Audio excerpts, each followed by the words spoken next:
What is Eurasia? Is it just a supercontinent with shared history, common culture, and an interconnected economy? We believe Eurasia is about cooperation. The Eurasian cooperation is the key to form a sustainable future through competitive economy, digitalization, circular economy, with new financial hubs and investment strategies, mobilizing human capital and reforging supply chains. That's why the Eurasia Forum Budapest brought back this phenomenon to the global dialogue, to uncover many aspects of economic connectivity and cultural linkages between Europe and Asia, to sharing best practices with high-level keynotes, fireside chats, thematic panels, full of fresh interpretations, the new aspects of sustainability, competitiveness, and international cooperation. 4 years, more than 150 speakers, 21 panel discussions, more than 20,000 participants. The Central Bank of Hungary welcomes you at the 4th Budapest Eurasia Forum.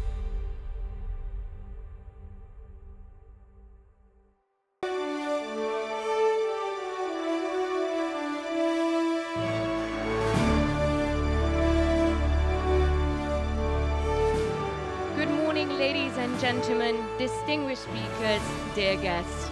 It is my utmost pleasure to greet you all at the Budapest Eurasia 2022 Hybrid Conference. My name is Csenga Gabriela Ibolya, and I will be your host today and tomorrow at this important event. The Budapest Eurasia Forum is one of the flagship events of the Magyar Nemzeti Bank, the Central Bank of Hungary, as it resonates with MNB's efforts for strengthened cooperation between Europe and Asia that is based on friendship, solidarity, and mutual trust. Supporting this approach, there are more and more speakers and institutions joining us year after year. This year, we have 48 speakers from 18 different countries and several new partners joining us. We would like to express our gratitude to the BAO Forum for Asia, the official Monetary and Financial Institutions Forum, the Fudan Development Institute, the Shanghai Forum, the European House of Ambrosetti, the Singapore FinTech Festival, the International Institute for Applied Systems Analysis, the Eurasia Business and Economic Society, and the Eurasia Forum in Politics, Economics, and Business. As the world tries to live with COVID-19, we have planned and organized a hybrid event, bringing back some of the personal encounters of European and Asian thinkers to Budapest, the capital of Hungary, in the heart of Central and Eastern Europe.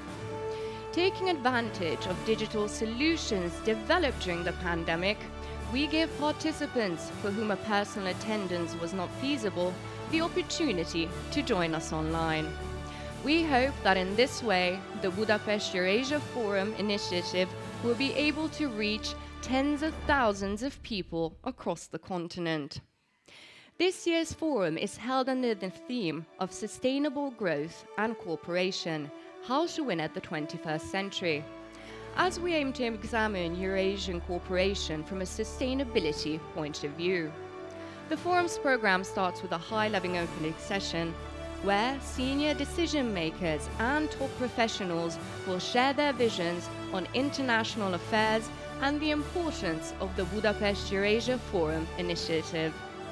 Continuing with the regular program, we planned for a 2-day event with a fully fledged multidisciplinary program, including 6 thematic panel discussions, recalling the core areas of the forum concept. While today's discussions will cover finance, geopolitics and infrastructure, connectivity and technology, tomorrow we'll have speakers who will talk about the most actual topics of economy, multilateral cooperation, and education.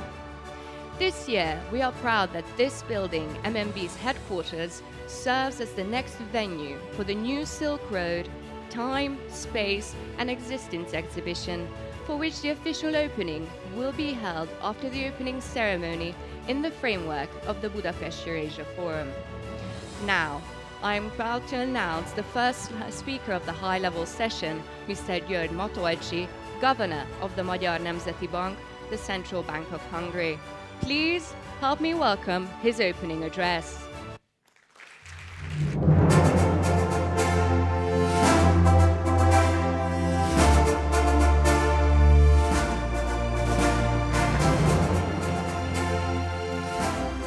Excellencies, dear fellow governor, dear Minister CSÁK, distinguished members of the Hungarian business community and the Hungarian banking sector, ladies and gentlemen. Welcome to the 4th Budapest Eurasia Forum. We are lucky enough to have this forum here and we can meet personally. It is, of course, a hybrid conference. We have a full online live coverage to spread the key messages and memes to everyone. As we see, we have an impressive, really impressive list of distinguished speakers, 48 distinguished speakers from 18 countries. It's quite something. It is evolution from the start to the future. Ladies and gentlemen, the main topic is the message. We need, for all of us, for the whole global business community, the recipe, the secret recipe for sustainable growth via cooperation. The structure is the message. That's the secret of the famous DNA. The structure of our meeting is the message. We cover 6 main topics all together under the umbrella of the sustainability and under the umbrella of the sustainable growth and cooperation. As we know from the excellent American philosopher and communication guru, Marshall McLuhan, that the process is the message. The process at that time was the electric process, and that was the message. It is the message by now. What about our procedure, technology? It is dialogue. Dialogue means everything. It is the process. And dialogue is the message as well. Ladies and gentlemen, dear friends, when it comes to the future of the world economy, we have to learn a lot from some other friends in some other sciences. I mean physics, mainly physics and biology. They teach us valuable or invaluable lessons about complexity, and we have to learn a lot from the laws of complex systems. When it comes to complex systems, there is one point, we are after that, when we need rules and patterns. In the lack of rules and patterns, we can lose everything. I mean, according to chaos theory, which is not the theory of chaos, it is the theory how to avoid chaos. Well, so according to chaos theory, in all complex systems, we have 2 types of feedbacks, positive and negative feedbacks. As for positive feedbacks, we can accelerate our path in the same direction. It is the transition, the green transition and the transition to a sustainable economy. It is the digital transition and all other transitions, including the fusion of knowledge, talent, technology, and capital. These are the valuable, may I just tend to say, invaluable fusions and patterns and rules of complex systems. However, in terms of the rules of the complex system, cycles are very important patterns. We all know that we've got 2 7-year cycles. One of them is good, booming economies, good days, sunshine. The other 7-year cycle is, well, it's not bad, but it is harder, rainy days, so we have to fight all the all the elements to avoid any catalog of disasters. As we know, we've navigating since 2020 in the second type of 7 years cycles. It's harder, it's rainy, bumpy roads are ahead of us, but we also have some medium-term cycles. It is, on one hand, it is the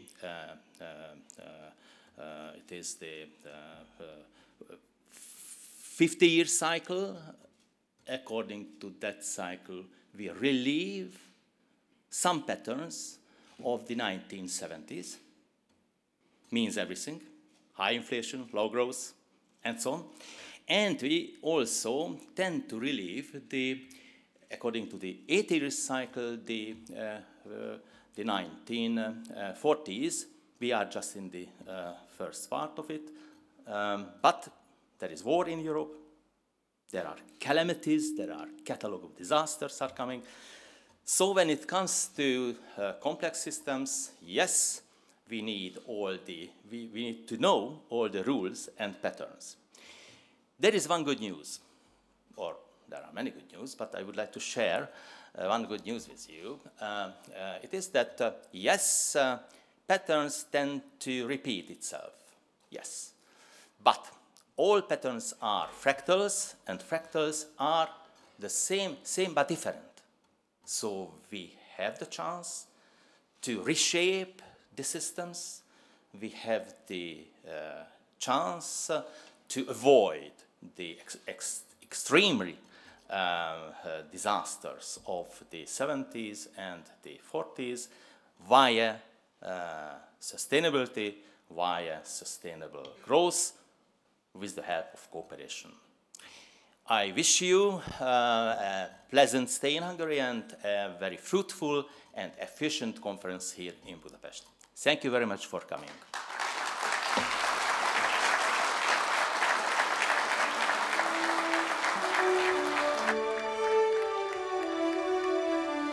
Thank you, Governor Matolcsy. As always, your thought-provoking speech is always a great start to the annual forum. Now, as the first guest speaker of the high-level opening session, it is my pleasure to welcome Mr. János, Minister of Culture and Innovation of Hungary, who will share his motivating thoughts on the importance of Eurasian cooperation. Please welcome Minister Csák on stage.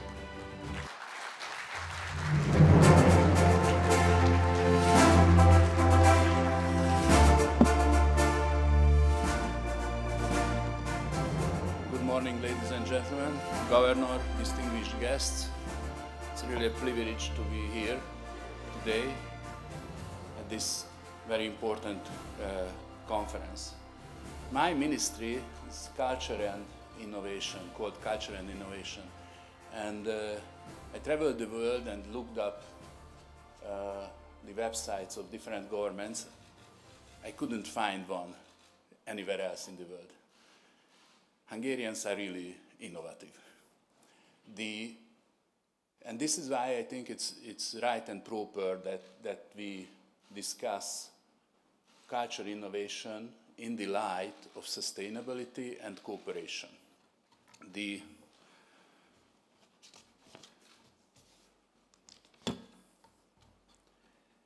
When you build a road, first you have to decide where that road would lead. And secondly, why you want to be there. You can build a road, a belt, a Silk Road even. First we have to answer the questions why, and then we can find solutions. We can discuss the hows. Now, I think the competition between the Atlantic and the Pacific area, between the European Union, US, and Asian powerhouses, is about how we can answer the questions why we do things. And let me shed light on what we in the Hungarian government think about this. And this is not a new phenomenon. Over the last 30 years, since we stepped out from the communist system, in the last 16 years, in the Fidesz-led, the conservative governments, this was the philosophy behind any of our measures. Because we believe that there are fundamental human needs that are timeless and spaceless. The first one is attachment or belonging. According to the evolutionary psychologists, this is the deepest human need. And even in sometimes extremely individualistic countries like the United States, the United States citizens are ready to sacrifice their life for the concept of the United States. Individualistic country, but there is some deep in heart belonging that for which you even sacrifice your life. Or take another US example, the charities. The US society is the most charitable society. And why you would give money for your neighbor or for your further neighbor or some suffering people all around the world? Because you feel some attachment. This is the deepest. So when you are in government or any organization that have an impact of a significant number of people, you have to consider how you help people, how can you help people to nurture their attachments and belongings. The second timeless and spaceless human need is care.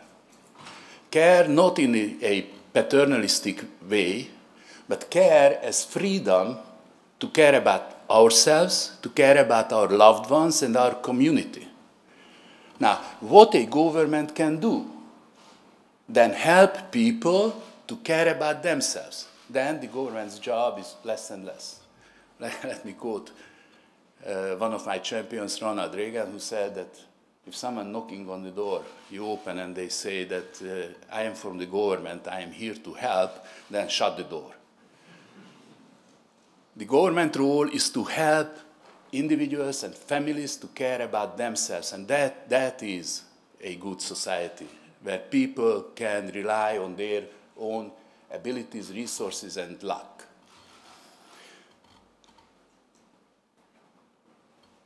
Over the last 30 years, Hungary witnessed two wars. In the 90s, we had the Yugoslavian war, and now we have a major war next to our border. So I don't need to emphasize the importance of peace and security. If a government cannot provide peace and security for its population, for its citizens, then they cannot open a shop. They cannot even let their children or grandchildren go to school. So that's the government role. And finally, even if you have all of these, if you don't appreciate it, if you don't have a balance, individual, in the heart, but also macroeconomic, like the Gini index and others, if you cannot have that kind of balance, then you cannot appreciate neither the attachments or belongings, nor the ability to care, and nor the peace and security. So this is the mindset behind what we do as Hungarian government. And unless you clarify the why, you cannot decide how to do it. And the how to do is, in any government, we have to tackle three issues. The first is, how do we reproduce ourselves? And in fact, in the human history, the reproduction is happening in families most of the time. So therefore, when a government tries to govern a country, that's the first and utmost. Let me give you an example. I don't know whether you have seen the latest South Korean data, fertility rate.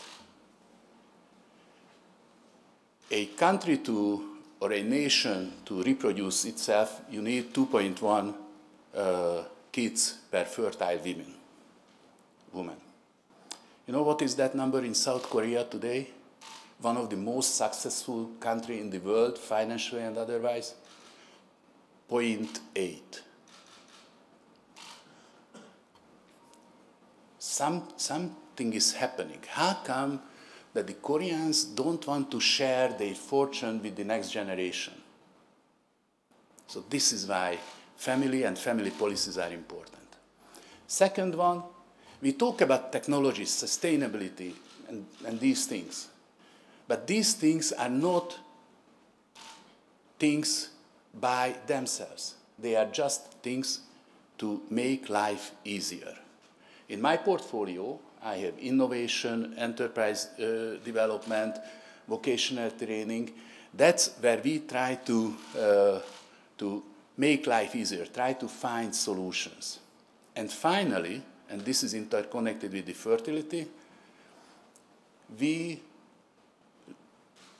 have our individual life, but we have to make sure that we give the baton to the next generations. So therefore, we have to nurture institutions that overarch generations. And that are traditionally our churches, our educational institutions like universities, and as the human race is concerned, science, what we share, our beliefs, our knowledge. And I think the competition and the cooperation between the different parts of the world will be decided based upon who can better address those deep human needs. When I look at performances of the governments, my background is finance and sociology. Obviously, I look at the data for budget, balance of payment, unemployment, inflation, and so on. But when I look deeper, I look at whether they can tackle this. Now, let me share 2-3 things that keeps me awake in the night. First of all, the fertility rate in Hungary is 1.6. 12 years ago, it was just 1.2, the lowest in Europe. So the Hungarian government started thinking about, okay, how we can help individuals and couples to have children. And as I said, from 1.2, we reached to 1.6, but we don't stop. Right now, in the European Union, the first child, on average, is conceived when the woman is 29 years old.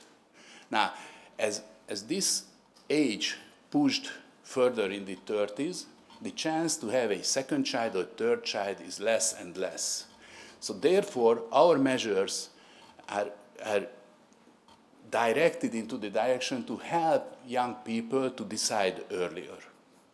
The second one is the enabling choice. In the 20th century, and in particular since the last 50 years, the labor markets open. Lots of women, rightly so, wants to work in the labor market. So a sustainable system should keep a balance between the labor and the family life and open it up for the man as well. If someone, for example, when I was a teenager, I wanted to be a kindergarten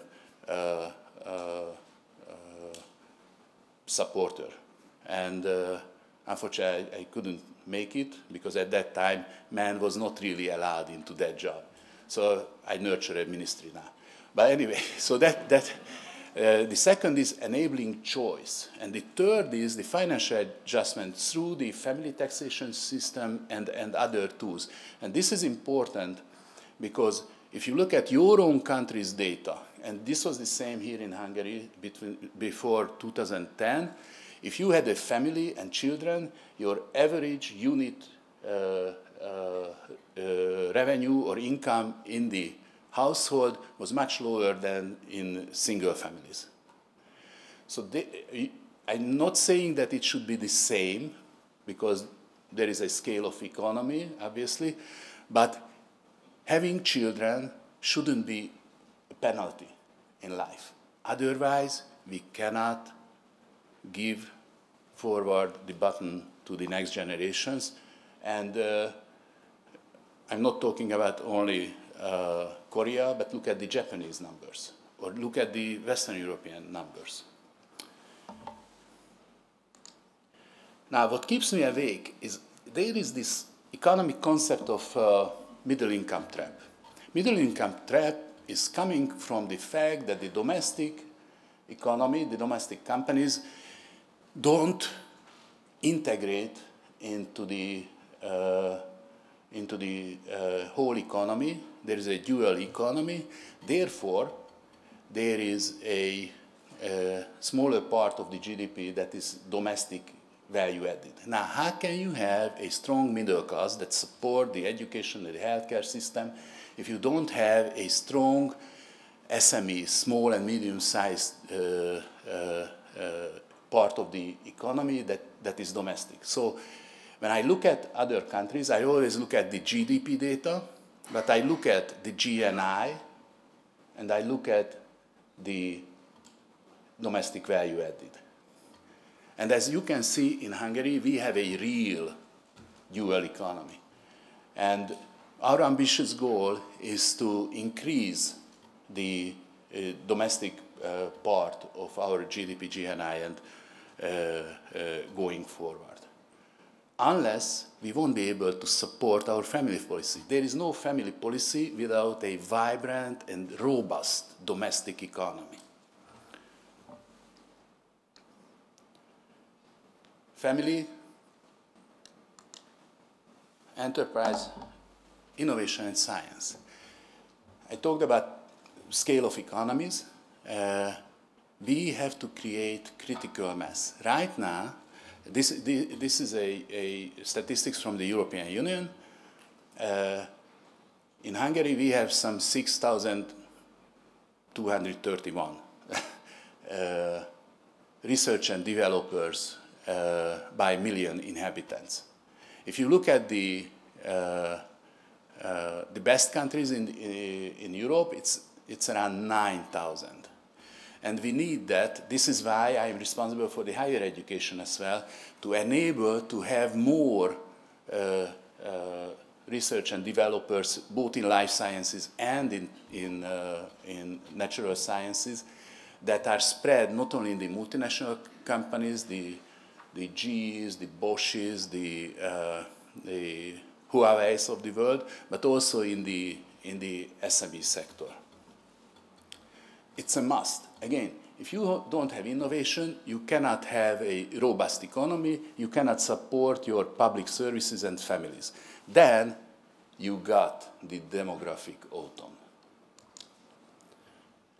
And this is why I work on the cultural field, because the Hungarian government don't think about culture as pictures and concerts. We think about culture as a mindset, as a way of life, as a way of thinking that nurtures and gives basis for the economy. Higher education I talked about, we spend a lot for culture, 1.3% of our GDP. The European average is 0.5. We spend a lot in developing our higher educational system, not only in operating costs, but infrastructure as well. And finally, oftentimes the vocational training is neglected. It's really important. Vocational training, if you don't have plumbers, if you don't have mechanics, I mean in modern terms, you cannot build a balanced society. We introduced a new system based on the American and German experiences, and I'm happy to say that it's working pretty well, and even from the vocational training, there is a route towards the university education. I already ran out of my time. I would love to share you even more, but this was it today. I urge you to check my statements in the Hungarian statistics and wish you a very fruitful discussion, and I would like to congratulate the governor for pulling this together. Sándor Lánfalussy was a great friend of mine, and I just mentioned to the governor that Sándor is looking at us from above, and he is happy that we are here. have a good conference.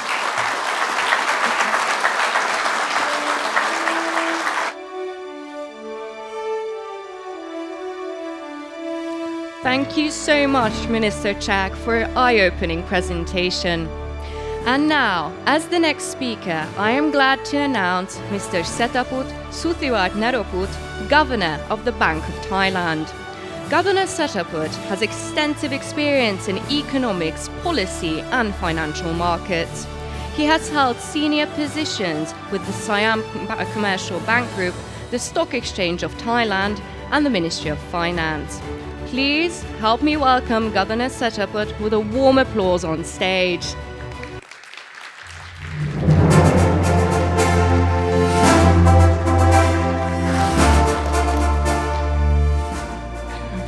Excellencies, distinguished participants, it's a great pleasure and privilege to be here at the Budapest Eurasia Forum. While the global landscape is constantly changing, the speed and scale of the changes happening now are particularly large and rapid. Many of these changes pose particular challenges for small, open economies. I would therefore like to focus my remarks on three key challenges facing small, open economies in this changing global landscape.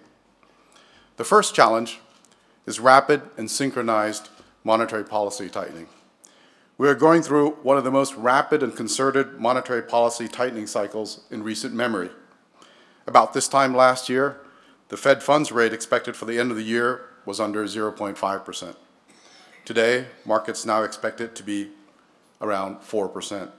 Almost all central banks have raised rates as part of what one might call the great policy normalization. This reflects the rapid return of inflation. 2 years ago, of the 60 countries tracked in the BIS database, 42 had inflation below 2%. Today, that number is 0. Adding to the challenge, the prevailing initial conditions under which the major economies are embarking upon this great policy normalization are far from ideal. The prolonged period of unusually low inflation during the past decades have allowed central banks to conduct extremely accommodative monetary policy for a very, very long time. This has contributed to a significant buildup of financial vulnerabilities, including stretched valuations of risk assets, high house prices, and record high public and private debt. For small open economies, especially those from emerging markets like us, the challenge is to maintain stability in the face of more volatile capital flows, large swings in exchange rates, and tighter global financial conditions. The steep appreciation of the US dollar poses significant risks, particularly for those countries with higher external vulnerability. Many have had to follow the aggressive tightening of policy by the Fed. That said, the overall repercussions of advanced economy policy tightening on global financial markets have, thus far, been remarkably orderly. There have been no major dislocations in emerging market capital flows, and there has been clear differentiation based upon country-specific fundamentals. Asian economies overall have exhibited resilience. Capital outflows have been less intense than during the taper tantrum and the initial COVID shock in 2020. Currency movements have largely mirrored US dollar appreciation. Part of this reflects stronger fundamentals and large buffers, including things like deeper local markets, sound fiscal positions, high foreign reserves, well-capitalized banks, low foreign currency debt, and lower foreign holdings of local assets. How small open economies should respond varies by country, depending upon their context. Countries with stronger policy frameworks, sound external and internal finances, and a broader range of tools encompassing foreign exchange intervention and macroprudential measures are in a better position to manage the risks and trade-offs resulting from tighter global financial conditions. In Thailand, for example, our circumstances have allowed us to take a more gradual and measured approach towards policy normalization. The second challenge is the shifting international trade and geopolitical landscape. The need to build more resilient supply chains, coupled with the more polarized international environment, has given greater emphasis to deglobalization, or at the very least, reglobalization. A survey of Fortune 1000 companies found that 94% experienced problems from supply chain disruptions from COVID-19. The likely trend towards reshoring, nearshoring, and friendshoring is leading to potential reconfigurations of global supply chains. The economies of Southeast Asia are particularly exposed to such reconfigurations as they have high participation in global value chains, but are located mostly downstream in these value chains and thereby face higher risks of being left out. At the same time, greater importance attached to ESG considerations have led to new standards and expectations, new global rules of the game about how countries can and should participate in international trade. For small open economies, the challenge is to find their place in the rapidly evolving international trade landscape. How should they position themselves between the major trading partners? To what extent can regional trading blocs help to increase their voice in the international arena? What are the best opportunities to plug themselves in the new configuration of global supply chains? Small open economies can best navigate and benefit from the shifting trade landscape by keeping their outward orientation, strengthening domestic institutions, and undertaking structural reforms that will enhance flexibility. This would allow them to harness technology, to upgrade their production capabilities, and adapt to new trade patterns, including integration into evolving global supply chains. Services trade, especially in intermediate services, like telecommunications and IT management, offer larger growth potential. As world trade bounces back following the pandemic, opportunities for exports of services are likely to exceed those in goods. Active engagement in bilateral and regional free trade agreements will also help to diversify the trade base. Our economies must also quickly adopt to the new global rules of the game. The impetus towards carbon neutrality is a case in point. Production in the export sectors must quickly adapt to comply with internationally accepted standards. Policymakers and the financial sector can and must help in this transition. The third challenge is digitalization and the erosion of national boundaries. The rapid digitalization of trade and finance has transformed our economies in terms of who is participating, how business is done, how rapidly competition moves, and where economic benefits are flowing. Borders are being eroded and becoming more porous due to technology. Trade and financial services can increasingly be offered from entities residing offshore, or even by entities that do not exist, as in the case of DeFi. This creates potentially large gaps in our regulatory perimeters. Trade and services may be occurring without appropriate oversight and protection of consumers. The emergence of crypto assets, stablecoins, digital tokens are a case in point. Many firms have innovative business models that existing regulatory structures might not yet have considered. The increased role of big tech firms and globalized digital platforms raises important challenges in terms of data governance and competition. We have seen the unparalleled concentration of digital services in the hands of a few global big tech firms. These global digital platforms pose particular challenges for small economies as they can dominate and crowd out local service providers, which are likely to struggle to compete with the economies of scale of the big tech firms, especially in terms of data collection. We also face challenges in the areas of security and privacy. Major players in the tech space have faced substantial data breaches in recent years. National standards for data privacy and security are needed to protect consumers, reinforce civil rights, and safeguard the nation's cybersecurity. Small open economies must adapt and leverage on these digitalization trends. Though the larger advanced economies will likely continue to be the leaders, the door has opened to more countries and to smaller companies and startups. Our regulatory frameworks must be flexible enough to facilitate the emergence of new local players with innovative solutions, while at the same time ensuring that competition is fair, markets are contestable, and consumers are protected.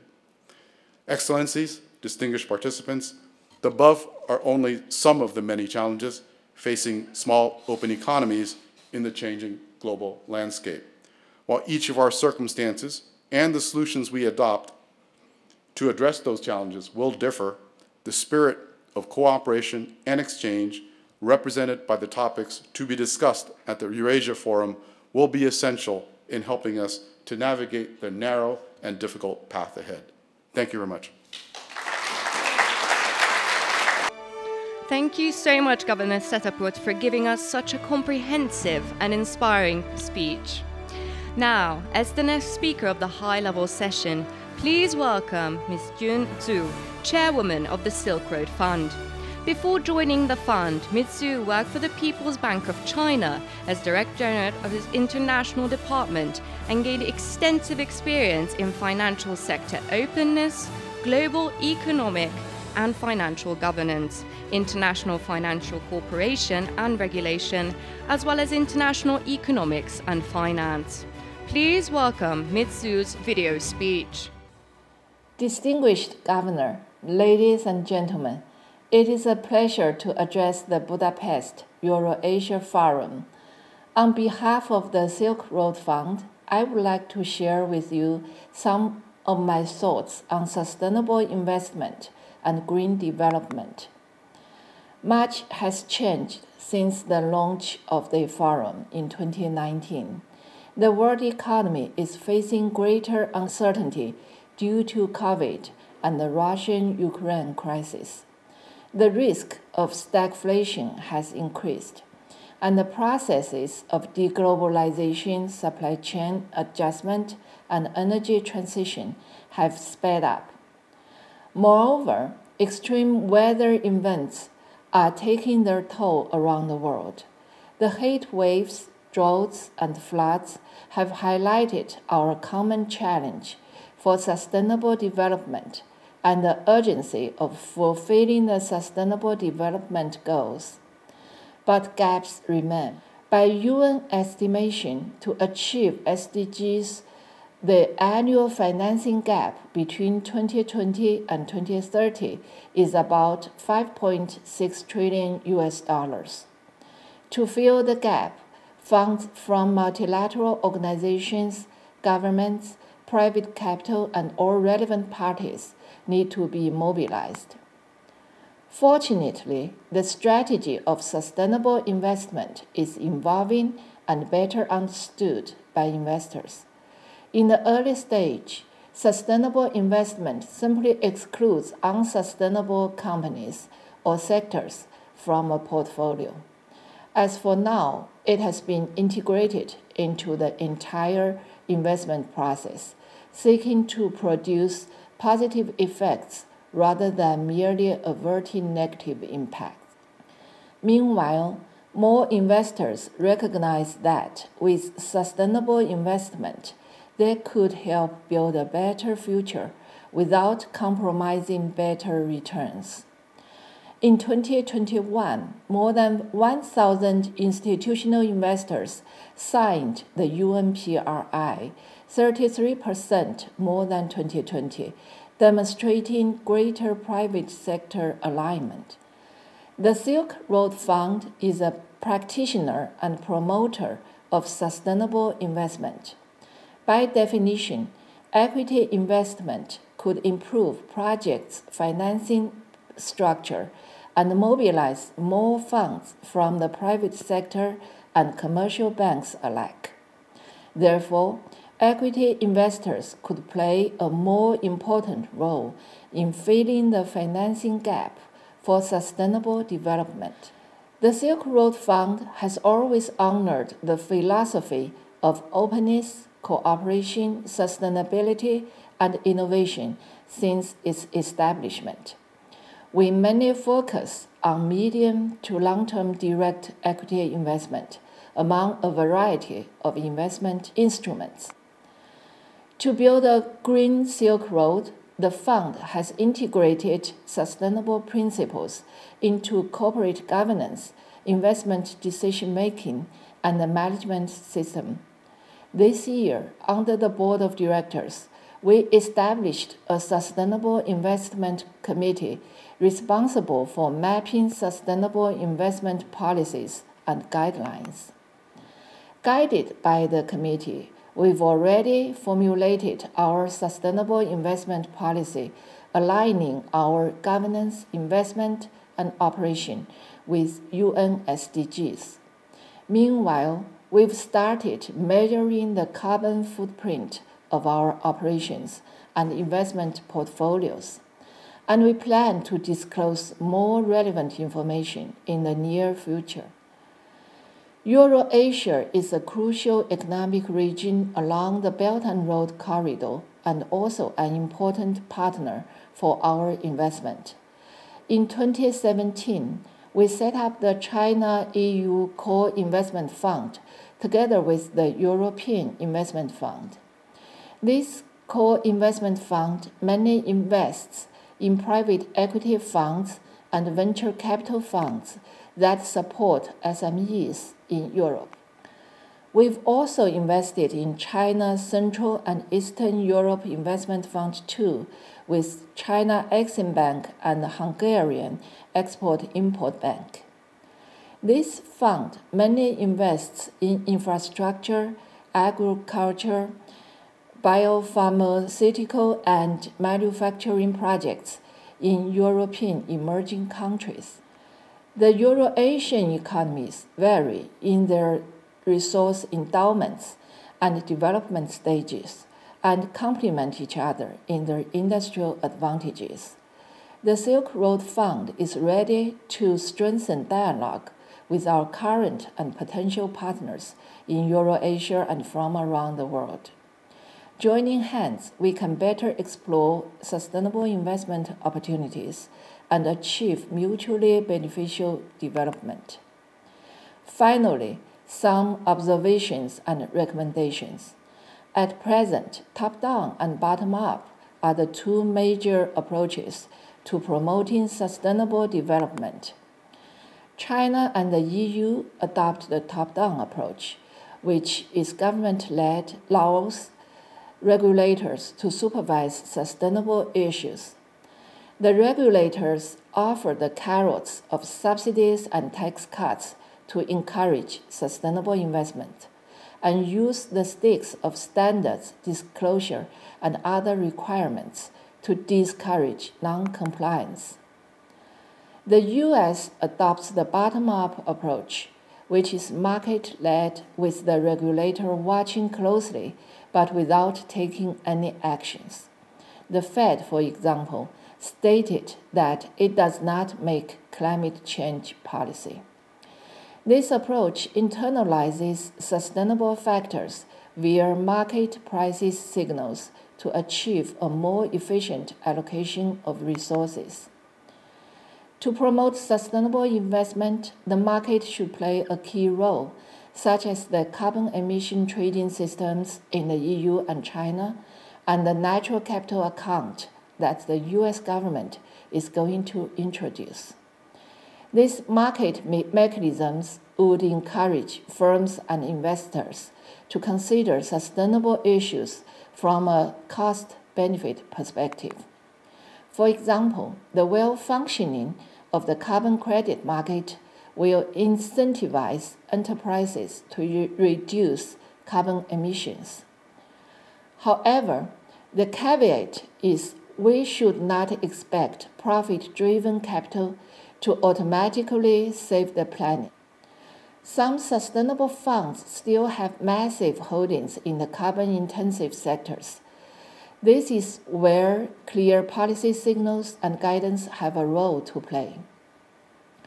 Be it top-down or bottom-up, it is necessary to strengthen international cooperation to forge synergy in promoting sustainable investment, particularly in three fundamental areas, to help reduce the risk of greenwashing and regulatory arbitrage.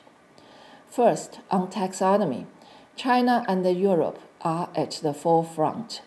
In June, the International Platform for Sustainable Finance released a new version of the Common Ground taxonomy, including 72 climate mitigation activities recognized by China and the EU to enhance the comparability and compatibility of cross-border green financing activities.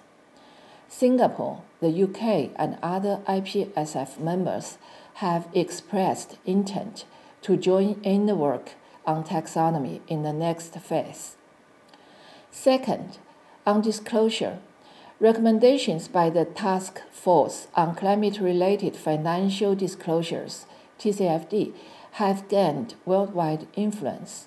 By end August, around 3,400 corporations and financial institutions have expressed support for TCFD recommendations. The climate disclosure standards in the EU, Germany, France, and the UK are all in line with TCFD recommendations. The International Financial Reporting Standards Foundation also released exposure draft on climate-related disclosure built upon TCFD recommendations. It will issue the new standards by the end of this year. Third, on third-party rating, along with rapid growth of sustainable investment, sustainable rating is developing fast. However, the issue of instability and heterogeneity of rating results is yet to be addressed. Rating agencies acquire sustainable information mainly from enterprise disclosures documents, surveys, and news. The rating system covers ESG indicators and other detailed indicators. Due to huge differences in cultures, target clients, and organizational structures, rating agencies differ a lot in interest orientation and value judgment. Therefore, it is imperative to bridge the differences. Further, international cooperation will create a favorable external environment for sustainable investment.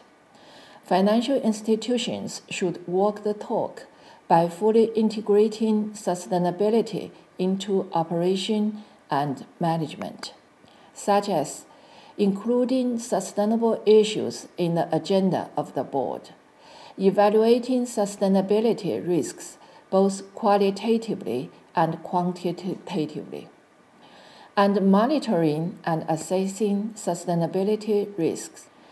The Silk Road Fund stands ready to participate in and promote sustainable investment. We look forward to working with all parties to address the climate change challenges and forge ahead toward a green future. Finally, I wish the forum a complete success. Thank you.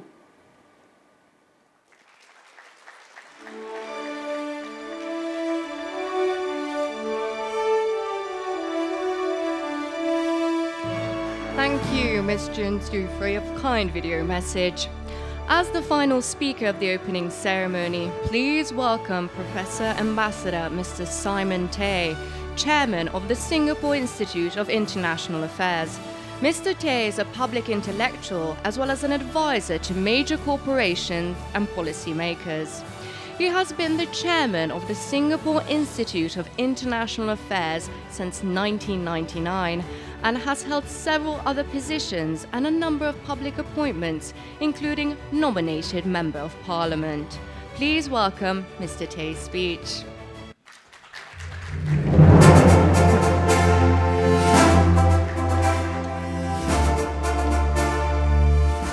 Good morning, Governor, ladies and gentlemen, Your Excellencies. I want to thank you in person for inviting me to be here in Budapest. Last year, I took part virtually. And while that was a very enjoyable experience, I thought this ruined my chance to be here in Budapest. So I'm delighted to be here. I was thinking of this in-person meeting and the way that both the Minister and Governor have spoken. I was wondering how we should try to talk about these key issues at a high level early in the morning, as experts and policymakers, or more as fellow human beings. If I may, I'll try to do a bit of the latter. First, I feel that this few months since the start of this year, we've really come through a new dimension of crisis. There are multiple crises which have been foreseen before, are now really unfolding and accelerating. I know this comes after many crises before, especially the pandemic. I feel sometimes like we are the survivors of a shipwreck, but now on the shore of a new and quite perhaps difficult continent, or island, where survival cannot be taken for granted. These few months in particular, with so many floods in China and yet droughts as well, fires here in Europe, so many financial and other uncertainties, climate, finance, wars, things that perhaps in an earlier time we might have thought not possible are here. And I'm afraid that sometimes I feel the last few months have been the time we really start to see the future, not just for our immediate future, but things that will unfold for our children, and really the future that we may not want. How do we respond? I think in a much more peaceful, ideal world, the necessity is cooperation, as the governor and the forum stands for. Dialogue, as we're having here today, immediate attention given to pressing problems, but also a continuing longer-term commitment. These would be the bedrock of any multilateral international response. We, of course, would need new rules. The world is adjusting. I come from a part of the world that's growing dynamically, though not without challenges. And we see that this hunger, this need for new rules for govern all relations, but also in new areas like digital, carbon, all these require us to sit down and work together with an ethos which depends on a sense of solidarity, of common concern about this future, and in a way of shared purpose of what we must do. It's a very globalized society, a globalized economy. While that sounds ideal, the realism today is that there is a great tension in the world, primarily, in a way, the Sino-American tension, which has grown from a tension in the 2000s and the global financial crisis to really what point where we see a clear competition, points of contention, and after some visits to Taiwan by American politicians, the talk of potential conflict is no longer some nightmare scenario, but a potential reality. In this process of seeing the world come into this sense of competition and potential conflict, we are focused really very much on power rather than rules, on selfish sense of security where everything is somehow securitized for me. For everyone who says, my country first, it means everybody else is second. And this sense of selfish security and power is not just at the international level, but increasingly within our society. Inequality within society has been a huge issue. But now with the horses of inflation, the inequality will be accelerating. And this social economic challenges within the country will interact with what the national policies are to the rest of the world.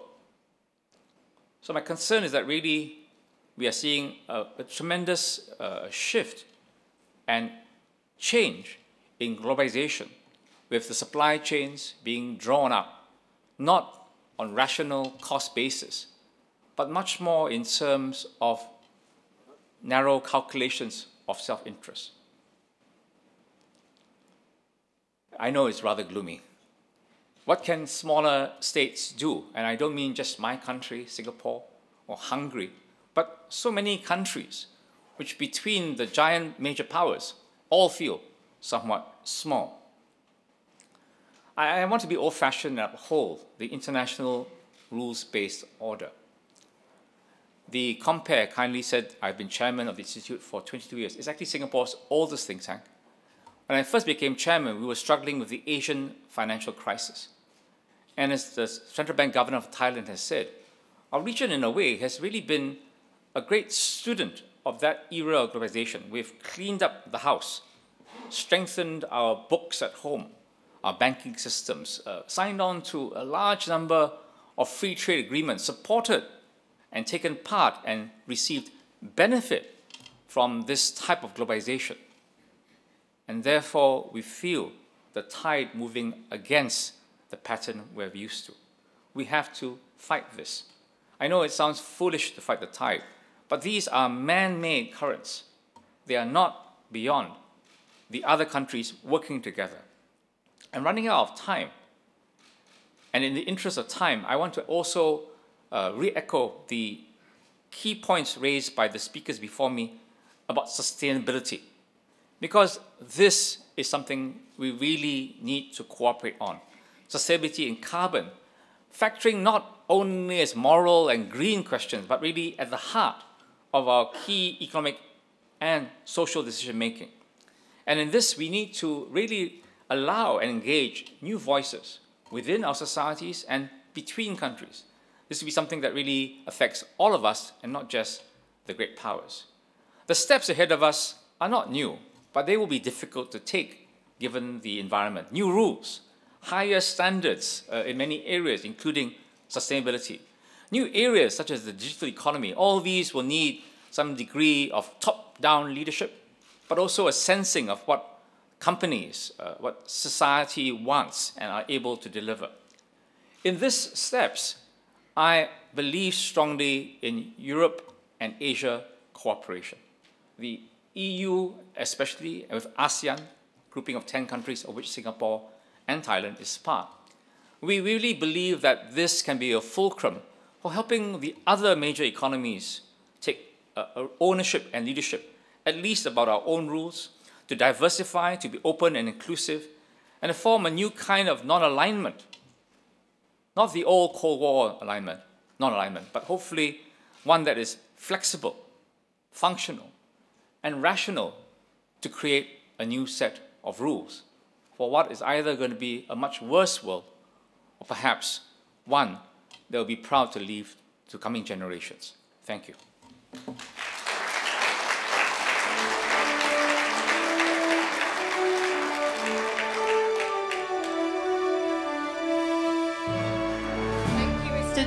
We truly appreciate your enlightening speech. With the speech of Professor Ambassador Mr. Simon Tay, we have reached the end of the high-level opening ceremony, and it is my pleasure to move to the official opening of the new Silk Road Time, Space and Existence exhibition. These pieces reflect how Europe and Asia connect along the historical Silk Road, with its landscapes and main hallmarks all integrated into the modern Silk Roads. They show us how different traditions and cultures coexist and how they enable modern flow of energy, information, and goods.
And now, please let me invite Ms. Clea Fernandez, Director of Global Forum Resources, and one of the artists, Mr. Juan Luis Morales, to deliver their keynote speech.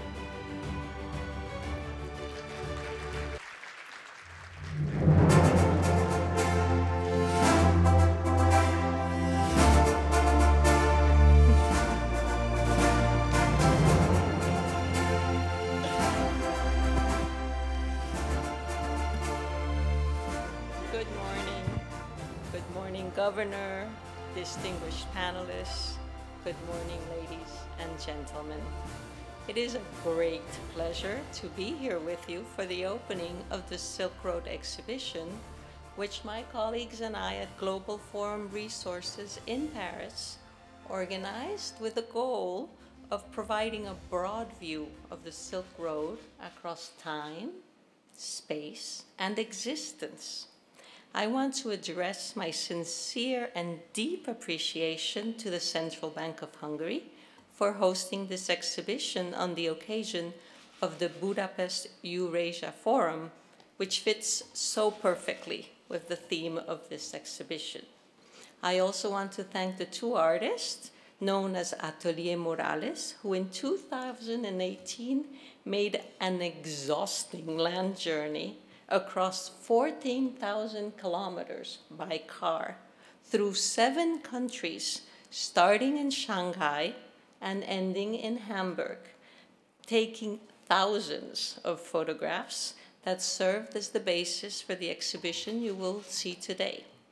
The voyage included 45 cities and 100 sites in China, 12 cities and 20 sites in Kazakhstan, 18 cities and 40 sites in Uzbekistan, 12 cities and 25 sites in Azerbaijan, 2 cities and 10 sites in Belarus, 10 sites in Kaliningrad, and finally, the city and port of Hamburg. The mission that we assigned the team of Paris-based artists, Teresa Ayuso, who could not be here with us today, and Juan Luis Morales, was to provide us with an artistic vision of the vast territory they crossed. We encouraged them to investigate and document the transcendental trade routes that link East and West, to discover the historical landmarks, to capture with the camera the rich and unique cultural and architectural legacy. It was a challenge whose success depended on a great deal of cultural sensitivity, patience, but also physical strength. I cannot thank them enough for the exquisite exhibition that they produced, which opened first in Venice for the Art Biennale, and next this past June in Astana at the Museum of the First President, and which we hope from Budapest will continue to travel to other destinations, both in Europe, Asia, and Central Asia. In fact, if any of you are interested in learning more about how to bring the exhibition to your country, please come see me. I will be here for the next 2 days. And without further delay, I would like to turn it over to Juan Luis Morales so that he can give us some brief introductory remarks about the work. Thank you.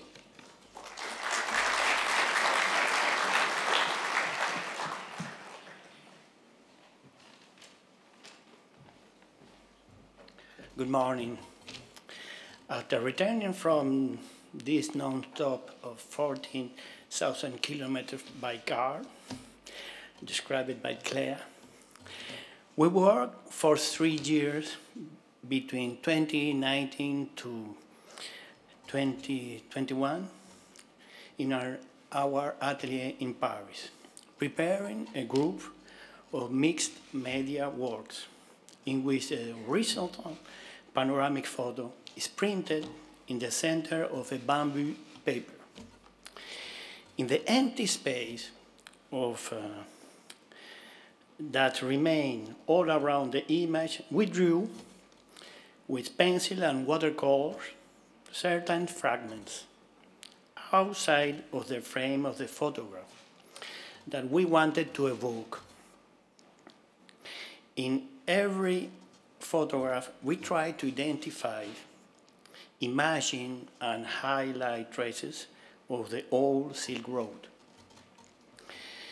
Through this selection of 30 artwork, we want to encourage dialogue and reflection about the flow of knowledge and goods in today's modern world, and in particular,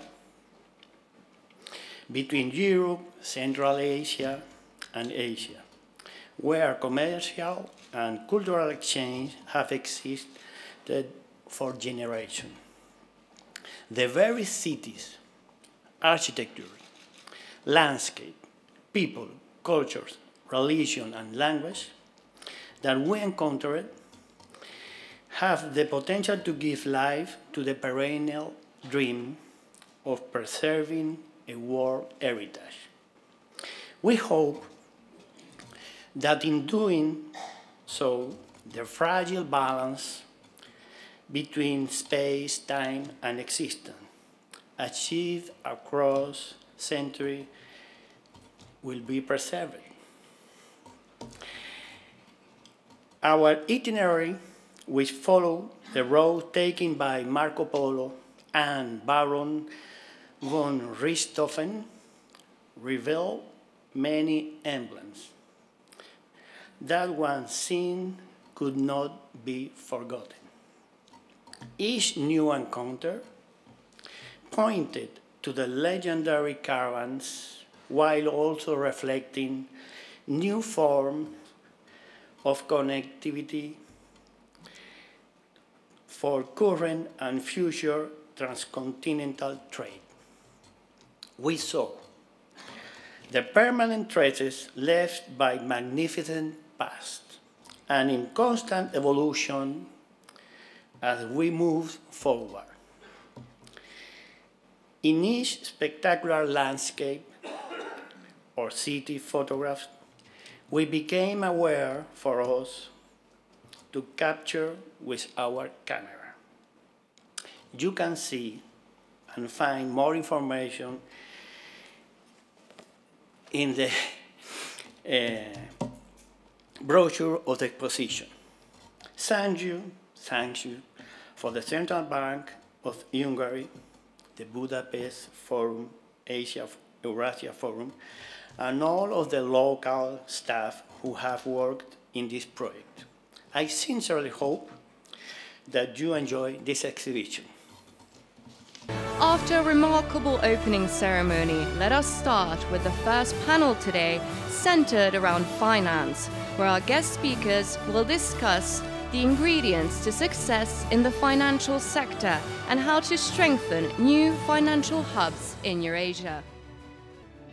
Our century has so far witnessed the emergence of global financial centres. To achieve further progress, financial powerhouses must face several new challenges, including non-linear technological development, innovative solutions in finance, and the green dilemma. Successful financial hubs address these questions in a sustainable and inclusive manner, adapting best practices and attracting new investments. But what are the determinants of a successful global financial centre, and how can governments strengthen them? How can innovative financial solutions increase competitiveness?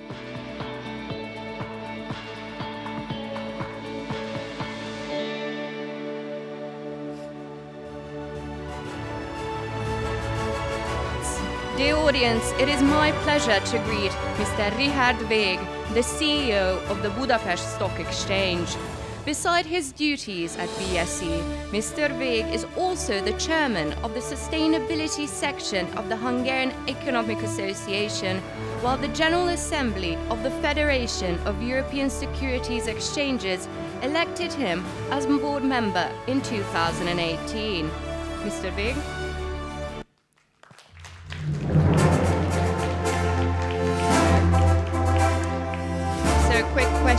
Mr. Weg, welcome. As CEO of the Budapest Stock Exchange, how can international cooperation within stock exchanges ensure growth and technological development, which is probably the most important trigger word nowadays? Yes, I think first of all it's important to mention that stock exchanges, capital market and the wider financial sector is here to serve the real economy and serve the real people, the investment goals and other personal goals of the people.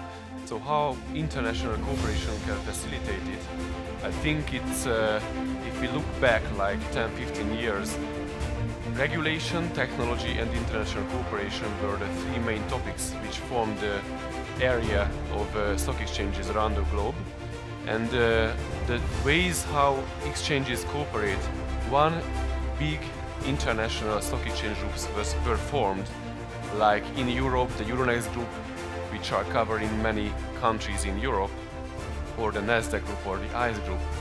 Or the other type of cooperation was based on technology, like we, the Budapest Stock Exchange, are using the technology of the German exchange, the Deutsche Börse, which is a state-of-the-art IT platform. So in this way, large exchange group can help smaller markets to use the latest technologies. So in this way, these markets can be reached by the investors of the world very easily. And maybe thirdly, there are other types, soft type of cooperation as well, like our cooperation with previously the London Stock Exchange, now the Euronext Group. We are working together with Elite to really educate Hungarian companies to get very good knowledge of how to use the capital markets. So I think that we can learn from each other in the exchange space, and there are many types and good ways to cooperate. Thank you so much. That is definitely something worth discussing. So I give you the floor to you and the participants of the first panel. Thank you. Thank you very much. So first of all, it's an honor to be the moderator of this panel. And the topic of the panel, as we heard from the video, is about the ingredients of success for financial sector and the ways how new financial hubs can be grown in Eurasia.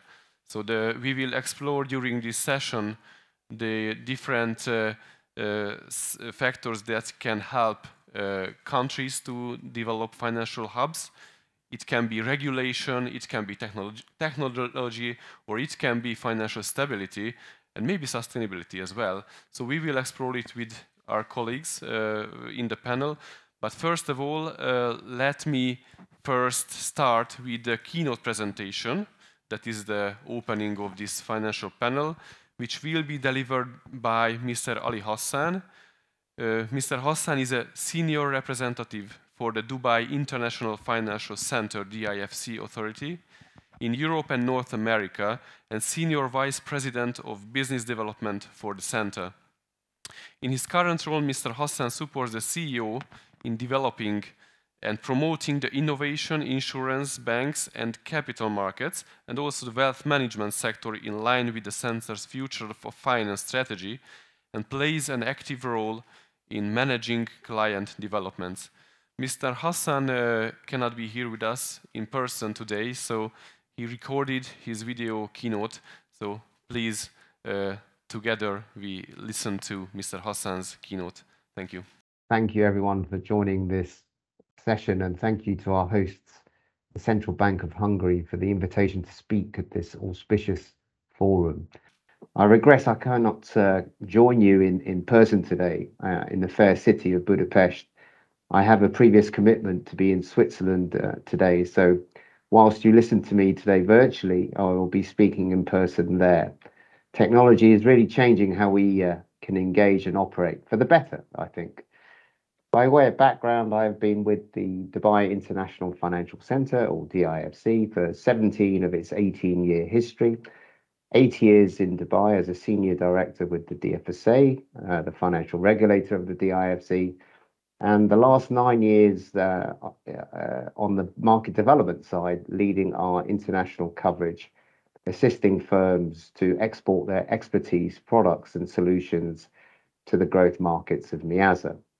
Before Dubai, I was with the FSA in the UK and business development roles with Bloomberg, amongst others. So all told, over 30 years of experience in financial services. Suffice to say, I'm delighted to be representing DIFC and providing an introduction for the distinguished panel to follow. To tee up the panel discussion, I would like to cover the following. Firstly, the development of the DIFC and what factors have underpinned our success.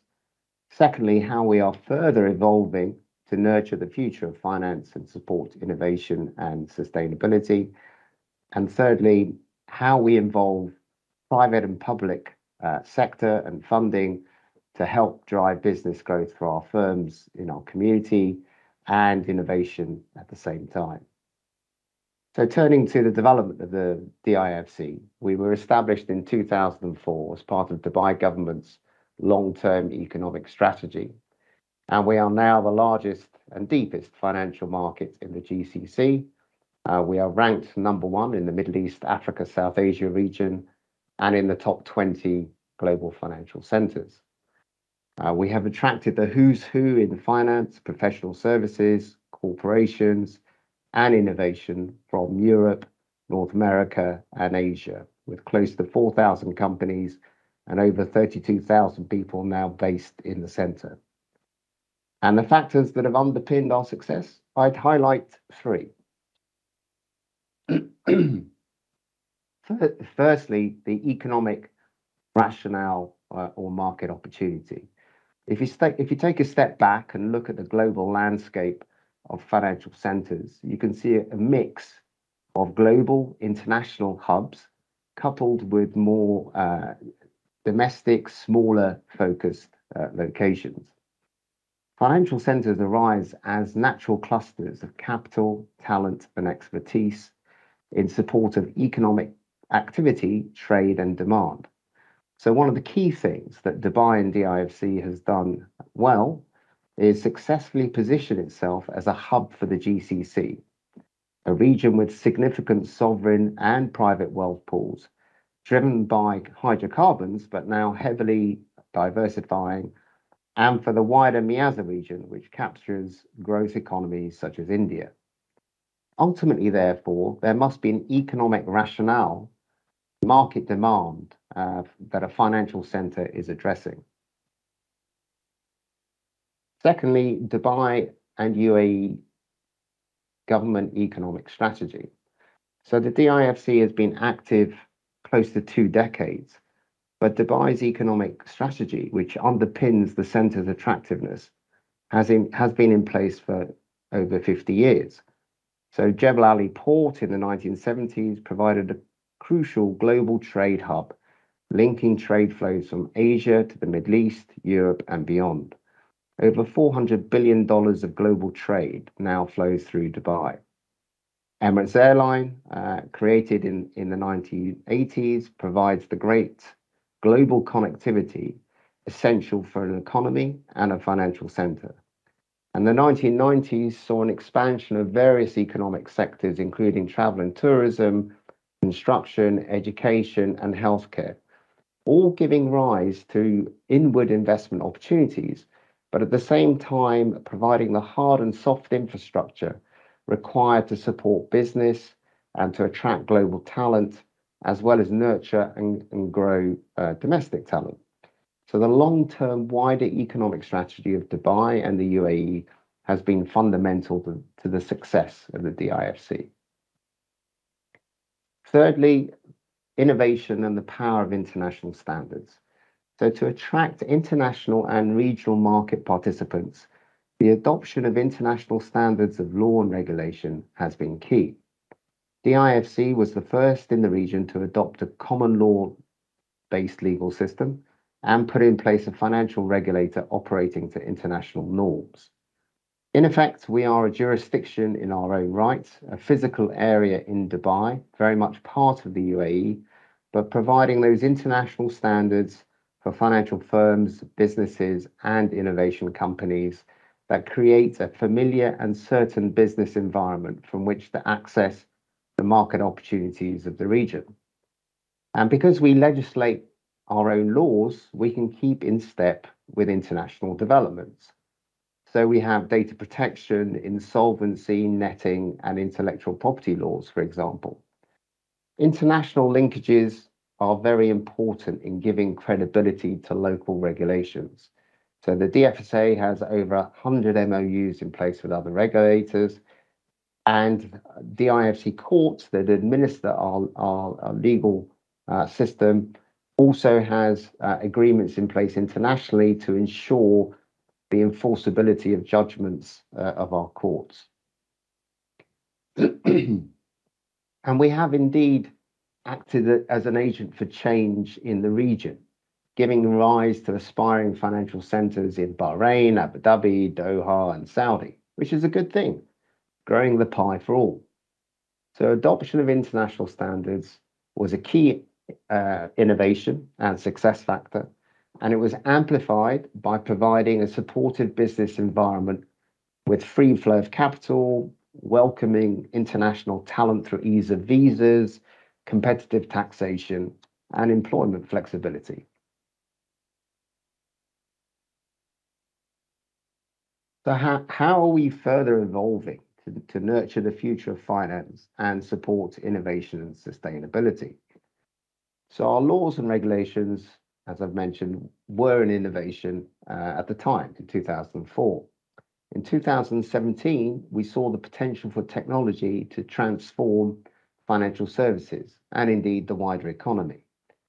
So as part of the wider UAE initiative to harness the fourth industrial revolution, we launched our Future of Finance strategy with the aim of building an innovation ecosystem to support fintech firms and other technologies to access funding, talent, and market opportunities with low barriers to entry in terms of costs and resourcing. So as part of that, we launched the region's first accelerator program. The DFSA, our regulator, introduced its innovation testing license, a regulatory sandbox, if you will. And our innovation hub now houses over 500 technology firms, the largest cluster in the GCC and wider region. It's a mix of startups, scale-ups, and unicorns, and it's across the fintech verticals, but also the enabling technologies such as cyber, digital ID, and blockchain. That innovation hub is embedded in the wider DIFC ecosystem, providing access to knowledge and expertise of financial firms, lawyers, consultancies, access to public and private capital, partner firms, for example, sit in our accelerator program as investors and mentors. We have 25 or so VC, venture capital companies based in the DIFC, and the government of Dubai has set up a $300 million future district fund and $100 million venture debt fund, both of which are housed in the DIFC. And indeed, fintech firms in the DIFC have raised over $300 million in funding from regional and international investors. We continue to evolve the offering, right? So we're looking at a venture building studio model to support innovation in particular segments. And our regulator, the DFSA, continues to evolve the regulatory regime to reflect new and emerging business models, because we see regulation as an enabler, providing certainty and safeguards required by market participants and users and investors alike. So recently, the DFSA has introduced a comprehensive regime for digital payments, venture capital, investment, and crypto tokens. Now, just a few words on sustainability. We have a number of initiatives that were underway linked to promoting sustainable finance through collaboration. Our membership of the MENA FinTech Sustainable Alliance is one example of that. The alliance, which is open to all MENA-based fintechs, brings together regional and international financial center bodies and associations and fintech players with two aims, really: to make knowledge and expertise available to fintech firms so that they can become more aware of the issues and can build sustainable finance into their business models and set up internal mechanisms to track progress. And secondly, to act as a forum in which policymakers and fintech firms can interact, can match the wider needs of the economy to possible solutions driven by tech. I think it's undeniable that technology will play a significant role if society's sustainable goals are to be met. As I mentioned, that's one initiative.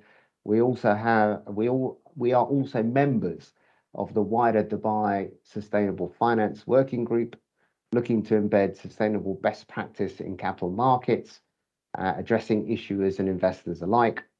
And our regulator, the DFSA, has launched a task force on sustainable finance to make sure that global regulatory best practice is applied in that area as well.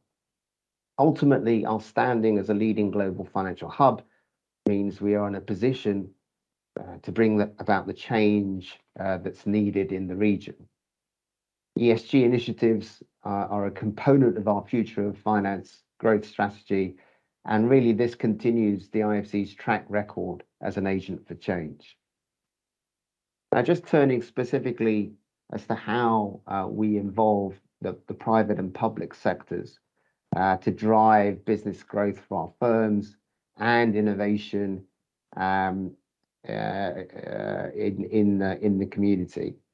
I mean, the real benefit of a financial centre is its ability to provide a focal point for activities which add to the economy and support wider economic growth, right? So once you've created an ecosystem, you get an agency effect. So, for example, with the DIFC, you know, our deep financial services ecosystem of 800 or so regulated entities, the professional services firms, the corporates, the intermediaries, the innovation companies.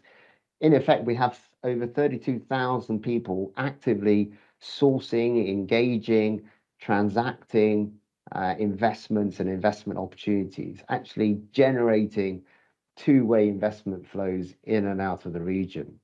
And public and private capital is drawn to that activity, drawn to that clustered expertise.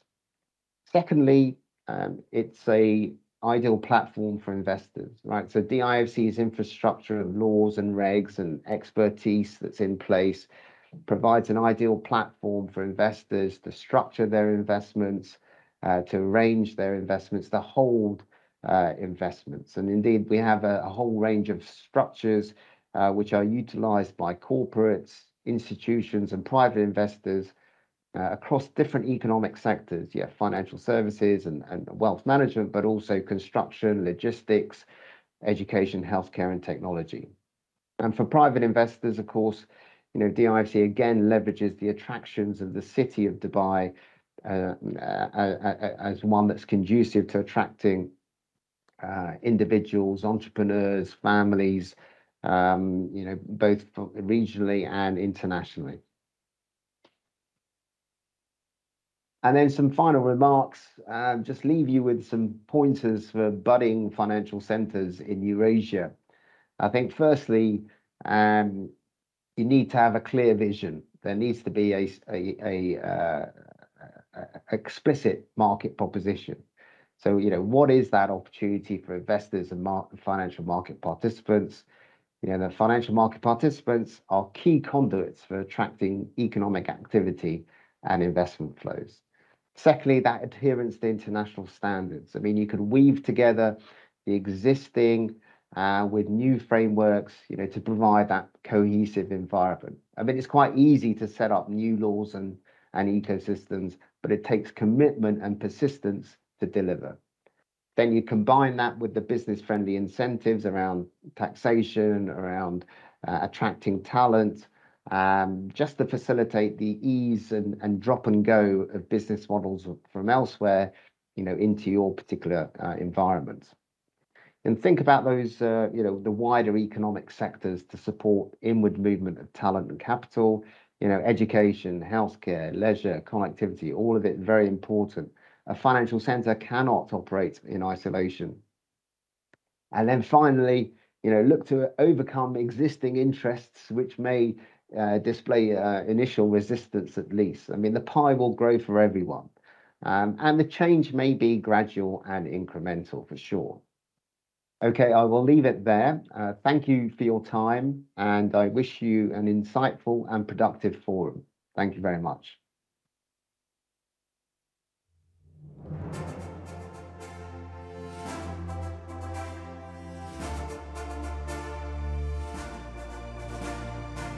So, ladies and gentlemen, next there will be a panel discussion, and let me introduce the members of the panel discussion.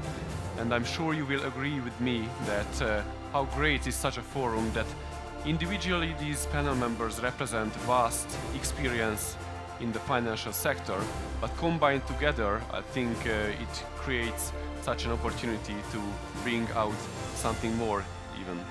So first, the first panel member is Mr. KUSHIMOV, Chief Executive Officer of the Astana Financial Services Authority. Mr. KUSHIMOV has extensive experience in senior positions in the area of financial market regulation. Prior to his appointment to the CEO of the Astana FSA, he served as the executive body member in charge of fintech regulation and company registration of the AFSA. And previously he also worked for a stock exchange, the Astana International Exchange. And he also holds the LLM degree from the University of Cambridge, Faculty of Law. So Mr. KUSHIMOV, please join me at the stage.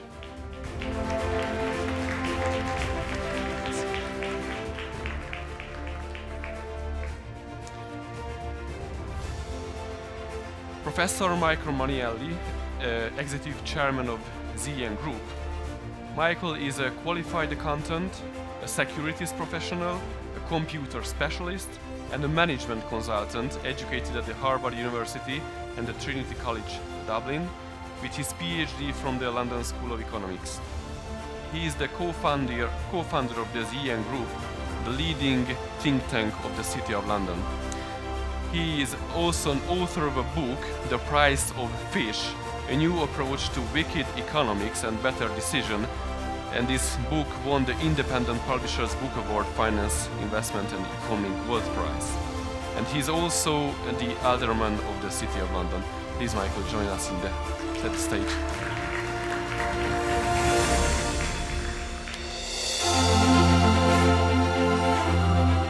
Mr. Young-Soo Park is Director of Economic Research Institute at the Bank of Korea. And prior to this position, he led the Economic Statistics Department as a Director General at the bank. And he joined the Bank of Korea in 1991 and worked most of his career as head of and senior economist at the Research Department and Financial Stability Department. He wrote 2 books, Economic Forecasting Practice and Heretical Economics for the Capital in the 21st Century. He received his PhD in economics at the University of Illinois. Please, Mr. Park.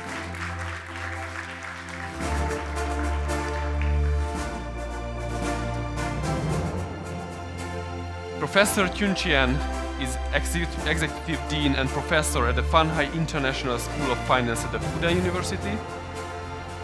Before returning to China in 2013, he was a tenured financial professor at the Carroll School of Management, Boston College. His research papers have been published in top academic journals, including Journal of Finance, Review of Financial Studies, and the Journal of Financial Economics and Management Sciences. He recently published a book entitled The Power of China's Financial System. And he is also have a relation to the stock exchange, where he is a member of the academic committee of the Capital Market Research Institute of the Shanghai Stock Exchange. Please, Professor, join us at the stage.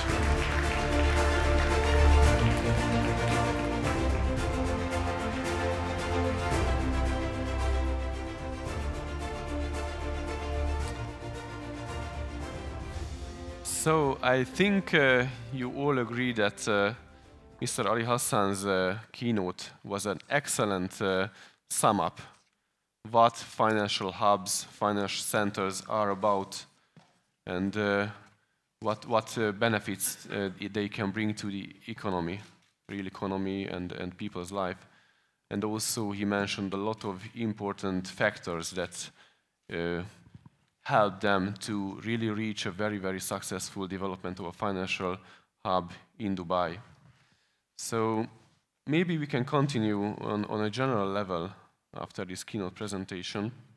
And my first question to everybody, all of you, is really about that. What do you think, what's the main financial centers had something special, and what are the most important success factors for a financial sector development, and what really we can learn about them? So first, Mr. KUSHIMOV. Hello, everyone. I would first like to use this opportunity to thank Central Bank of Hungary for your hospitality and for arranging such a great event. It's my great pleasure to be here today and to represent my country. I think it was clearly said by the first speaker that size of the economy matters a lot in building up financial centers. So for major financial centers that we have today, while it's not an easy task to keep these leading roles, it was a kind of straightforward task to build their financial industry on the top of existing economy of their respective countries.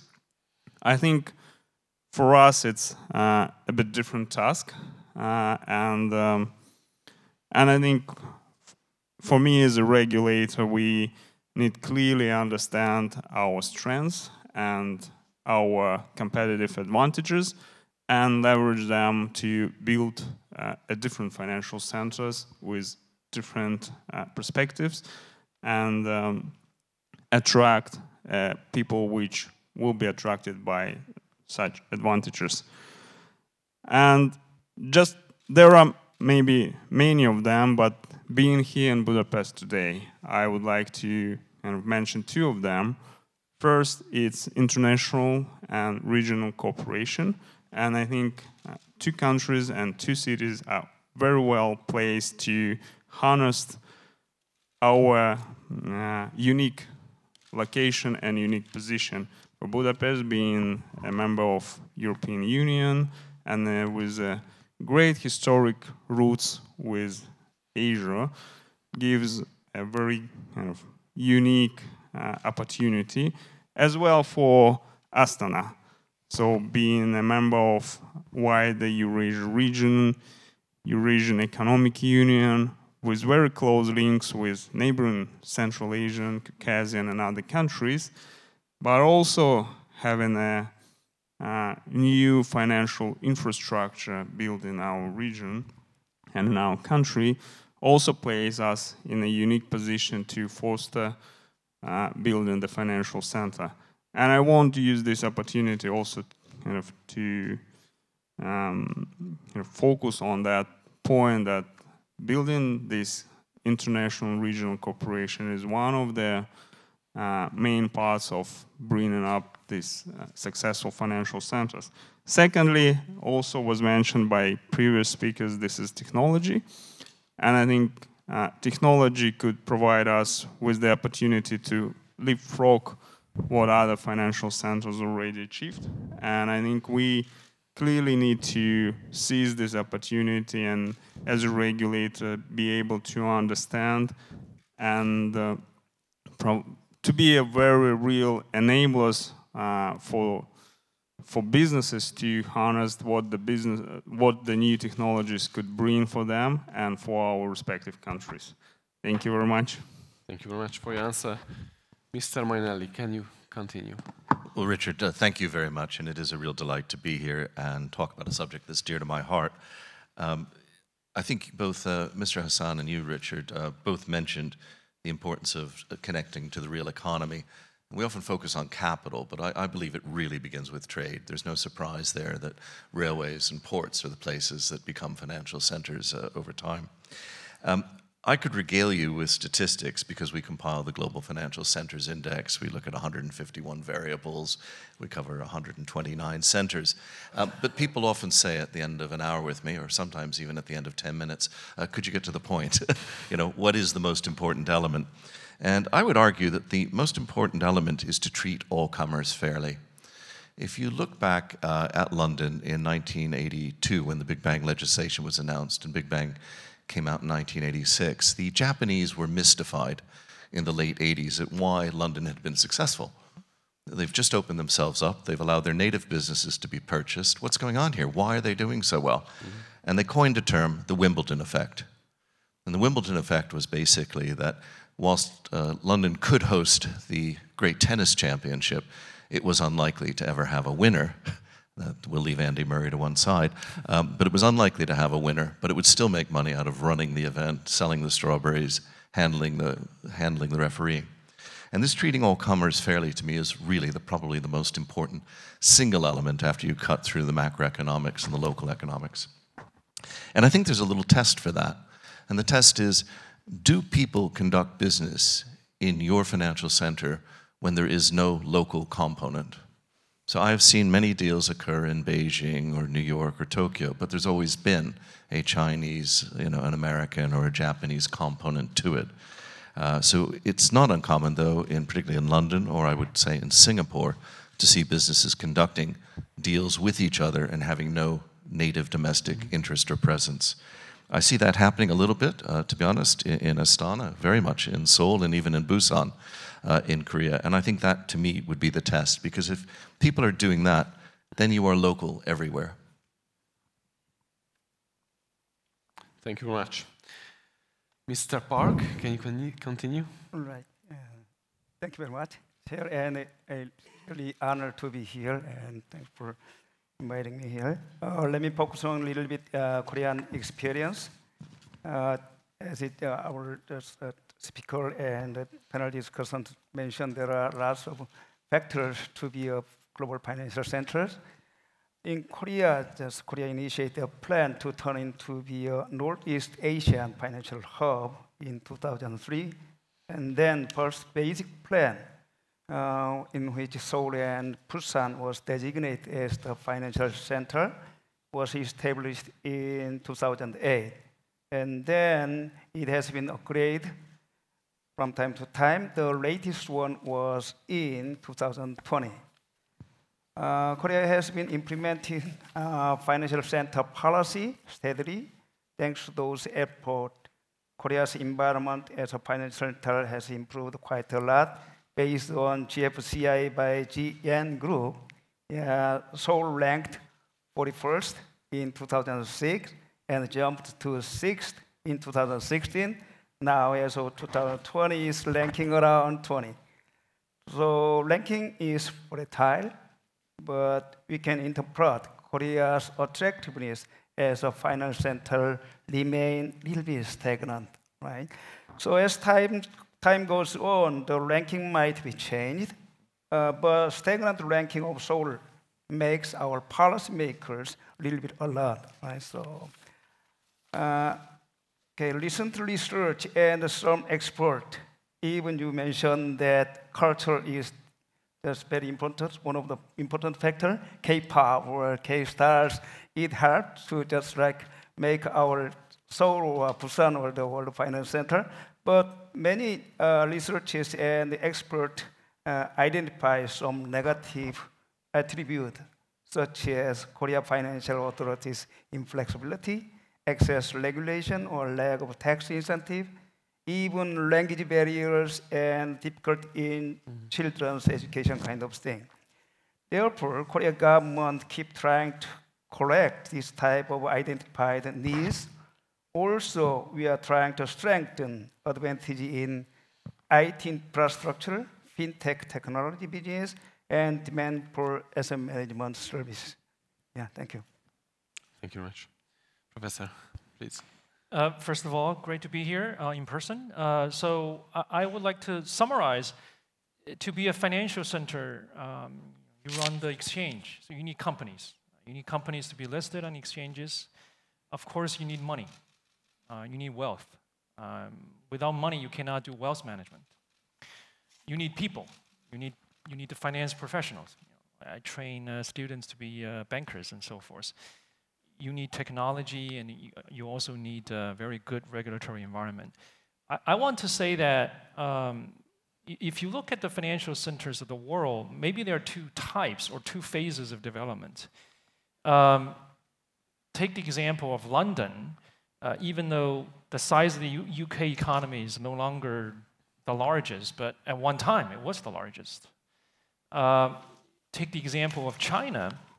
I think if you take the example of Shanghai, and to some extent Hong Kong, up to this point, Shanghai becoming at least a national and global financial center, it benefits greatly that it's backed by the Chinese economy.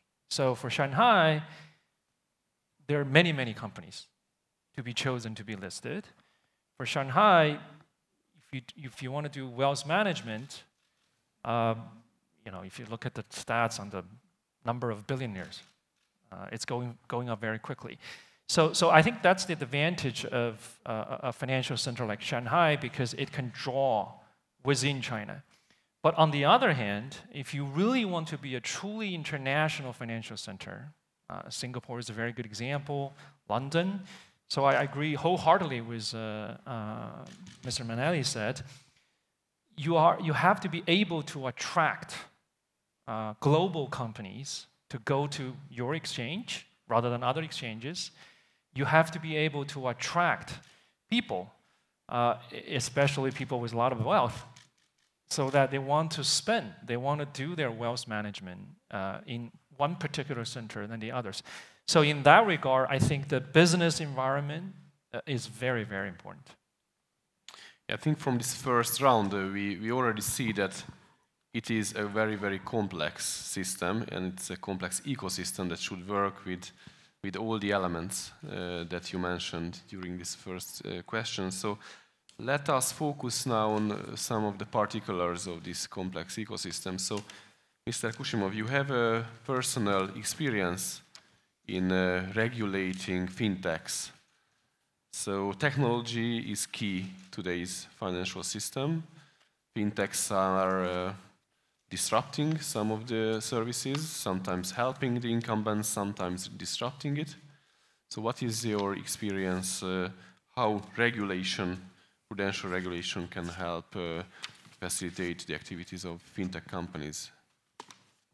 Yep, thank you very much for your question. I think kind of as a regulator, first of all, we need to kind of find where our mindset is about these new technologies, because this is the very necessary prerequisite for developing the regulation further. So we asked ourselves at the very beginning where we created our financial center, do we want to regulate or do we want just to prohibit such new technologies that it was at that time and probably still is too very difficult to understand for an average person? Do we want to kind of lead this innovation, or we want to be led by what is going around the world? And thirdly, do we want to listen entrepreneurs and innovators, or do we want to stay deaf to them? So my answer to all three of these was yes, and therefore it prompted a second step to create an infrastructure in terms both regulations, human capital. So regulator is a very big part of this infrastructure, because without having the knowledge and without having a human capital inside financial regulator, it's very difficult to build an environment which is favorable to fintech firms. So I think state and the regulators have a very important role in building fintech favorable environment. And why we need this? I think one example highlights the importance of financial technologies. I've been to one of the conference, and one example which kind of struck me, that if we remember 30 years ago, in the beginning of 90s, late 80s, the settlement cycle in the capital market was T+5, and it was okay. It took us around 30 years to make it T+2, so minus 1 day in decade, roughly. Today, these new technologies, blockchain, could bring us 2 plus instant 0. And that technology exists, and it kind of new opportunities for business, for everyone, but also kind of put a lot of pressure on regulators how to deal with that. And I think we need to be open-minded and understand the technologies, understand all the risks, and find the right way to regulate them so that it could coexist. Thank you. Thank you much. Michael, as you mentioned, you are calculating some of the leading indices in terms of financial centers, green finance, and smart cities, and so on. So how do you see the role of technology, whether a center goes up or down in your rankings, and in terms of how successfully a center is adapting to the changes of technology? Yeah, the word ecosystem has been used a few times here, and I think it's a very good word, but it implies a system that's so complex we can't understand it, very much like György's opening remarks today. It's a very complex environment through which we can, from which we can only pull a few generalized laws. I would dwell on the fact that, one, competition is crucial to technology, full stop. It is the most important thing. And yet, financial services needs to be regulated, particularly for consumer protection, and I'll come to that in a second. Therefore, the regulatory competitive balance is one of the most important factors. We look at things in the Financial Centers Index with the business environment, general financial sector development, human capital, short and long, infrastructure, and the kind of general reputation is a nice place to live. But this competitive regulatory balance is one that each center sets differently. And it can set it differently for different markets. I often think, bluntly, that the UK is terrible at retail. We have got, I think, the second worst rated retail experience in financial services in the OECD. But why are we such a great center? It's wholesales where we compete. We are the preeminent wholesale area. And where do you see that? Well, the funny bit is you don't. We have 525,000 people working in the square mile. About 200,000 of those are in financial services. There are 24,000 firms in that square mile. So you're working out the average there, which is 20. Actually, that's even split. 250,000 work for 250 firms, and the rest work for these small firms, really more an average of about 10. So it's that huge bifurcation in these systems working together, people innovating constantly at that level, that I don't think the regulators can handle. It's just not something you do. I used to manage Ministry of Defense research. We invented virtually nothing. It all came from the smaller suppliers we were working with. That's where the innovation comes from. And I'm seeing in this area also, for me, the real explosion is going to come in areas like professional services exports, where we're already beginning to see a diffusion there. We're beginning to see difficulties in defining what is a national financial services firm. Far more difficult to define a local financial center. It's causing our firm great troubles. What is a commercial center? If people are only coming in 3 days a week on average, people are working from several hundred miles away or across national borders. So I think this explosion, particularly in the wholesale markets, is one that regulators probably ought to back off on. And the area that regulators probably ought to move forward on is much tighter controls on the retail. Very interesting, thank you.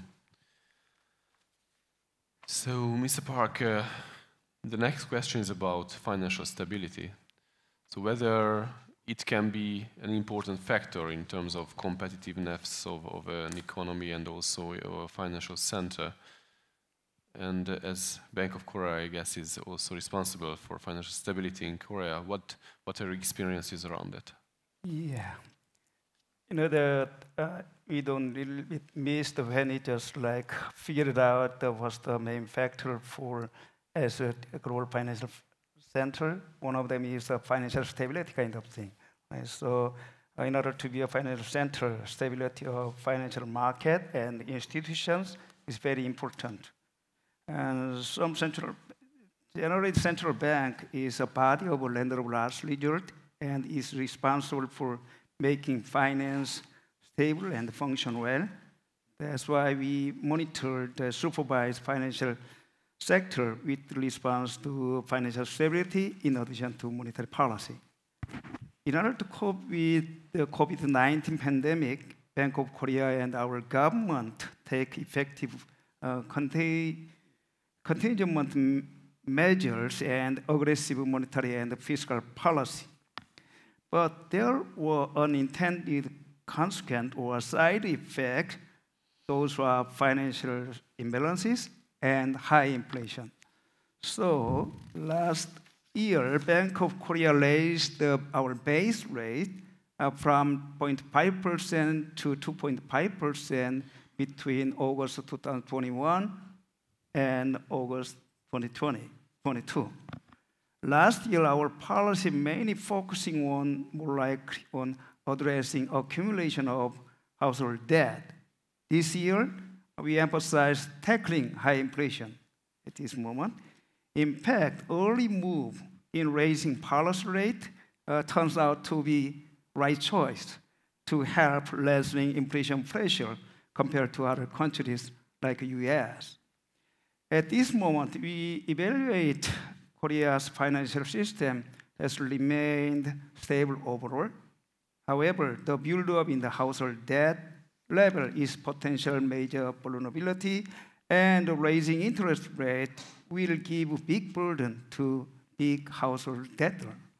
So, also recently domestic and overseas risk factors are increasingly likely to be negatively affect to our financial stability.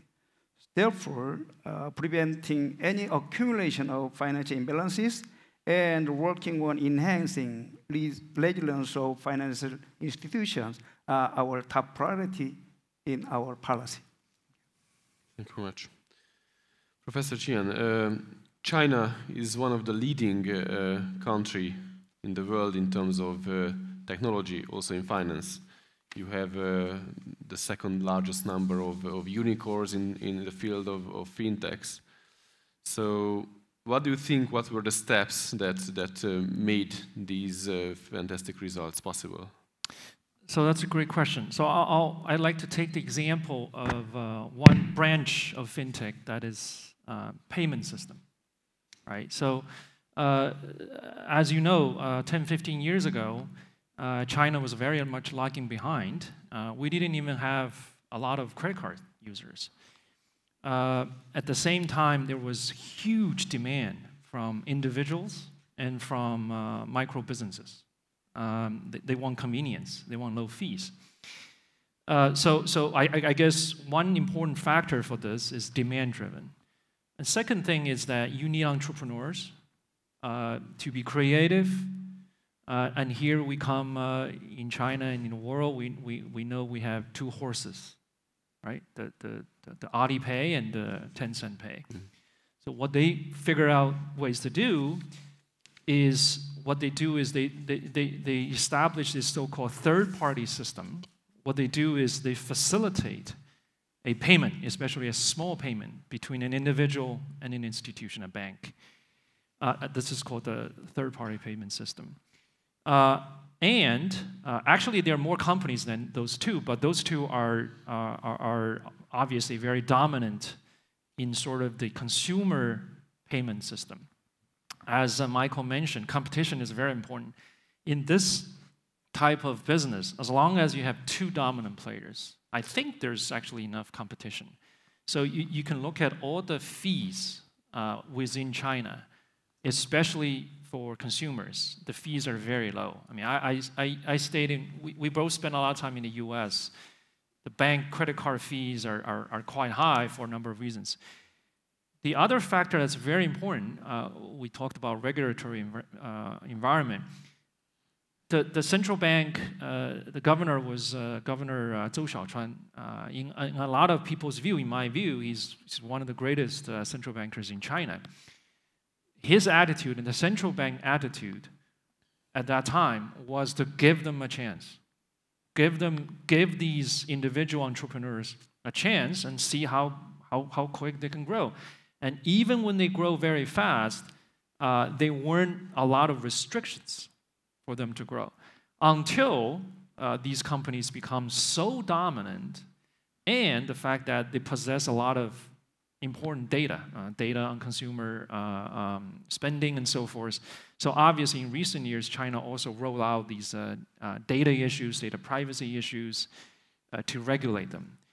So to summarize this sort of success story, I think financial institutions and entrepreneurs need to meet the demand of the population. They need to try new things, and the regulators need to accommodate innovative behavior until at some point, if these companies become a very big part of the financial infrastructure, clearly you need to regulate them. Sure. So back to Michael's point, it's a balance, right? Between Absolutely. competition and entrepreneurship and regulation. Absolutely. Mr. KUSHIMOV, you already mentioned digital assets and blockchain as a new technology, not so new, maybe we are talking about it several years.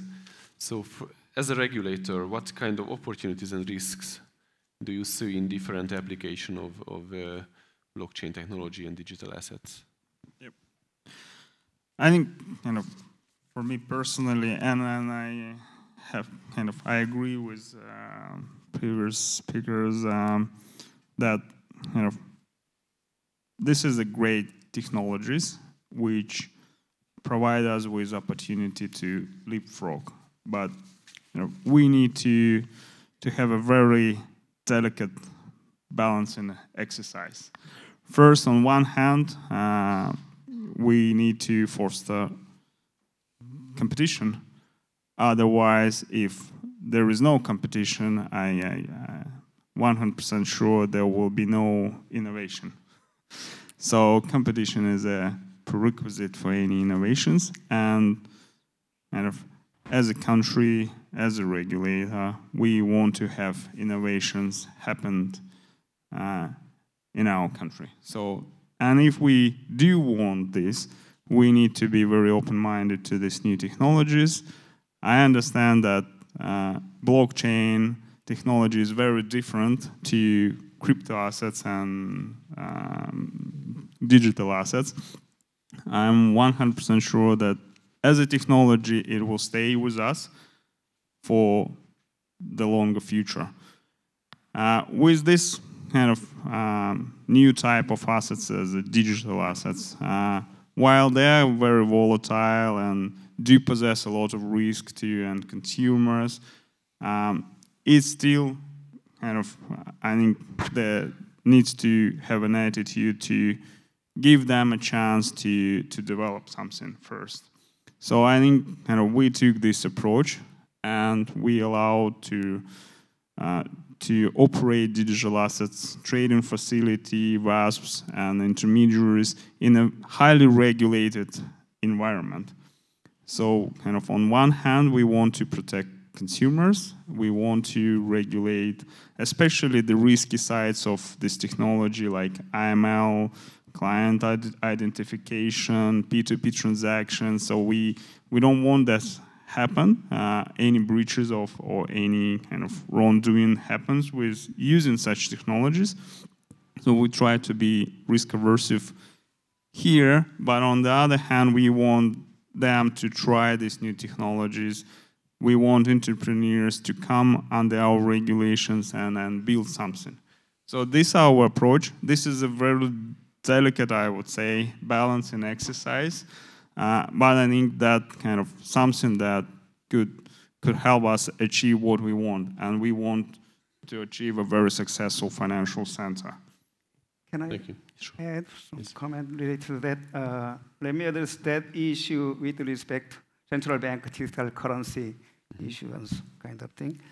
As we just discussed about government regulation must strike a balance between promoting innovation and effective competition while protecting investors and consumers. A ripple effect of developing fintech or blockchain technology would be profound, as we know. But acceleration of expanding big tech with stable coins in the payment sector might do harm, right? So this is one of the reasons central banks are preparing central banking digital currency. We are preparing that. That innovation in CBDCs also are expected to catalyze the promotion of capital market when he introduced the cross-border payment system, CBDC provides another opportunity for promoting regional capital market development and strengthening regional fiscal safety net kind of thing, financial safety net. Thank you. I think this is a very interesting topic. So, Michael, I know that you already also have a huge experience in blockchain technology and the like. So do you want to add something maybe to this topic? Well, yes. I mean, blockchain is much older than most people in banking know. We built our first blockchain in 1995, and we weren't the first. In fact, I've written a paper on the origins, which show that it's been around. The consensus mechanisms of cryptocurrencies, though, were new in 2009. So that's a distinction. But it's interesting, of course. CBDCs are not going to use a consensus mechanism. It's irrelevant to them. And frankly, they probably won't use a blockchain. Why would you have an external ledger that might disagree with your internal ledger? What's the point? I'm the central bank. I'm going to be right. I think as we look ahead, we've got some big issues here. Probably the biggest one is what happens to fractional reserve banking. That's probably one. And I think the other issue we haven't really discussed as a global society, because I think people see it as a national discussion, is the role of privacy. You know, you've got two choices here. You have anonymous CBDCs, or you've got the central bank sees everything. And I think you've got, again, a big distinction here as to whether or not you do or don't retain commercial banks in that process, or if you go direct to consumer. Thank you. Professor, do you want to add something? Sure. So obviously this is a very interesting area of research. My colleagues and I are working on this. This is my own view. Going forward, I think you're going to see a sort of a two-tier system in terms of digital currencies. At the top, it will be the CBDCs. It will be the digital currencies issued by all the major economies because they're backed by central banks. But on the other hand, cryptocurrencies, I don't think they're going to go away. I mean, if you look at price movement of Bitcoin, it's still traded at 20,000. That's very high. And despite all the technological issues, the idea of these cryptocurrencies is because there's still enormous demand for trading and wealth transactions anonymously, and cryptocurrencies do that. Even if the CBDCs can also do anonymous transactions, but that's why I think the cryptocurrencies will still be there. In terms of the experience of China, we know that the digital RMB has been promoted, has been used up to this point mostly in domestic consumption. The idea is basically replacing some of the cash. It's M0. But going forward, I know that the PBOC is very cautious, but as an academic, I can stipulate. It would be really interesting to see how CBDCs can be used in cross-border transactions. I actually agree with Mr. Park. If obviously very important, if there is enough coordination among central banks with the CBDCs used in cross-border transactions, I think it will actually not only increase the speed and efficiency, it actually can increase safety for the global system. Right. Yes, I just kind of couple of very interesting thoughts that I also would like to add to Mr. Juan comments. I think first one is that kind of clearly there is a sentiment that these cryptocurrencies will not go away.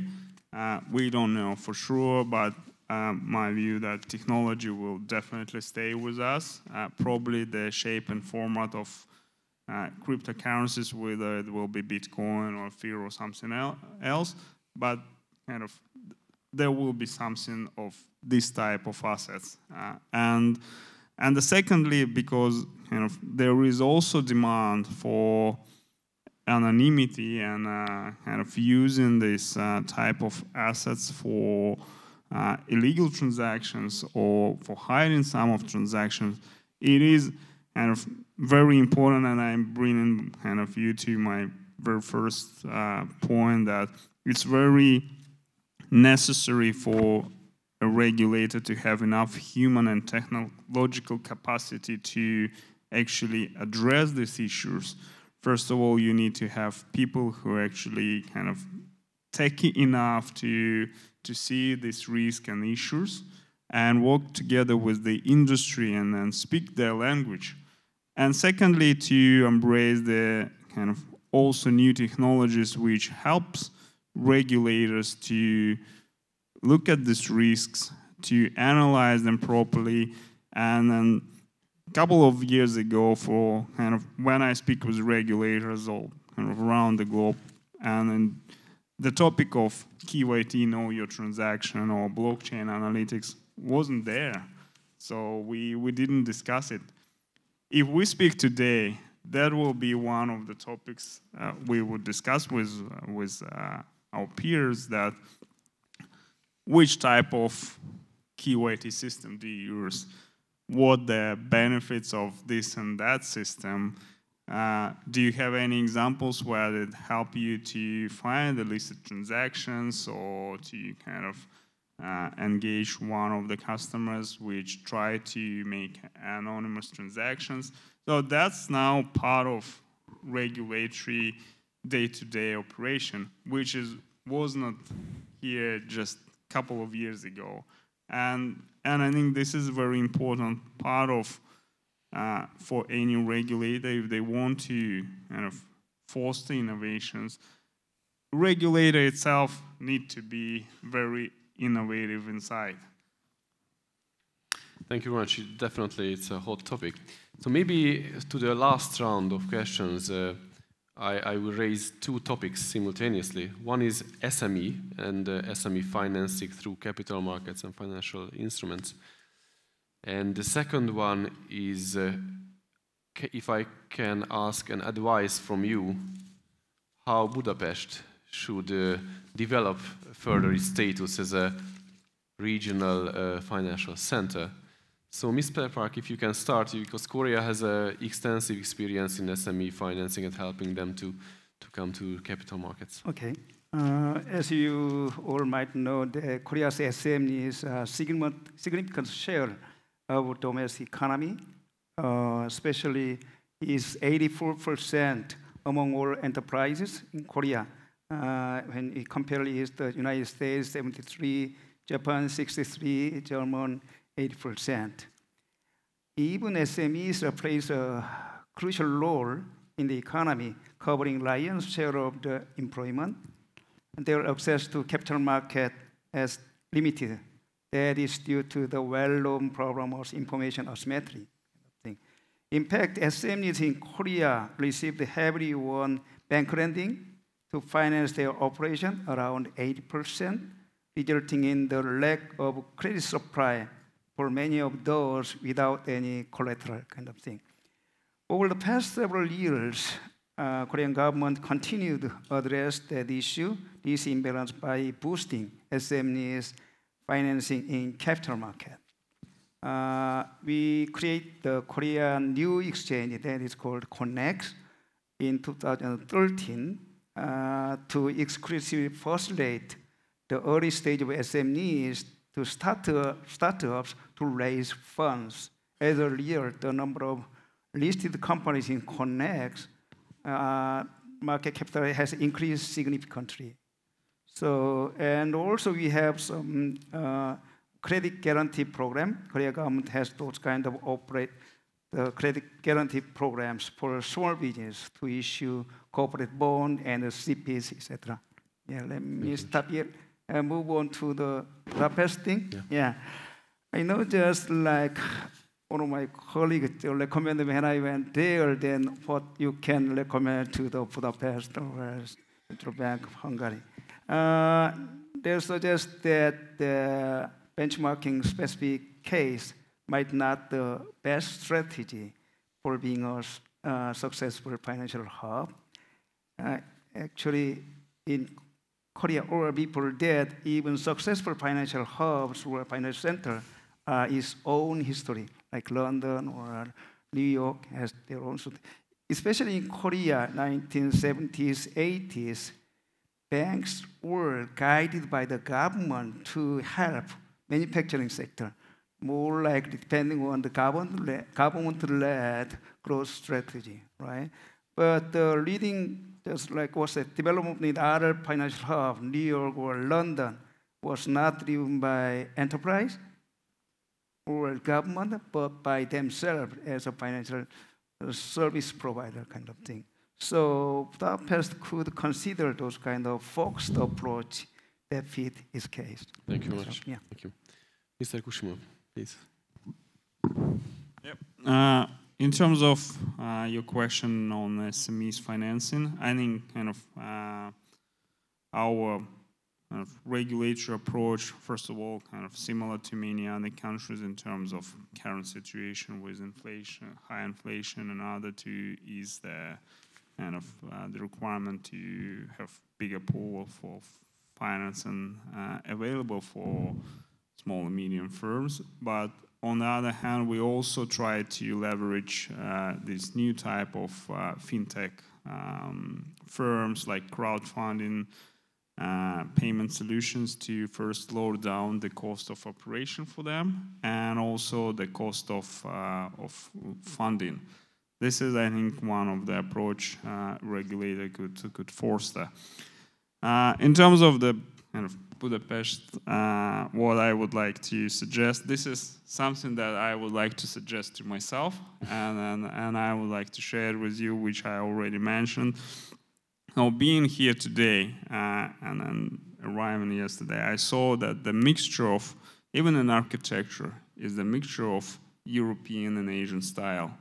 We do share a lot of history, and speaking with the people, kind of you, on one hand, very deeply rooted in European culture, being part of Europe, but also having a very deep historical links with Asia, I think places you in a very unique kind of position to be a hub between two cultures, two financial systems, and be on this part of the Silk Road route.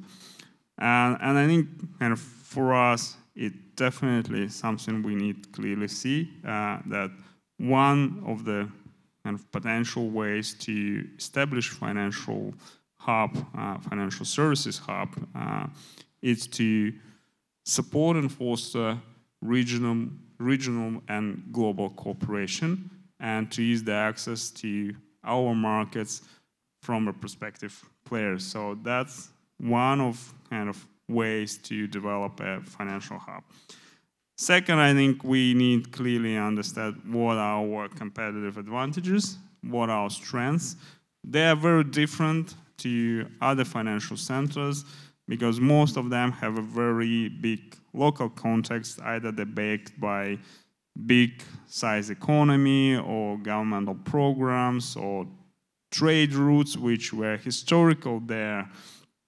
We have a different setup which is very local, but we need to understand what are these strengths and advantages which we already have and leverage them to the benefit of creating a sustainable financial hub here as well. Thank you very much. Thank you. Thanks. Professor Jian, considering the time, very short answer, please. Sure.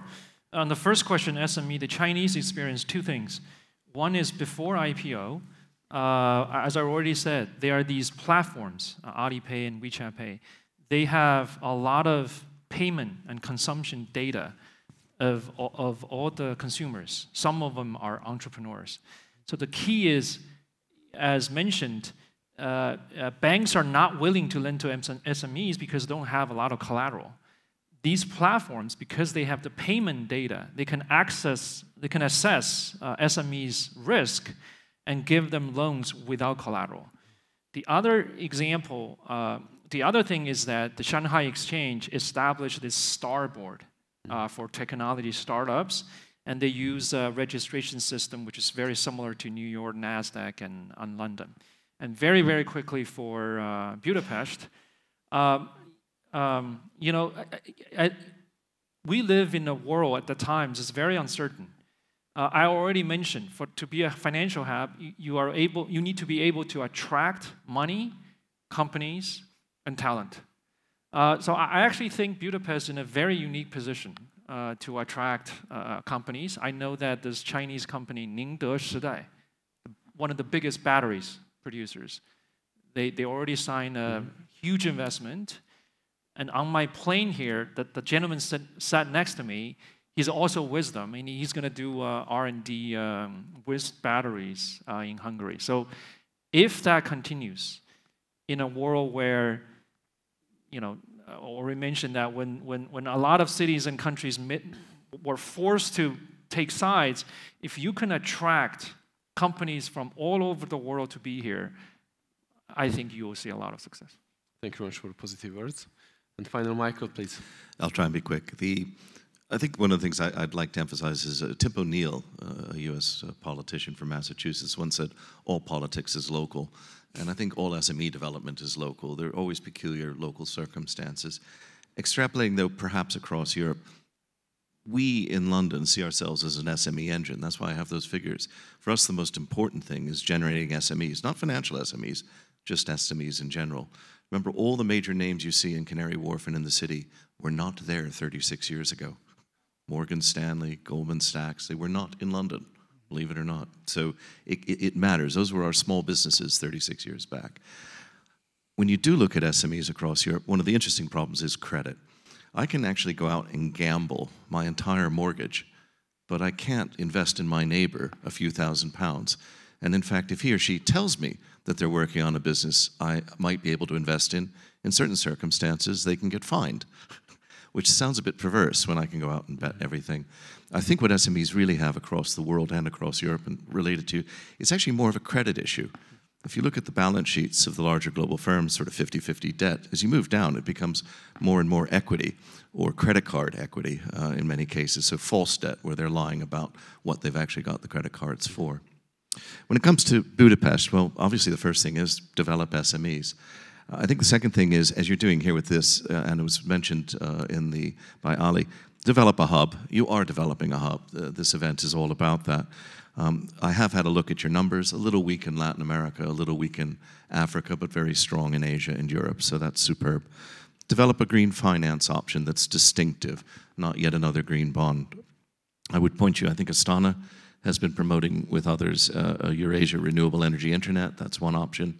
Or look at what Chile did just in March, where they issued a policy performance bond, which is linked to their 2030 carbon targets. The interest rate goes up if they fail to make the bond. Now that's a new and novel thing that I think you could look at.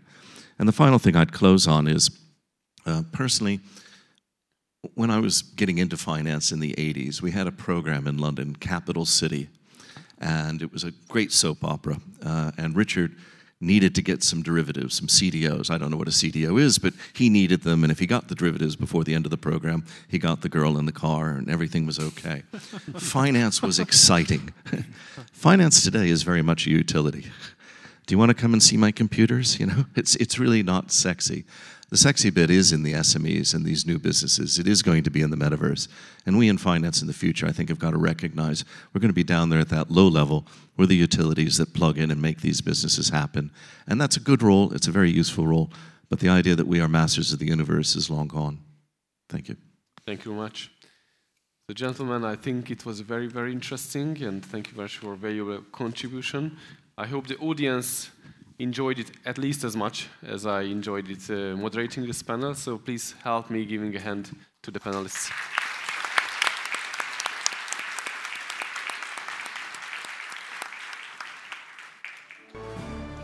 Dear audience, welcome back to the Budapest Eurasia Forum 2022. After a remarkable panel discussion on finance, we move to our second panel on geopolitics. Globalization is undergoing radical changes. The COVID-19 pandemic highlighted the vulnerability of the value chains, a decisive element of the international relations and geopolitical strategies. The megacities and city clusters are emerging on the world stage as new political and economic power centers. One of the main questions is whether globalization or regionalization will be more influential in the next decades, and which will better serve the competitiveness of the Eurasian nations.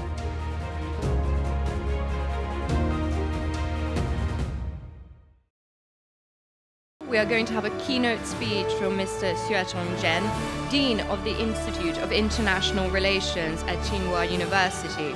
Mr. Yan holds several positions researching the field of international relations, arms control, and China-US relations. He is one of the most cited Chinese authors around the globe and one of the top 100 public intellectuals, according to Foreign Policy magazine. Good morning, everyone. It's a great pleasure for me to attend the Budapest Eurasia Forum this year.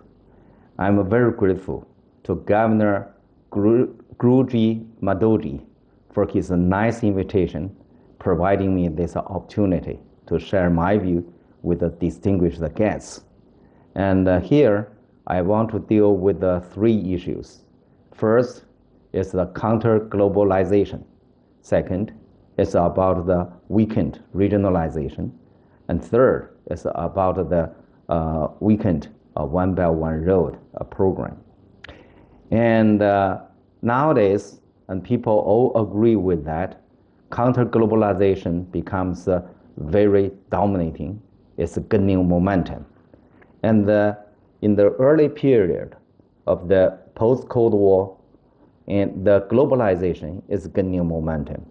And it contains two parts, marketization and democratization.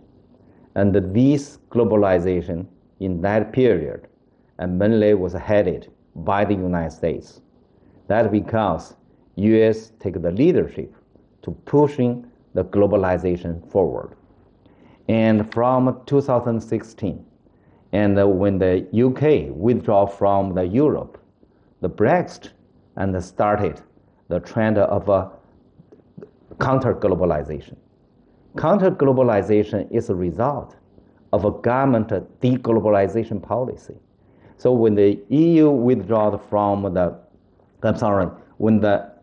UK withdrew from the EU, and more and more major powers to follow that suit adopted a deglobalization policy, such as the United States, and from the Trump administration adopted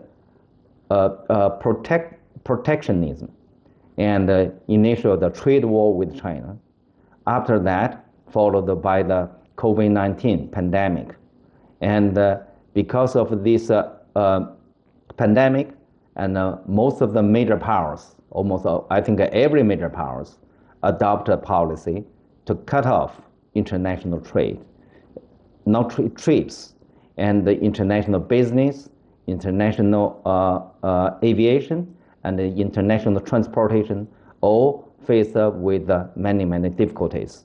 And especially when US adopted this decoupling policy against China, and which strongly stimulated the counter-globalization further. And this year, when we had the war in Ukraine, and then the Western countries adopted a decoupling policy against Russia, these policies break down a lot of international supply chains. And following with this situation, major powers concern the economic security. Therefore, and the more and more countries concerning to develop their internal circulation policy instead of strengthen international cooperation. Therefore, that's why we see the counter-globalization trend is gaining momentum. Actually, I believe there are three elements and pushing the counter-globalization forward in the future. First is the populism. Populism and dislike the international cooperation. They blame the international cooperation as the source of their economic difficulties at home. So when they attribute all the difficult social problems and social economic decline to international foreign factors, so this kind of ideology and it becomes a very, very anti-globalization. And populism is harmful, but before they combine with power, it cannot stop globalization. because the populism combined with the power, especially like the Trump administration, and they use the government power to adopt deglobalization policy, therefore make the counter-globalization trend inevitable. And third, it's not last but not least, is American become less interested in globalization. American no longer have interest to take the leadership of globalization and adopt the protectionism policy. And American even follows other countries, some other protection policy to initiate the state-dominated technology competition. And recently, U.S. Congress issued a law about the cheap competition and use the government power to subsidize and private company for this kind of a technology competition. So these three factors, from my understanding, is now a major elements driving the counter-globalization forward.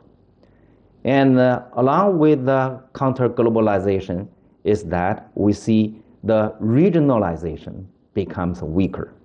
And actually, regionalization is adopted by the governments to use collective efforts to compete with the superpowers and for their own economic cooperation locally. And fortunately, then this situation no longer exists, is because the regionalization cannot move forward without leadership, I mean regional leadership. For instance, even in the Northeast Asia, and there's only 3 countries, because the US do not want to have a regionalization.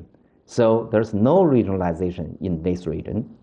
And usually, the France, Germany have an interest to provide joint leadership for regionalization in Europe.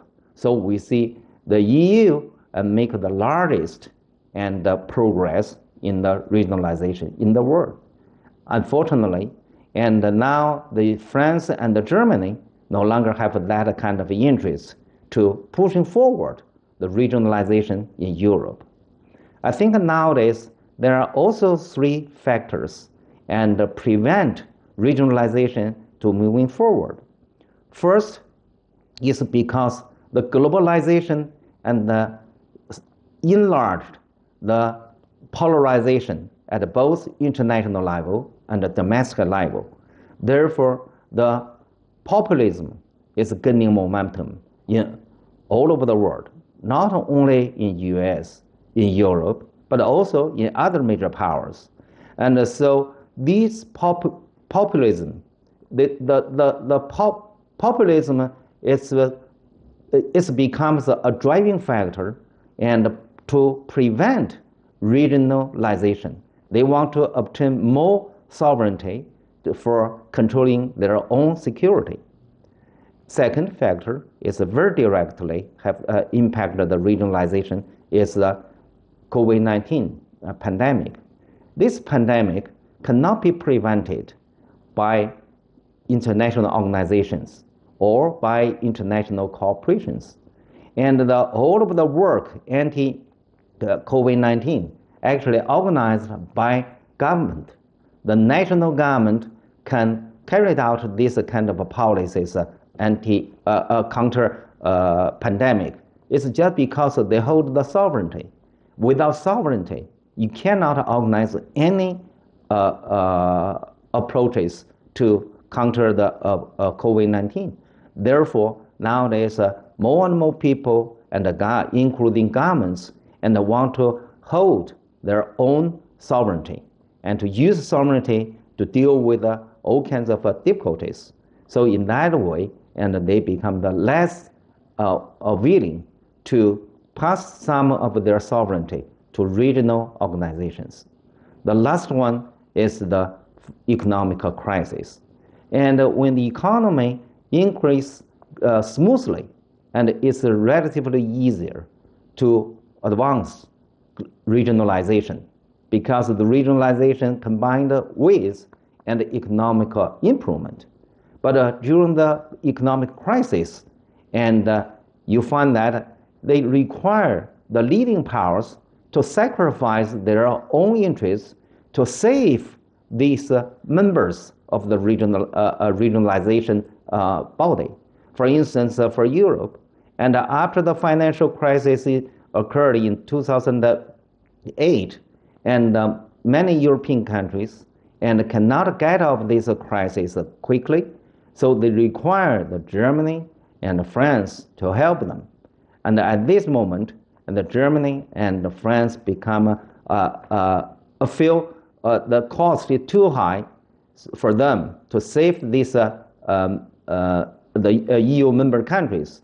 Therefore, and they become the less willing to pushing forward the regionalization. So that's why nowadays we see the regionalization do not only cannot make any progress in non-European area, even in Europe, the regionalization cannot move forward. Last, I will touch a little bit on the One Belt One Road. The BRI obviously have more difficulties in Europe, and the first reason is that China cannot stand with the European countries on the same side toward the war in Ukraine. And because of these differences between China and most of the European countries, so the BRI project becomes difficult to be accepted or supported by the European members. And the second factor is still the populism. Since the populism is gaining momentum in Europe, and they even do not support the cooperation among the European countries, let alone support the cooperation with China. So we all see that even the Fudan University have the difficulties to develop education cooperation with Hungary. And the last thing is about the general situation, I mean the counter-globalization. And since the counter-globalization is still gaining momentum, and to pushing forward One Belt One Road project will be very, very difficult. So my presentation is very pessimistic, but then that's reality. That's why recently most companies are talking about how to survive the current winter. And if we cannot survive the winter of counter-globalization, and we can never see the coming spring. So I think the whole world, and certainly including China and the European countries, we should work together and to use our joint efforts to survive the trend of the global counter-globalization and to help the globalization to resume in the future. Thank you. Thank you very much. Now it is time to move to the panel discussion. Therefore, let me invite Mr. Norbert Csizmadia, the President of the Board of Trustees at the Pallas Athéné Domus Meriti Foundation, who will moderate the panel discussion dedicated to geopolitics. Mr. Csizmadia is also a well-known geographer, geopolitical and geoeconomic thinker, and the author of several books. In his latest publication entitled Geofusion 2.0, Towards a Long-Term Sustainable Eurasian Growth, he interprets the global economic and geopolitical trends of the 21st century by exploring their geographical and economic context. His research results are substantiated by 100 new awareness-raising maps and charts. So, Csizmadia.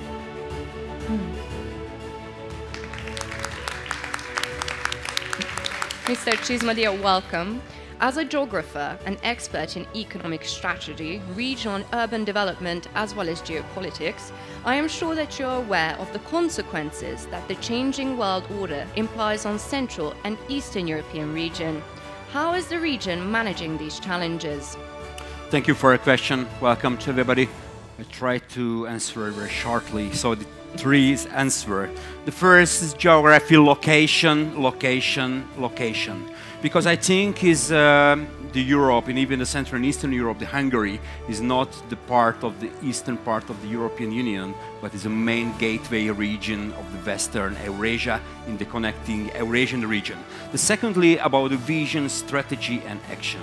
It's very important for the political stability. It's very important that the monetary policy, geopolitics, and economic policy work together. And even the Hungary was the first country, 11 years ago, with the starting of the Eastern Opening Program, and Hungary was the first European country is joining of the Belt and Road Initiative. And the first answer, because I think is Hungary to solve 3+1 passwords. And the three passwords in the 21st century are connectivity, complexity, and sustainability. And the +1, the age of Eurasia.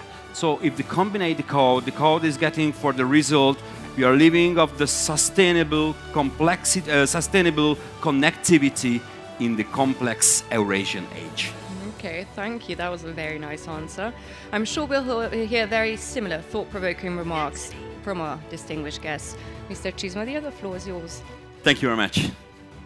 So to welcome our panel, the globalization versus regionalism, the changing value change, connectivity and prosperity of the age of Eurasia. I would like to warmly welcome and introduce our panelists. The first, Mr. Mehmet Hüseyin Bilgin, the chair of Eurasia Forum in Politics, Economics, Business, and also founder, the vice president of Eurasia Business and Economic Society. Professor Bilgin has interesting research in the field of geopolitical risk affecting to the economy. Please welcome Mr. Mehmet Hüseyin Bilgin. Thank you. I would like to introduce Ms. Deborah Elms, the founder of Executive Director, Asian Trade Center, and President of Asia Business Trade Association. Elms, expensive working with the trade policy in the region. So please welcome Deborah Elms. Deborah, nice to meet you. I would like to join us by the online platform, Ms. Chenko Su, Professor, the Dean of the School of International Relations and Public Affairs at the Fudan University. His major research interests are international relation theories, Chinese politics, and foreign relations in the international organized. Please welcome in an online place in Chengdu Su, Professor.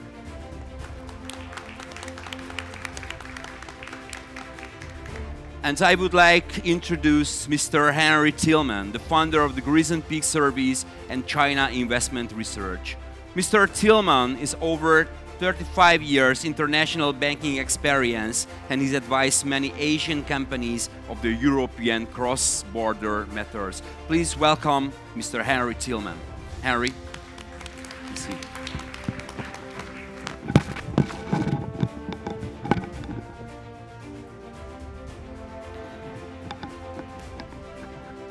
So I would like to opening question to Mr. Mehmet Bilgin. So being the professor of expert dealing economic policy, researching of aspects or the global challenge such as COVID-19 pandemic. So how is the economic challenge and opportunities of Eurasian current geopolitical change affecting of the new first security model of the globalization? Thank you. Thank you for inviting me. Also, I would like to congratulate the Nemzeti Bank for organizing this great event. It is, a well done job, very great and amazing organization. Actually, I was one of the speakers in 2020, 2 years ago. Regarding your question, let me say my last sentence first. As Ibn Khaldun says, the geography is density and Eurasia is rising. This is, I think, the main or the last sentence that I would say. If I would say some things like the theoretical background, in recent years, two incidents, have made big changes in economic paradigm and also in economic policies. The first one was the global financial crisis, 2008 global financial crisis, which has led to important change in economic paradigm. not in policies mainly, but in economic paradigm. And the second one is the COVID-19 pandemic, which has, made big changes in economic paradigm and also in economic policies. Actually, if you remember, before pandemic, there was no any atmosphere which supporting the globalization. If we remember, the world agenda was the tension between US and China and trade wars. But with pandemic, just beside the disease, effects, this supply and logistic issues, has created a big trauma in Western nations, especially. And the disease side of the pandemic will be ended, of course. But I think the trauma, which mainly caused by the supply and logistic issues, we lost for some decades. And in this period, Eurasia region, has very important opportunities, and it can, it is its role, very important role, the balancing the global relations, not only economic and trade relations, also the global political relations, and also can play like a bridge between Eastern and Western countries, because in this new era, I strongly believe that there will be some shiftings in the supply and logistic centers, in the map of the supply and logistic centers. And this all changes, puts forward only one region, which is Eurasia. Also some other world issues, problems like security, immigration, refugees problems, also this, Eurasia region can play very important role. And another thing, I think, in this period, I don't want to, take much of time. In this period, I believe this Eurasia region, if they imply the correct economic policies, they will attract a huge amount of FDI. Because many Western companies and also Asian companies that, targeting the Western markets, European markets, I think, they may shift their investment to the Eurasia countries. Eurasia, I mean, this, the east part of Europe and west part of Asia, actually. Eurasia, which is Istanbul, is in the center. And of course, Astana is one of the center, Budapest is one of the center. There are, of course, some other centers. And this new era, I think, it will be era of regionalization. Not it will be unrealistic, in my opinion, to say that the globalization would make some progress in this period. Of course, this is my last sentence. Of course, the global political, economic, and trade relations among countries at the global level would last at a certain level, but there will be no progress in globalization, and this is the conservatization age and protectionism age. Actually, this started with 2008 global financial crisis and with Trump policies. So we could see those conservatism in the trade policy. Now, if you look at the world, the United States before the pandemic, the United States was like conservative country and China was globalist countries in the world trade terms. Thank you again. This is what I can say in the first round. Yes, I agree, because, the COVID has changed a lot of things. And even when we started to feel the first, it was the supply chains. So I want to ask Ms. Deborah Elms, the rupture of the supply chains due to the pandemics being widely studied, expert around the world, expert of international trade, especially the Southeast Asian region. So in your view, what is the measure can we take recover that the supply chain ecosystem are at the doorstep of the complexity transform to the value chain system? What do you think about this? It's an interesting question, and I want to say, again, thank you for having me here, and I'm delighted to be here on behalf of women especially, so yay. Supply chains, I think, is very interesting. One thing that I find especially notable is that I've heard a lot of central bank governors give speeches over the years, and they never, as far as I can recall, talked about trade, and they certainly never mentioned supply chains until the last couple of years. And now all of a sudden, central bank governors will spend half of a speech, as we heard, especially from Thailand this morning, talking about trade issues, supply chain issues, disruption, how do we grow from here? C-suites, which never paid attention, I mean, of course, they paid attention a little bit to supply chain issues and trade issues. They never had it at the C-suite level, really, until recently. And so this is an issue that has moved from of concern to a few to sort of top-level priorities for both policy and for business. And I think that is a reflection of the times that we live in. It's not just the pandemic. Of course, the pandemic, as we certainly all are well aware, has caused all sorts of disruptions. And, you know, part of our panel can't be here because of travel restrictions that remain in place. Those of us who are here from Asia are experiencing a very different pandemic, I think, than those of you from Europe. So we've had varying responses to the pandemic, but we certainly have experienced, as a collective, real shifts in supply and in demand. It's happened simultaneously, and it happened globally. That has, again, elevated this issue to the top of agendas for policy and for business. Now, the question is, of course, where do we go from here? How long will this remain a top priority for these individuals who have limited attention spans because they're very busy doing lots of things? I think it's unclear. I mean, there is an effort to say that globalization is dead and that we are now moving into a period of reshoring or onshoring or friendshoring or nearshoring, find your favorite word. I'm not convinced. I think if you look at the data, it suggests already that supply chains continue to be in place at a global level. Some are being moved.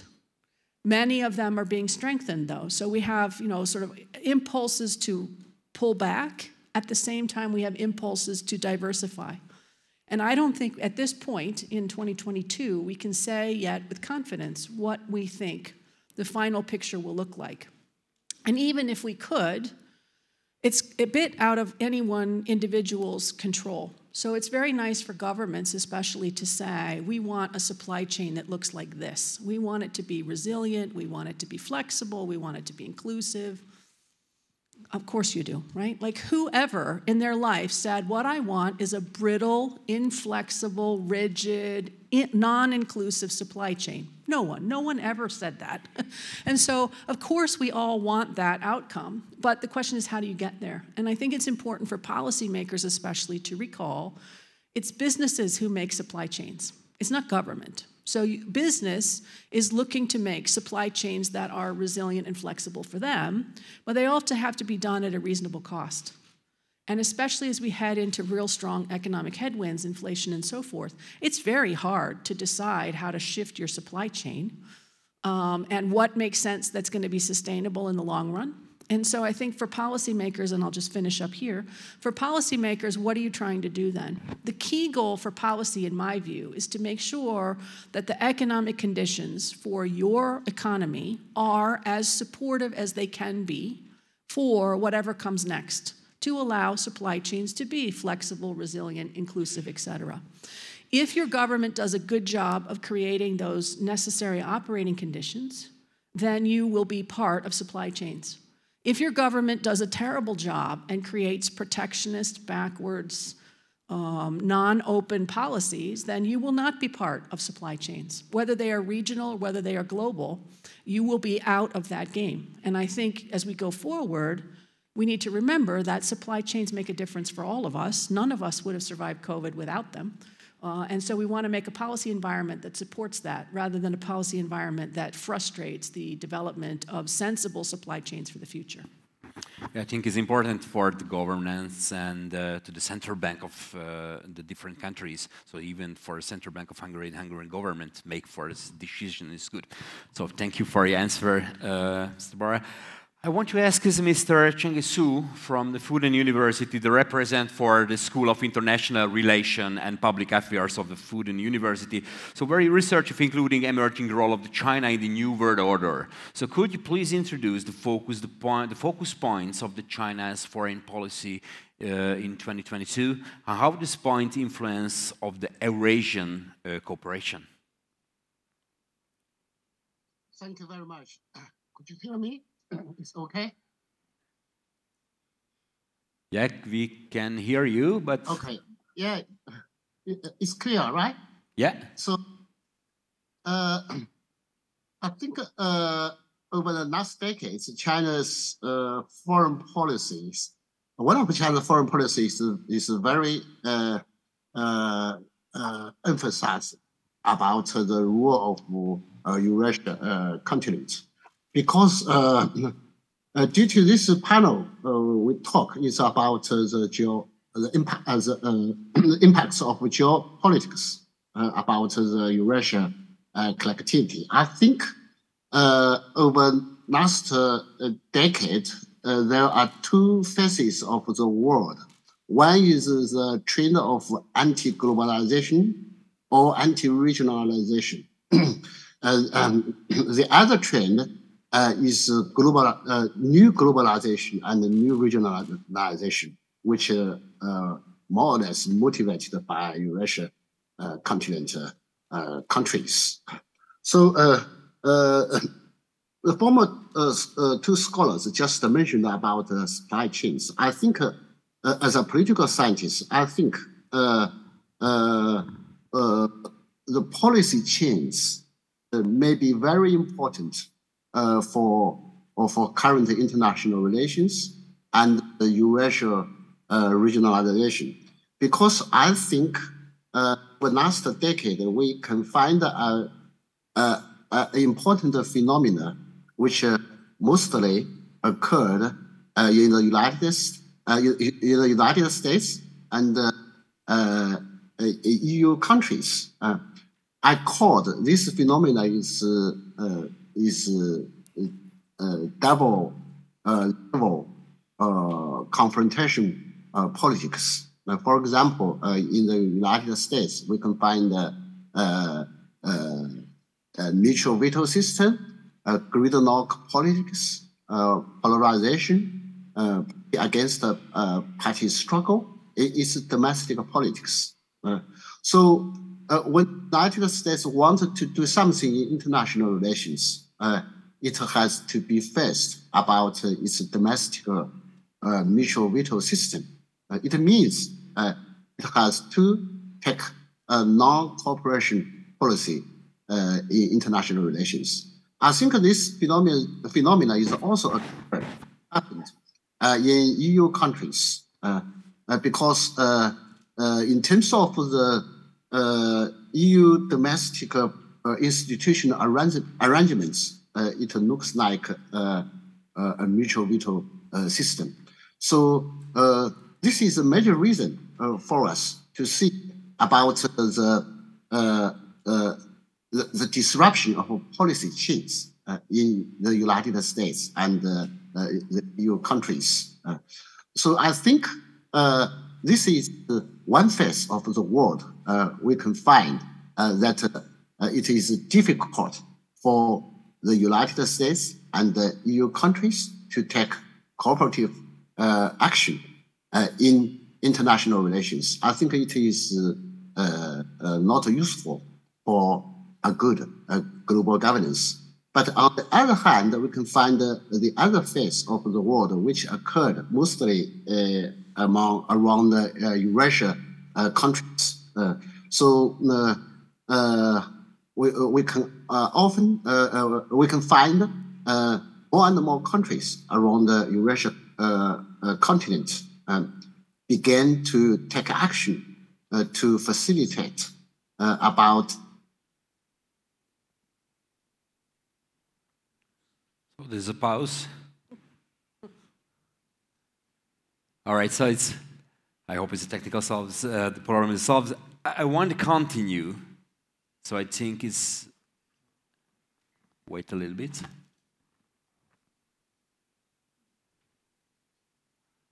Okay, so let's continue with Mr. Harry Tillman. So it's the researcher, the familiar with the impacts of the Belt and Road Initiative across the importance of this China's investment well represented the Chinese FTA data. So how does the Belt and Road Initiative support the cooperation Eurasian currently? And how do you see the question for like globalization versus regionalization? So which will be the future? So I hope this still is okay. If not, I think it's okay. Can you hear me okay? Yes. So I look at the FDI in 3 different ways. 1 is China outbound, China-led outbound.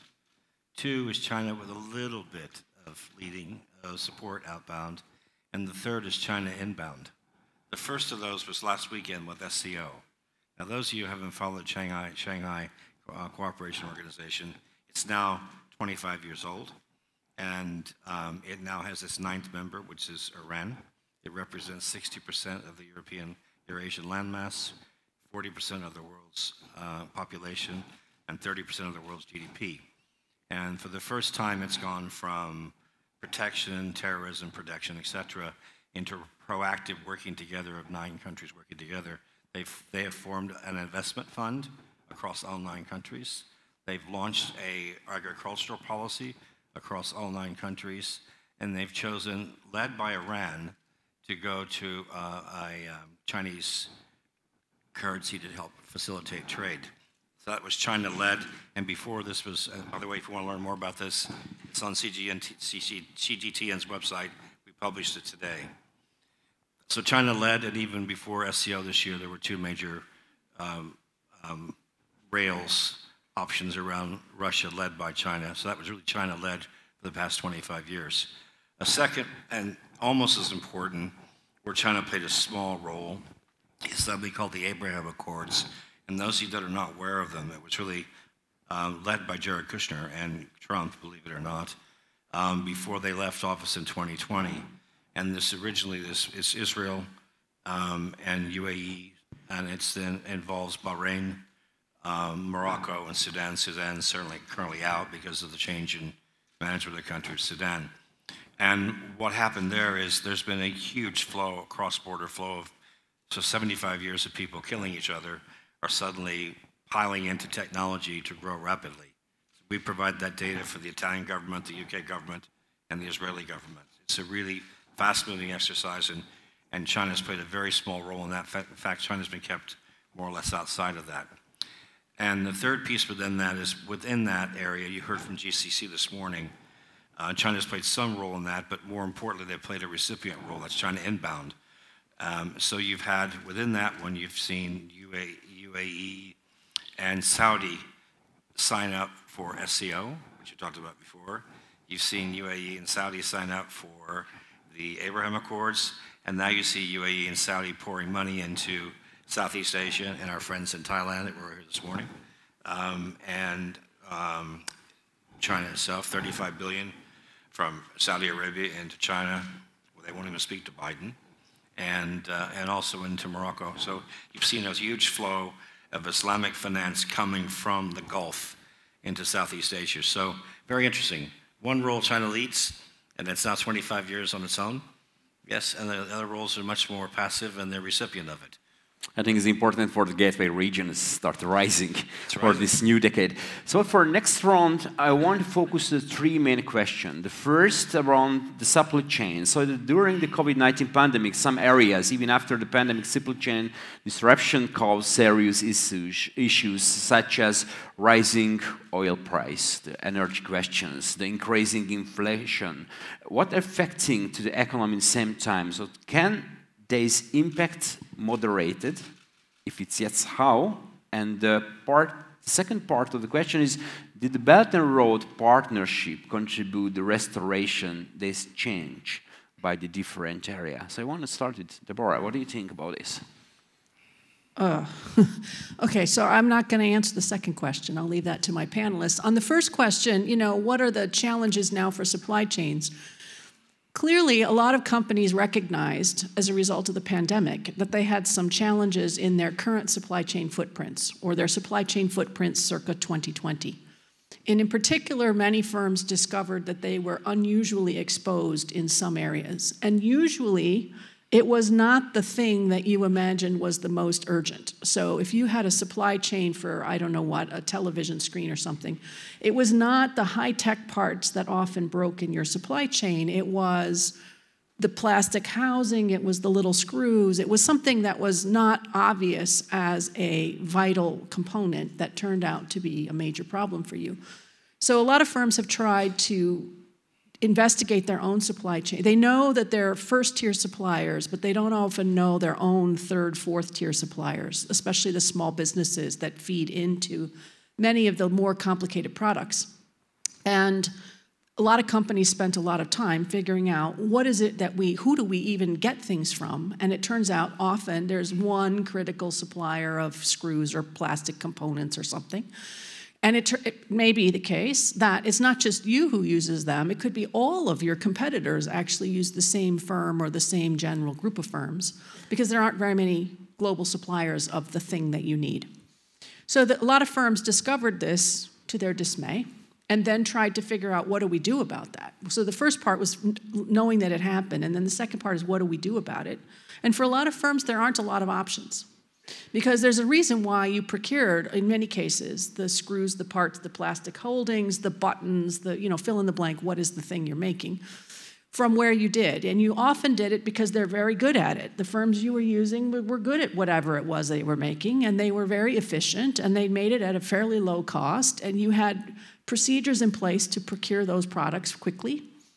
And now that you have potential disruption on the way, you have to look for an alternative. And at a time of especially stronger economic headwinds, that shift from who we used to use to finding someone else who could do it for us is actually much more challenging than I think the popular narrative suggests, which is, of course you will diversify, of course you will not be so reliant. But when a firm has to look around and say, well, where am I going to get, cheaper, I don't know what, buttons or ribbons or plastic pieces, they often discover it costs them like 6 times more to do it from someplace else. And so at the end of the day, I suspect many firms will do this whole survey, and there will be a lot of money spent internally in companies looking, and they will come right back to where they started. And they will say, we will procure from the same people we used to. Maybe we'll procure 90% and we'll procure 10% from this very expensive local producer, just as an insurance policy. And then at some point, I suspect, in another couple of years, when the memories of COVID have faded, firms and especially boards and particularly investors will say, well, why are your costs so high with this 10%? You should get rid of those people and go back to the ones who are much more efficient. And at the end of the day, we will end up, I think, with footprints that look remarkably similar, despite all of the rhetoric and all of the incentives to what we currently have, because it's too hard to shift, especially when you are trying to control costs. So we'll see. I could be wrong on this. Then there are some firms who say, especially for geopolitical reasons and especially for some products, we cannot continue with the same supply chain because the risks are too high and we have to actually look like we're delivering in case there's a disaster. But for most products, which are less sensitive, I think at the end of the day, you will end up with similar kinds of supply chains, which is why my advice to governments always is make sure that your policy settings fit your ability of your companies, especially your small companies, to be part of these global supply chains. Because otherwise, you miss, when they're looking for an alternative, you miss being the 10%. I mean, 10% is better than 0. So, we want to start with the 10%, and eventually, maybe you turn yourself into a much more valuable supplier of whatever that thing is. But given the importance of small businesses to every economy, you need those SME sectors to be part of supply chains in order to grow. Thank you very much. Mr. McGill? Okay, thank you. Actually, as I said in the first tour, besides the disease, disease effects of the COVID-19 is supply and logistic issues of pandemic, has created a trauma in Western nations, Western countries. Even if the COVID-19 would end in terms of, health issues, I think this trauma regarding the supply and logistic issues will last for some years, maybe some decades. So in this regards, so Western countries need to create or need to find new supply centers, maybe logistic centers. That's why, many experts, they expect there will be some shifting in the supply and logistic or trade centers in the world. So in this context, the Eurasia region, I think, provides a huge potential for Eastern countries, for the East part of the world, and also for the Western economies, countries, especially in terms of logistic issues. Before the pandemic, just one example from Turkey, I think it is the same for almost all countries. One container, if you shipping cost from Asia, Far Asia to Turkey was around $3,500 US before the pandemic. With pandemic, it increased to $16,000. Now I think nowadays it started to decrease again, but still around $9,000, $10,000 US. So if you ship something from East Asia or Far Asia to United States or Europe, the cost, logistic cost is always there is risk for logistic issues. It is quite far. So the Eurasia, that's why I said that some Asian companies may also shift their investments to the Eurasian countries, to this region, because in terms of logistic issues and also in political issues, to balancing the world political tensions, this region provides a huge potential. Regarding the inflation, I think these MTR prices may go down. We all hope that the war will end and the energy prices also would go down. So the logistic cost would go down. So inflation may be decreased, but I think actually, as an economist, in my opinion, this strategy of most of central banks in world, fighting with against inflation is not correct, because this inflation is mainly caused from cost inflation. It is not demand inflation, so increasing interest rates may not decrease inflation, may also increase inflation. There are in the literature also many discussions like the modern monetary theory, etc. Anyway, so even if the inflation would be moderated, would be managed by many Western countries' central banks, I think this would not prevent Western countries to find new supply centers and trade centers. So this shifting in the map of the trade and supply centers will continue, and these all changes will put forward the Eurasia region. But the governments in Eurasia region should imply the correct policies. They should support their domestic production. They should imply the correct intensive subsidized programs, especially support to the technology intensive production, like the case of South Korea. We have many speakers from South Korea at this forum.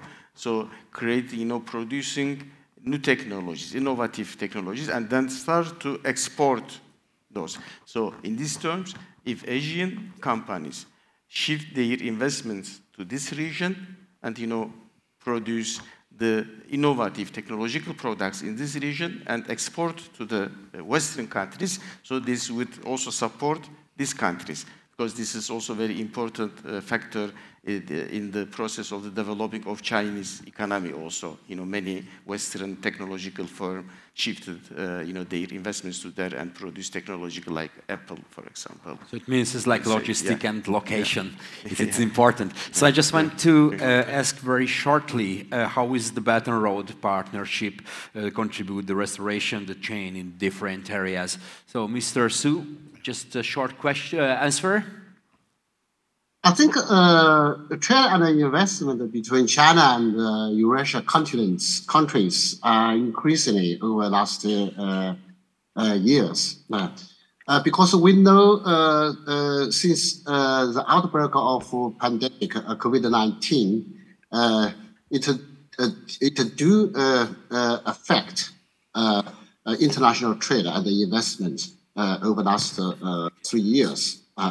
And the other factor also affect the international trade and investment is, I think, the factor of geopolitics, which is maybe could be called as the back of the camp confrontation politics, which is likely the Cold War, because some countries want to facilitate the back of Cold War in Eurasia continents. I think that will be dangerous for the future of Eurasian countries' collectivity. And in terms of China, China wants to put forward the development of Eurasia countries' trade and investment. So that is an important direction of Chinese foreign policy. Can I deal with Yeah. Can I just take 2 minutes to describe this to you? So China has come up with a brilliant plan which will not make the healthcare industry happy, but it will put medicine in people's lives around the world. So China first helped Algeria in healthcare in 1963. It built its first hospital in Afghanistan in 1975. So last year, and Norbert and I work with them on this. I've co-published 3 documents with the Chinese government on this, but beginning last June, 29 countries were authorized to take Chinese medicine, Chinese COVID jabs into the local countries, to be manufactured in partnerships in the local countries, to be distributed in the local countries. They have the rights to do this. The US will not do that, neither the US or the UK. And since that time, additional countries have signed up, such that this year, about 2 to 3 billion of additional jabs will be made available in local countries, by local countries, with cash in staying in those countries, many of those in Eurasian countries. And by next year, it's 5 to 6 billion of additional jabs. And one of the leaders of that will be Egypt. Yes, and then of course Uzbekistan and throughout Myanmar, through many SEO countries are all local. So this saves a fortune for locals. Now, number one. Number two is longer term. It's just a matter of time before Hep A, Hep B, everything else is being manufactured there. It will have a drastic effect long term on Western ability to price medicine. So it drives it, and since it's local, it can convince local people how to use it versus dropping it. Thank you. So I just want to have 11 minutes. So I have 2 more topics for the focus. The first about the global cities, mega region, the hubs. I think this is important. So the first, you know, the United Nations wrote about 28 megacities. My new book is Geofusion 2.0. I describe the 64 global hubs. What is important is 44, including of Eurasia. 21 in Europe and 23 in Asia. So what do you think about, especially Asia, the growing number of the global cities, megacities and city clusters, such as Great Bay Area, Shanghai, Chengdu, Chongqing, Seoul, Singapore, how I call this Kitsing-Chi axis for the new innovation area of the world for the southern Eurasia. So what do you think about the main factors, emergence, what can expert the world stage from this global cities, the hubs, how they're influencing the trade and economic relation? I want to ask Mr. Bilgin and Deborah just a very, very short question. And second point after, the technology, how can to help by this kind of hubs? Well, I believe megacities will, you know, continue to dominate the world trade, you know. But if we look to the megacities, almost all of them, you know, they have sea or ocean connected cities. And so this region, Eurasia region, so I mean the eastern part of Europe and also central and eastern part of Europe and Western Asia. So the only, I think the negative issue in this era for this region, they have very limited, just a few megacities, maybe Moscow or Istanbul, I think. So this region also should increase the number of megacities because this region has connection with seas, with, you know, Aegean Sea, Mediterranean, and Black Sea. So yeah, megacities would dominate the world trades, I think. Thank you. Deborah, just a 1 minute question. I think they can be very helpful, but it depends because obviously the larger the city, the harder it is to get around and so forth. So for manufacturing, megacities may deliver. They may also create some challenges. But what they do that I don't think we give them enough credit for is they aggregate people. And the more that you aggregate people, the more likely it is that you will end up with services especially. And we never think enough, I think, about services and the importance of services in delivering future supply chains in services, for services. And that's going to become increasingly important. So the advantage of megacities and open talent policies around bringing in new kinds of people is that you can then create a real hub for services development, which we have not focused on as much because we've been so focused on trade and goods. And so for the future, I think megacities as that aggregation of talent or potential talent, I think that could be really important.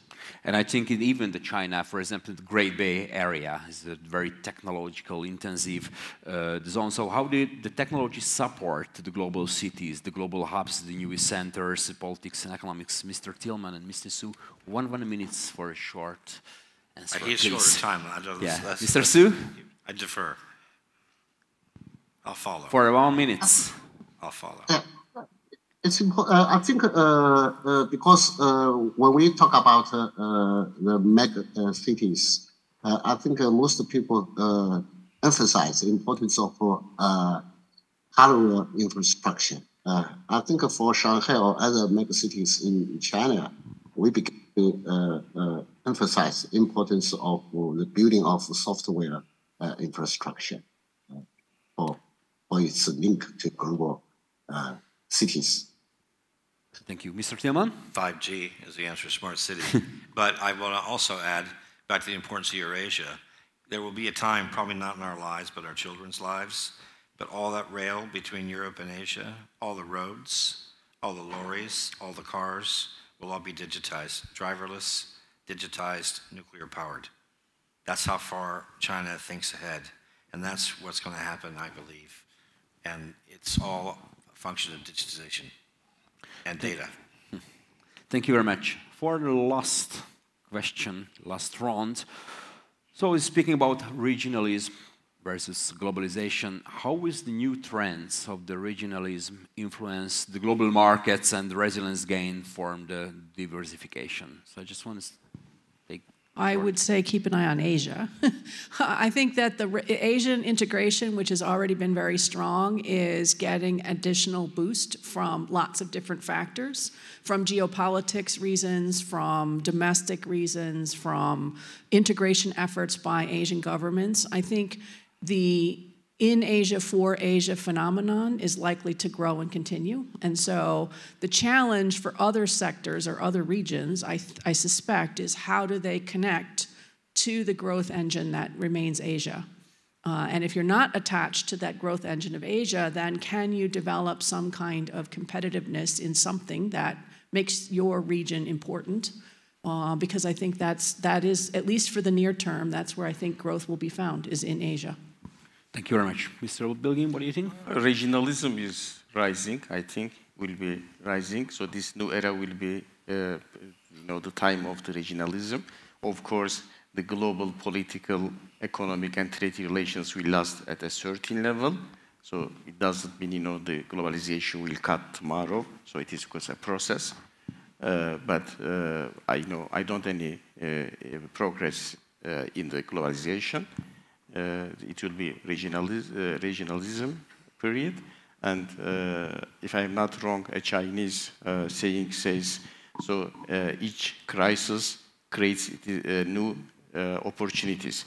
So COVID-19 crisis also, creates new opportunities. And I think in this new era, this Eurasia region should, use these new opportunities. And increase its impact, political impact, and economic trade relations impact. Thank you very much. Mr. Su, what do you think about I don't agree with one point that globalization and regionalization is dead. I think Eurasia collectivity will be an important factor to facilitate the new type of regionalization or globalization in the future. Thank you very much. Mr. Tillman? ASEAN, number one. I mean, it's the number one trading partner for China. It's risen from number 3 2 years ago. So ASEAN, clearly number one. 10, soon to be 11 nations. I mentioned SCO, the importance of the delta in trade and SCO. But I wouldn't underestimate Latin America for China, and I wouldn't underestimate Africa. But it's in the markets we're talking about here, certainly ASEAN number one and SCO number 2. And Russia is also an important one. I know we shouldn't talk about this, the R word, publicly, but there is a huge amount of flow between China and Russia in oil, and that's not going to change. It'll go up, not down. And also Russia and India. As I think is always is an important or interesting question, how would you see the words like bottom up and top down? So it's, I think if you are like the organic growing is like institutes, cities, global cities, nation, and connectivity. And I started my presentation, the 3 passwords in this decade is connectivity, complexity, and sustainability is so important. And even, I think it's the Belt and Road Initiative. It's very interesting because the Shanghai Cooperation, it was in last week, and the Belt and Road Initiative is Central Asia, in Uzbekistan, in Tashkent. And the Belt and Road Initiative started in 2013, September, in Kazakhstan, in Central Asia too. So I think in our decade, because the world order starting, Eurasia start to rise together, to getting more connected, to make for the more stronger cooperation, even after the COVID-19, sustainability, safety, regionalism is getting stronger. So it's like the Earth is like pulsing, so it's getting focusing more, and after the connect. So this is occasion that we are told that the future have to focus for the long-term sustainable Eurasian connectivity, what is a mean complexity and sustainability together. So ladies and gentlemen, thank you very much to join us in the panel, the Geopolitics versus Regionalization, about the supply chains and the cooperation of the Eurasia of the future. So I want to say to Mr. Tillman, Mr. Chu, Mr. Bilgin, and Deborah, and Miss Elms to being with us. Thank you very much to joining us. And I wish for the great conversation after us to the lunch break. Thank you very much. Thank you. The forum continues with our third panel, which is titled Logistics, Infrastructure and Technological Developments in the Service of a Competitive and Circular Economy. Climate change is one of the most pressing issues of our age. The circular economy offers innovative and green solutions to mitigate the environmental impact, and with the necessary infrastructure may contribute to the support of green targets on an economically competitive way. But how can circular economy contribute to emission reduction and digitalization? And what new technologies can support the development of a sustainable living environment?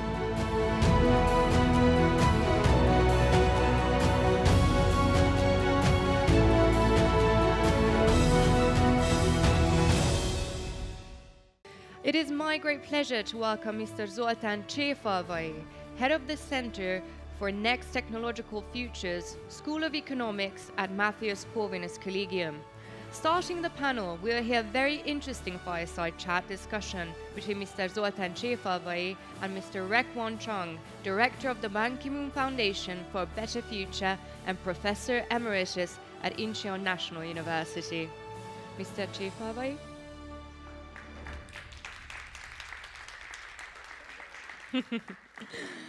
Professor Cséfalvai, it is our pleasure to have you here. Do you think that the next fireside chat discussion can approach climate change from an alternative perspective? I just think I'm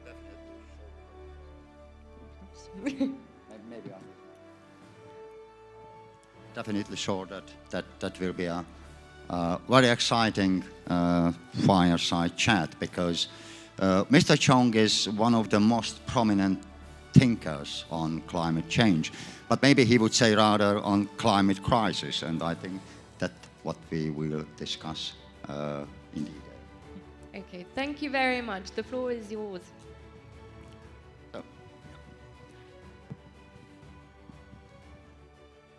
But just beforehand, a short introduction. Professor Chung is a board director of the Ban Ki-moon Foundation for a Better Future and the lead author of the Intergovernmental Panel on Climate Change's special report on technology transfer, for which he received a personal copy of the Nobel Peace Prize in 2007. He served as the first climate change ambassador of Korea and as principal advisor for climate change for UN Secretary General.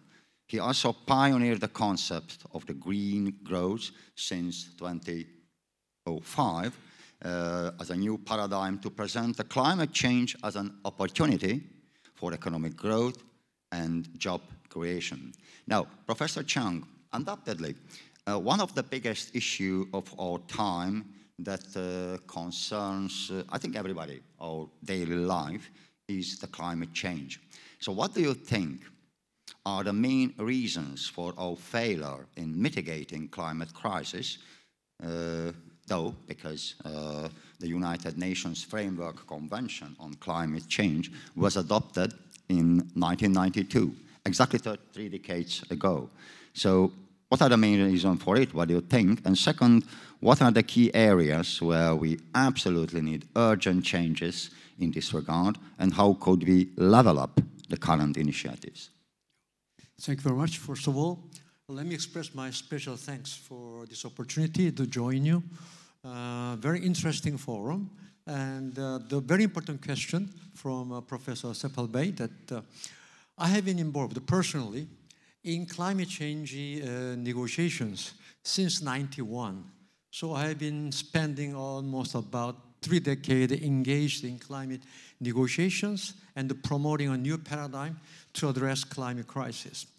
But when I look back, unfortunately, I think I have to confess that we did not make a big success, or rather frankly, we made a failure in addressing and mitigating the impact of climate crisis, as we have noticed during the past summer. The main reason, when I was thinking about what was the main reason why we failed so far, is because we have been focusing on the responsibility of the government and the responsibility of the business and industry. And at the same time, we focused on reducing emission from production, in other words, GDP. These are the 3 elements that international community has been focusing on to address the mitigation issues. But we have felt very clear limitations in mobilizing political support for the government to take a strong action for energy transformation.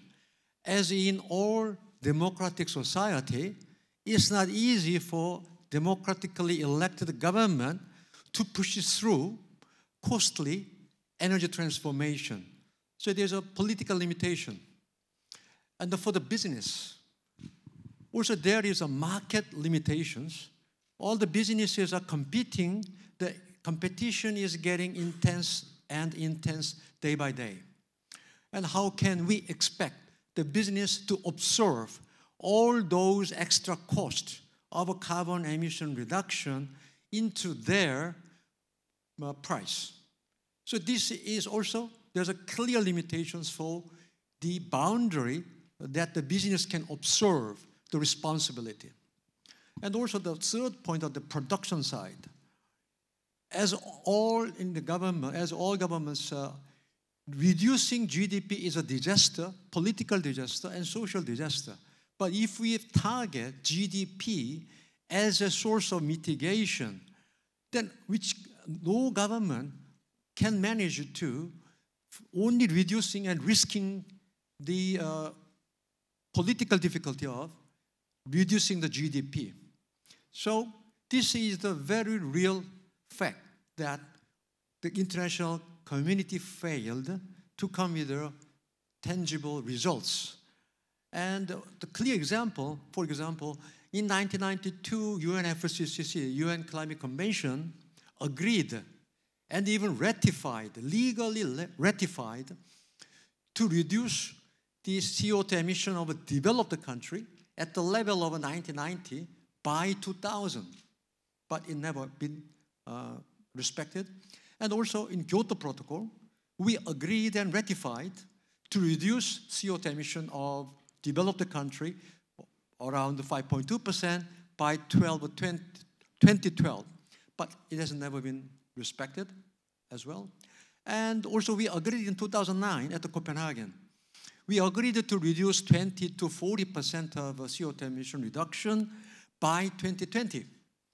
It was 2009, but 2020 is already passed, and no country kept that promise. So these are the track record of the failures we made so far. And now we are in the process of making another commitment, which is called NDC. In the name of NDC, all the governments are making announcements about net zero or 2030 target, and even the government like United States, Korea, China, these governments are already making announcements for 2030 and 2050 and 2060. Is there any guarantee that these commitments or political statement can be respected? So there's no guarantee. I'm suggesting here that one very important element of addressing the mitigation issue is missing. That is the role or the responsibility of the consumer. Consumer is left out in this equation of mitigation. And also the consumption itself, the emission from consumption is missing out. So I think in order not to repeat the same mistake we made so far, we need to shift our focus from government, business, production to consumers and consumption. I think this is one very important point I would like to highlight. And the second point, one very urgent issue, we have to make a big change in order to really address the climate crisis is we cannot continue the free market system that is treating climate, air, water are free goods. In economic textbook, the conventional economic textbook is treating climate, environment, air, and water are free goods. And they are treating them as externality. We cannot no longer continue to do that. We need to internalize climate, the carbon price, and the air and water to be internalized into our market price. So I am arguing that we need to urgently shift from free market system that does not internalize carbon and environment into a sustainable market system where the carbon price and the environment can be internalized. So this is easy to say, this is an issue easy to say, but very difficult to realize. So maybe later on, maybe I can clarify what is my idea for it. Thank you very much. Before we go into detail, may I just have some heretic statement? Because in my understanding, free market competition is the best incentive to innovation. And we're looking back 3 decades ago. So what happened in the last 3 decades is a digital revolution, which transformed tremendously the economy. And when we just look at the digital revolution, one consequence is the dematerialization. This means we use less energy, we use less material, and the GDP is growing. And but the problem is, what you highlighted, I think it is a little bit different. The basic problem is rather that the technology is developing exponentially. Yeah? At the very beginning, is almost unrecognizable, and after that start to increase. Yeah? And just between us, for human, thinking this way, exponentially, is very, very difficult. We are very, very bad at maths when we look at that something always doubled, 1, 2, 4, 8, etc. But how we change and develop our institution, it is linear. That is the way how we are thinking our life. starting in the school, university, family, working life, etc. That is how can we think humans. And that is how we change our institutions. So I think one of the basic problems in that case, rather this gap between thinking how the economy, how the technology is developing, how we can modify, nurture, restructure our institutions. So my question in that case, how do you think technological innovations such as digitization, I would rather say, can generate synergies with the policy innovations? Because you are talking about policy innovation, which is rather this linear way, and between it, there is this gap, and policy innovation you just mentioned, such as new climate economy, green growth. And do you think it is possible to keep up with the current pace of digitization, which I mentioned exponentially, and the technological development? Isn't the pace too fast to effectively transfer theoretical solution, what you mentioned, into praxis? Yeah, my comment is, actually no answer for that, but my comment is, you mentioned about the exponential technological innovation, but even though technology develops, innovation exponentially grows, but when you look back, even though the energy efficiency improves, and we have a lot of digitalization, but because of the digitalization, on the one hand, it saves energy, but on the other hand, it increases the volume of usage. So as a sum of the results, actually the total gross consumption of energy never decreased. So these, even though at the ground level, technical level, some energy saving can be expected from digitalization, but if you think about the Bitcoin and all this, the mining of the Bitcoin and all these kind of things, consuming huge amount of electricity, right?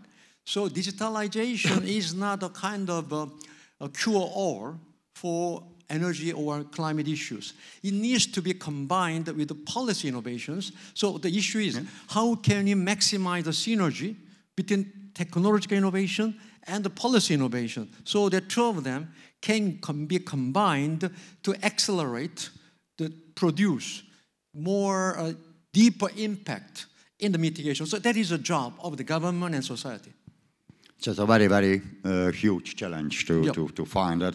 Sorry, I'm a really very technology enthusiast working in a Center for Next Technological Future. Just came the famous sentence of Yamani. Yamani was a Saudi Arabian oil minister. He said the Stone Age didn't end because we ran out of stone. Yeah. That's right. So we are always able to find new technological solution to our problems. But your ideas of policy innovation are very challenging. Could you a little bit talk more about this personally determined contribution movement? Or we know that that there is a nationally determined contribution of the Paris Agreement, which is unbinding national plan aiming to climate change mitigation. But how would look like in practice the personally determined contribution? Yeah. Actually, my idea of a personally determined contribution came out of a long time thinking, what can be the solution to break the impasse, the deadlock we are stuck in now. Even though nationally determined contribution sounds nice, but as I said, there's a political limitations of national contribution because they don't have a political support, enough political support to come up with enough national contribution if there is no personally determined contribution is available. So in order to internalize the carbon price into the market price, the critical factor is whether the consumers are willing to pay the price, because companies cannot absorb it, governments cannot just pay for by subsidy. It's not sustainable. The only sustainable solution is that consumers has to be ready to pay for the extra cost. But interestingly, the public support is divided. Half of them doesn't agree, half of them support. Then my idea is that we can go ahead with the support from those who are willing to pay or observe the carbon price into their consumption pattern. And in Korea, 48% of the people are willing to pay higher price to meet the climate crisis for the electricity bill. So my suggestion is that let's give them a chance, an option to pay a differentiated price for clean energy. Yeah, just a short remark. At the end of the day, always the people are paying everything as taxpayers. The state doesn't have any money anyway, just the right to impose taxes. So that means in that case, how could you solve the problem that in that case we are paying twice? One as a taxpayers, and the second is that is a voluntary. Voluntary. Yeah. I will tell you one example. In Germany, the ICE, the train, there are different types of tickets.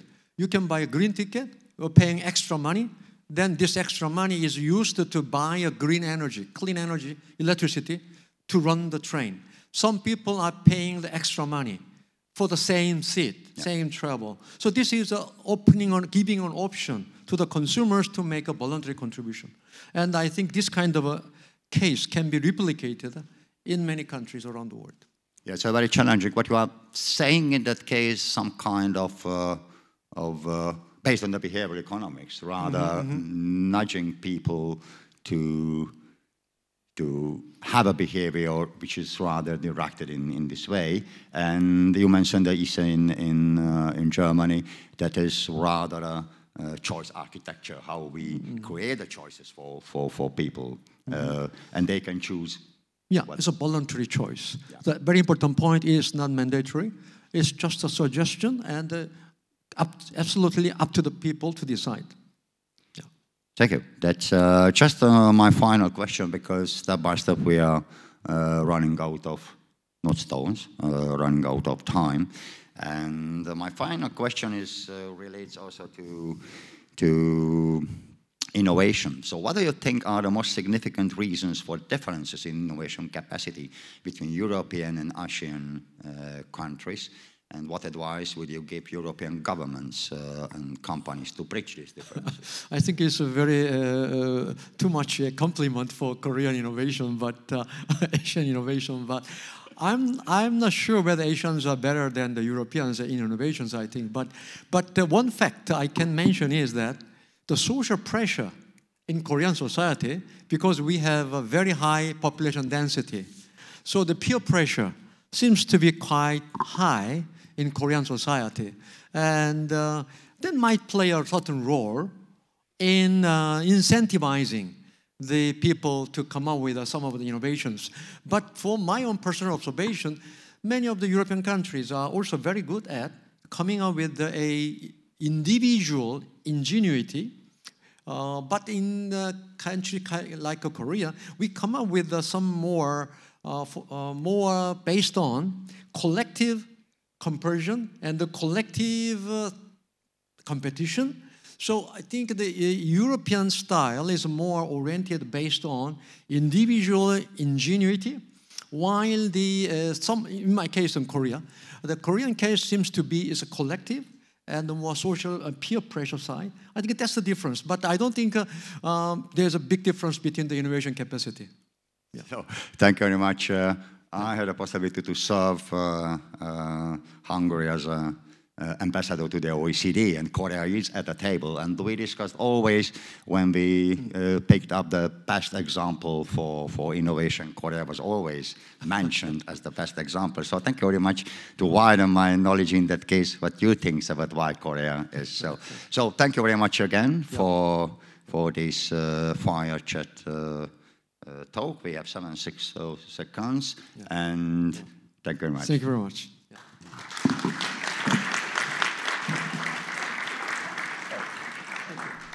Maybe it was too short. Thank you, Mr. Chairwoman, for leading this inspiring chat that established a great tone for the coming panel discussion.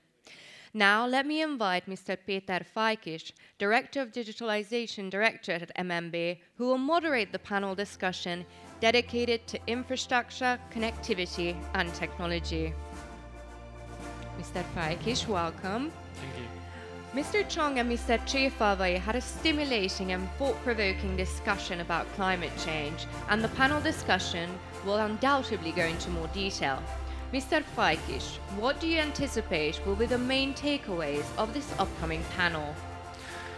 Well, I think this discussion has also highlighted the importance of digitalization, innovation, and the importance of implementation of new technologies, cutting-edge technologies, to support both competitiveness and sustainability.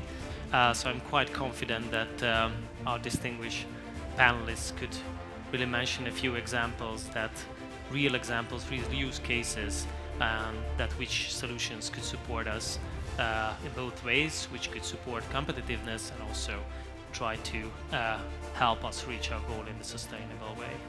Thank you so much. The floor is yours.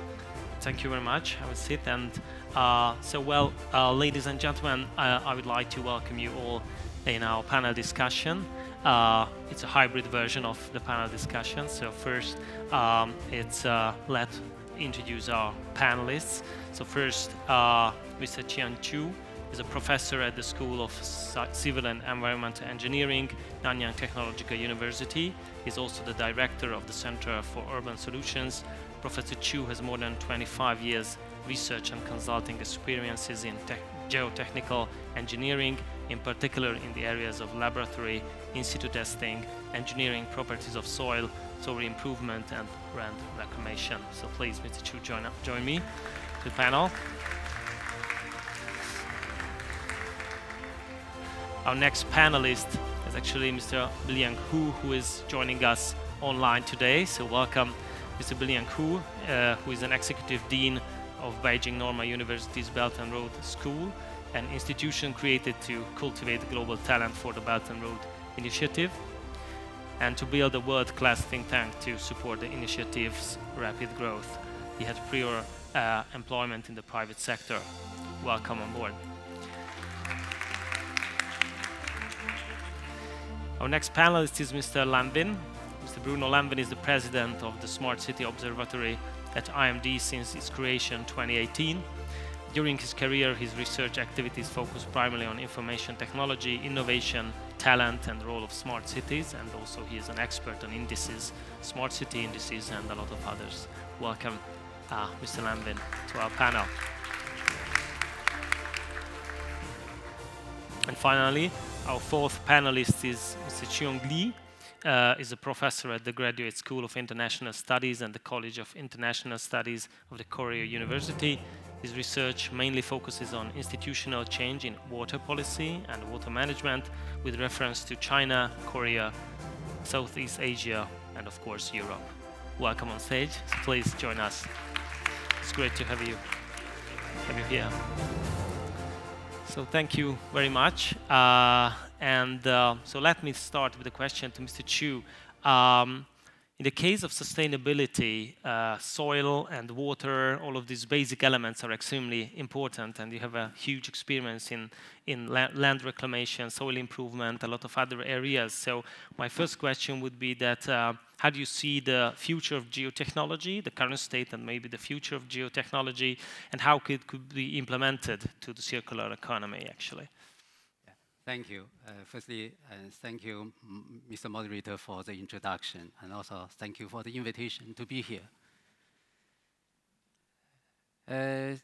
Well, firstly, since I'm the only engineer here, maybe let me introduce what is geotechnology.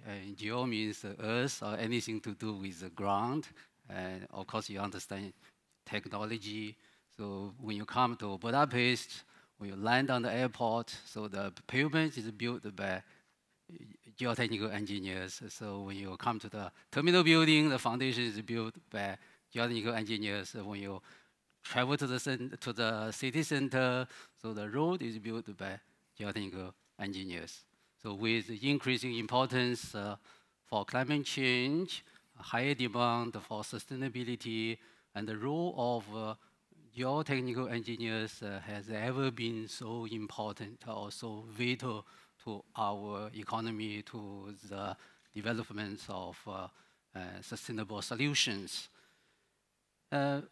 for example, in Europe, some countries are experiencing energy problems. So geotechnical engineers have developed alternative solutions, or at least we have contributed to the development of sustainable solutions. For example, we have geothermal energy from the ground.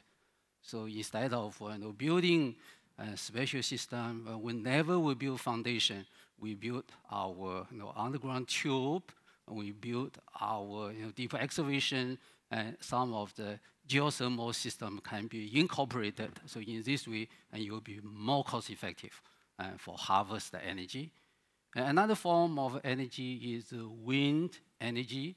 And in Europe or in Asia, such as China, or particularly in the US, when we go to California, go to the Mid-East of the US, we have a lot of wind farms. We use wind turbine to generate electricity.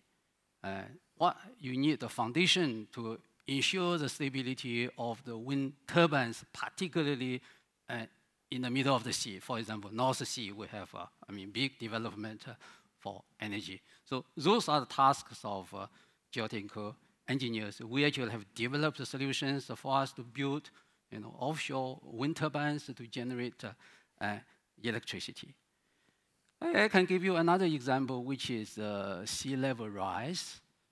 From my country, Singapore, I guess 1/3 will be inundated in water if the sea level will increase for half a meter. Well, I believe many other countries are facing the same problem. For example, cities like Shanghai, Jakarta, Venice in Europe are facing the same problem. So we need solutions. Okay, one of the solutions is to build seawall and to block the water. But of course, you have other problems. For example, we do have urban flooding. So for example, Seoul was flooded just not long ago. We have many other such situations. And we all have a drought problem in California, and there's a lack of water. So to develop those solutions, we need geotechnical engineers. We need to develop economical methods or cost-effective methods for the coastal defense system. For coastal defense system, we are not talking about a few 100 kilometers of seawall, and we are talking about hundreds of kilometers of seawall.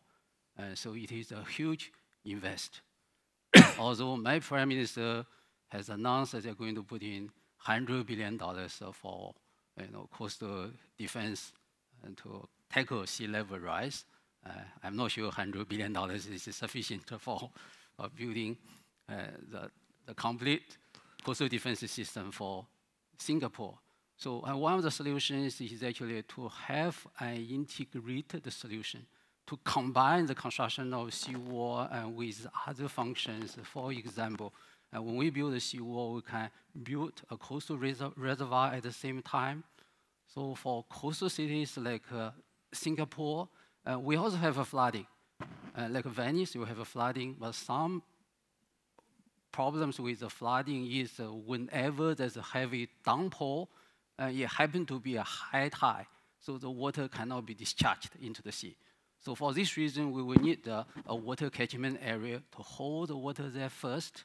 So when we build the seawall, we can actually build a coastal reservoir at the same time and to provide sufficient water holding capacity. So for those of you who have been to Singapore, and you know we have a marina barrage, which serves this purpose. But the only problem is our marina barrage is too small. So we need a big marina barrage. At the same time, we also need space. Those who have been to Singapore, you know, with a small country. So as a part of the development, we can actually build the floating platform as part of the seawall. With the floating platform, we will be able to construct buildings, construct a new city center using floating platform. And because it's a floating platform, it's just like a boat. So it doesn't matter whether the sea level is going to increase or not. Your building will always on top of seawater, will always be floating on top of the sea. So this will be a permanent solution to sea level rise. So if you combine all the developments together, so you will be cost effective, so you will be able to generate revenues for you to use it to invest in construction of your coastal defense systems. All those solutions actually, to me, is universal. For example, construction of seawall, foundations for wind turbines.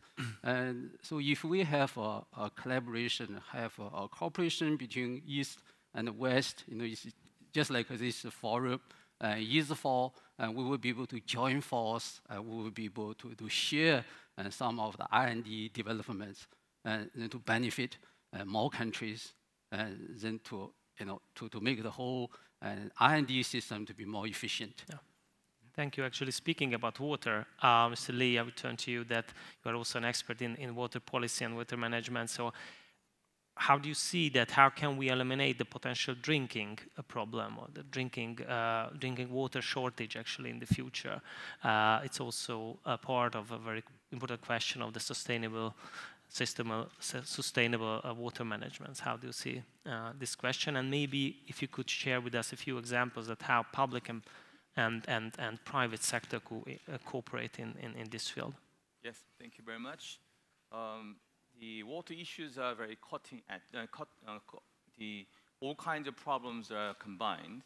And as you know, the water and sanitation issues are the essential things we need to resolve. And having listened to Professor Juan, that the climate change issues and also some related issues, of course, water is maybe the most important factor we need to think about because there's a close linkage between water and climate change. And because of that, UN also, a few years ago, they talked about the water development report. That major theme was water and climate change. That is a big picture. And under that water and climate change issues, we need to think about varieties of water issues, water shortage, water supply problems. Also, Professor Chu just mentioned about this water-related disasters, which is related to sea level rise. And also then we need to begin to think about how do we have some more resilience to cope with all of these challenges. Also, you pointed out water shortage. And then in order to cope with these challenges that so far, the supply side and also particularly the government, central government dominated policies and all the products have been everywhere, and not only about developing, but also developed countries too. But then, of course, private sector participation has been very important in not only about the Western countries, but also East Asia. And China is a good example. That's the emerging markets, and many private companies are involved at providing water services. Yes, there are some good results about providing a better water flow rate, and also some people, they have better access to sanitation services. But also I can refer to the one good case from Korea, and also related to technological innovation, which is we call that smart water management or smart water grid. Jeju Island is I believe that the most exotic island in Korea towards destination. And so then the recent few, about 10 or 20 years, more and more tourists coming from not only Korea, but also neighboring countries, China and Japan or other countries, and small islands, and they becoming, there's too many people, and then they require too much water too. But the island itself is naturally, they have the volcanic rock system. Because of that, they have the natural filtering system, and also they got plenty of water every year, like strong precipitation. So they never worried about the water shortage. But now, because of too many people coming into Jeju Island, they realize water is running out. So they think about how to solve this problem, and they talk to the K-Water, which is not entire private company, but public bulk water supply company. But then they also involve some private the water businesses. So they asked them to come over to have a look, then evaluate then how we can really solve these problems. And that what they provide there was that, yeah, why don't you adopt some smart water technologies? And for example, installation of smart meters, smart sensors, and also think about how to provide some information to not only they're dominated by the companies, but also providing data information to customers, which is connected nicely, neatly connected to Professor Chung Legon. He mentioned that the consumers, they should have their own right and to access to data information, and then changing their consumption behaviors. So anyway, practically, also the current data show that until recently, that flow rate in Jeju Island was only about 40%. But then, of course, K-Water, they have the very grandiose scheme to improve up to more than 80%. That will provide a huge advantage for the Jeju authorities to then, we can provide more water or very clean water to the people. Also, at the same time, they may not be able to use so much resources, which requires new infrastructures or also some investment. And so then we can think about the big picture, the public-private partnership, bring in some new ideas, and we can encourage or empowering consumers' participation. At the same time, technological advancement, and also the authorities, maybe they may have some policy innovation in the future. Yeah, thank you. I think this is an excellent example of importance of innovation. And talking about innovation, I would turn to you, Mr. Hu, since 2013, nearly 150 nations have already participated in the projects of the Belt and Road Initiative.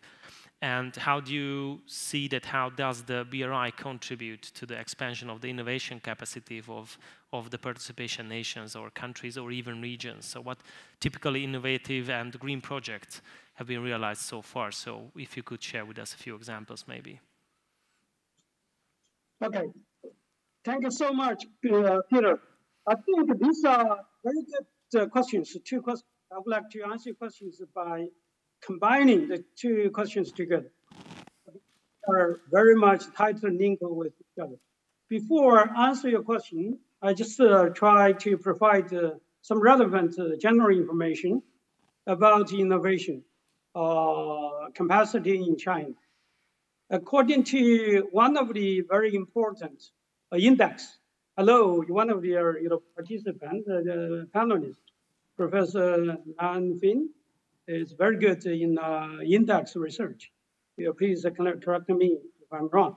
According to one of the very important innovation index issued by the World Intellectual Property Organization, there's an innovation index, right? According to the latest report, 2021, China was ranking, let me see, 12th. A little bit higher than Japan, but still lower than US, lower than Germany, lower than France, right?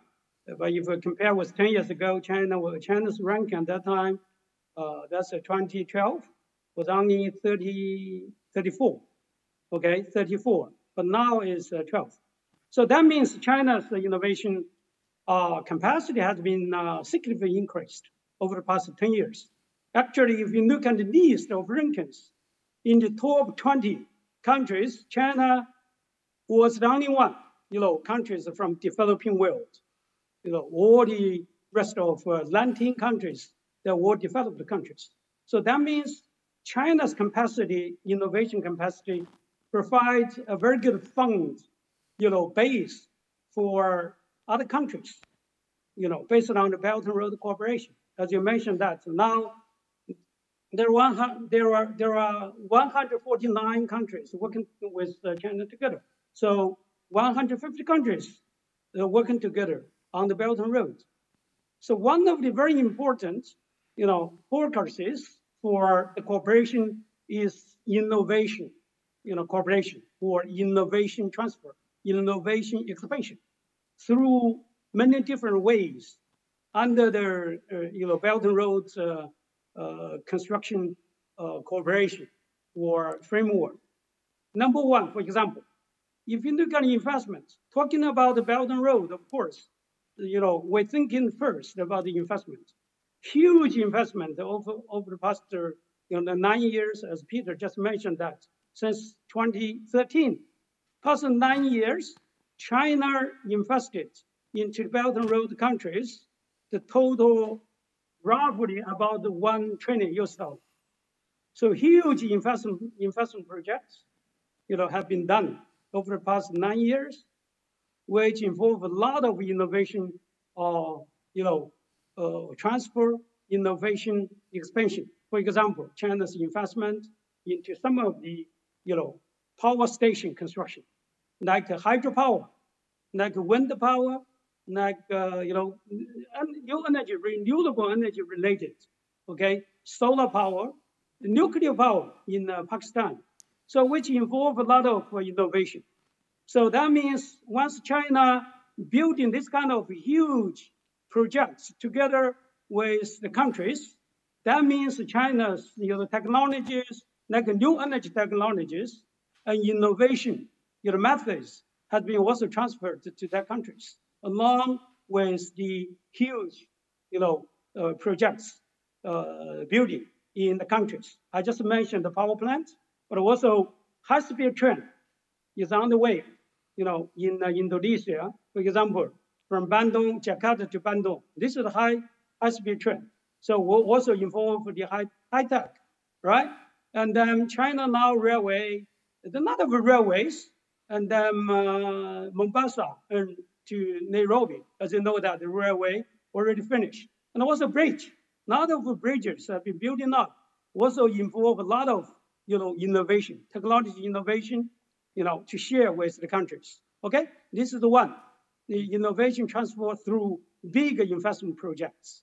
Number two, innovation transfer, innovation expansion through China's exports. The equipment exports to the countries.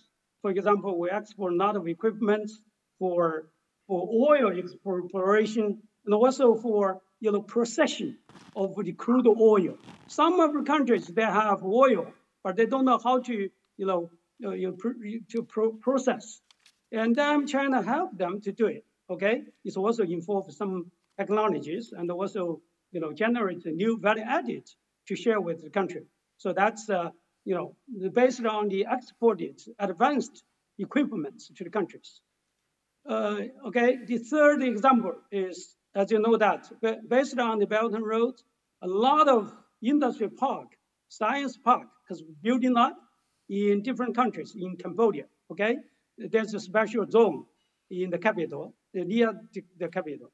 Okay, there's the industrial park, bigger industrial park, 120 square kilometers in Belarus, which is called the Great Stone. Okay, and then also China-Thai Royal Industrial Park, in the place which is very close to Bangkok. So China has been jointly building a lot of more than 200 industrial parks, science parks in more than 100 countries. So these kind of cooperation also involve a lot of innovation transfer, innovation expansion, right? And then the fourth example is the China's innovation expansion based on Belt and Road is to the technical transfer of some of the important technologies. For example, hybrid seeds of rice, which is very important. Did a very good job in China. China export this kind of advanced technologies, advanced hybrid seeds for rice production in African country. The yields increased 1 to 3 times. So this is good to making sure the food security of these countries. And then these are some of the examples. And one more, there's so many examples.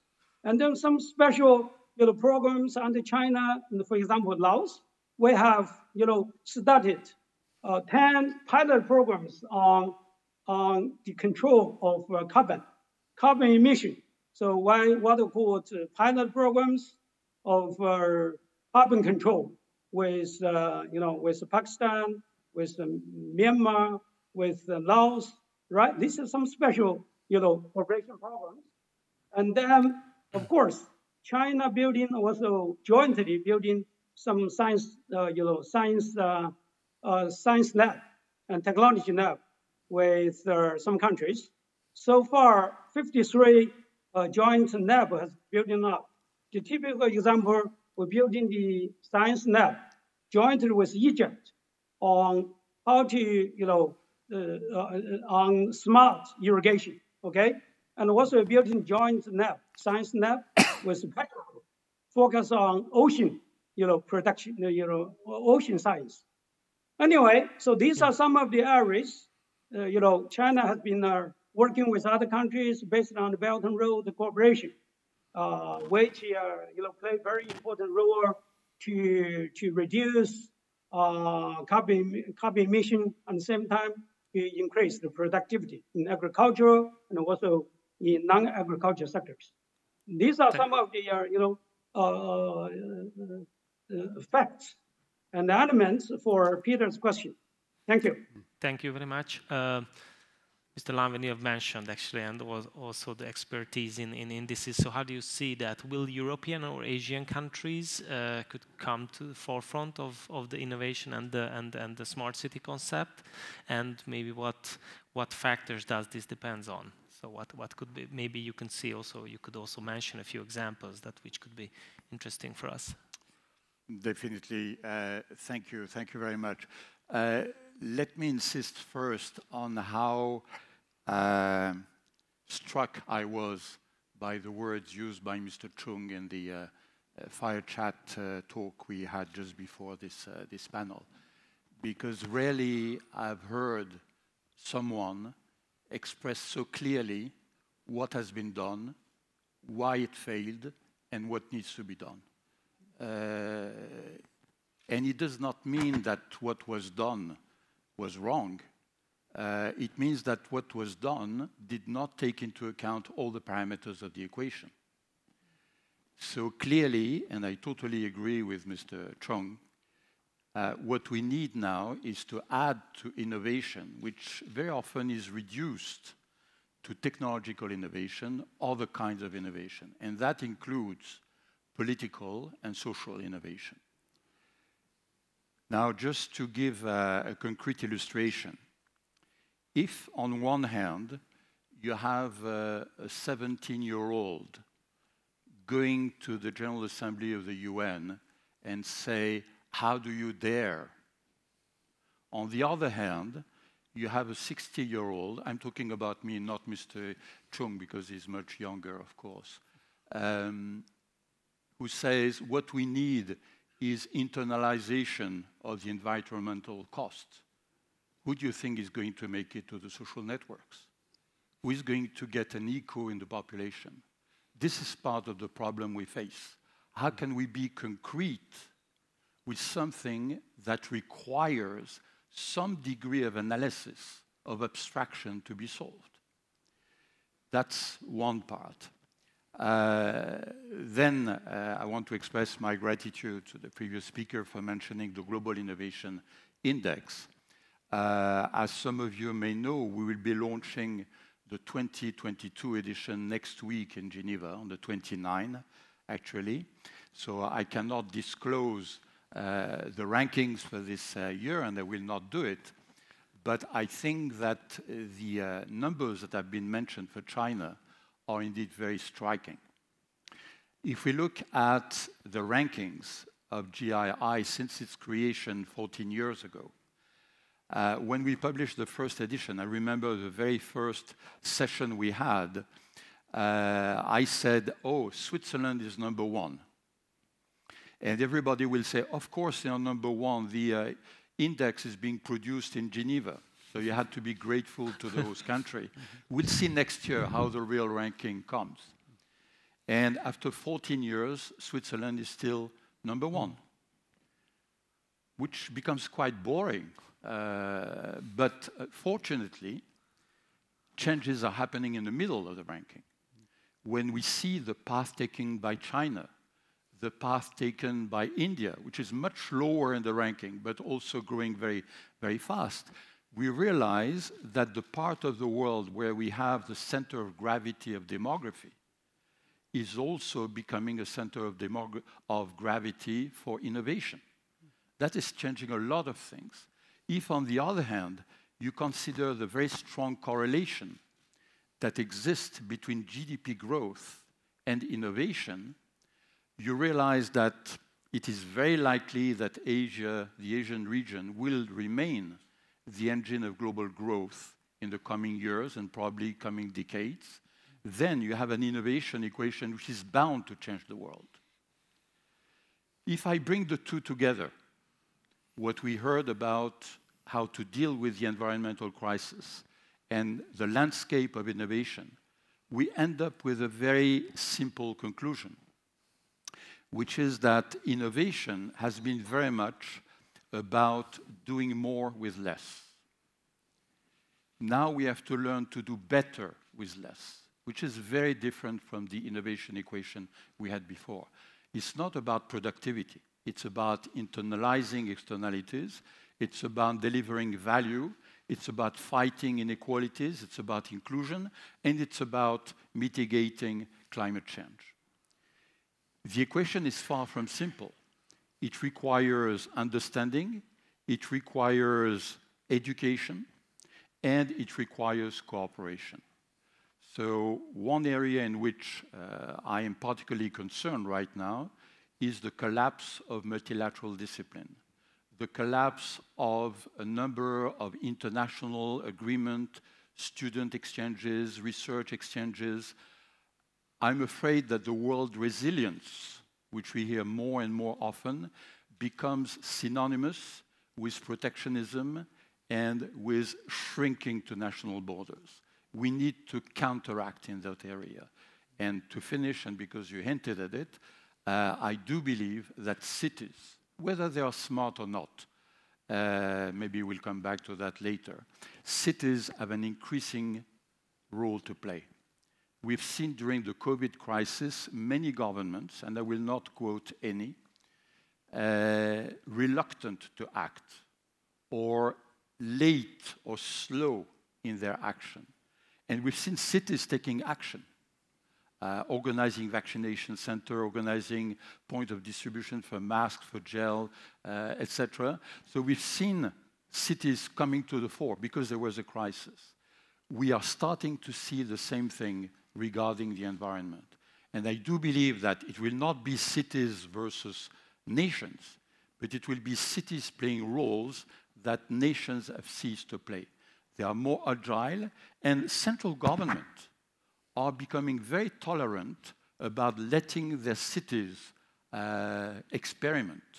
They are ready to stop the experiment if it goes too far, but they're very happy to see some agile entities taking risks. So this is where smart cities come into the picture. Thank you. Actually, back a bit to the cutting-edge technologies. So, Mr. Chu, Mr. Hu, and Mr. Lanvin.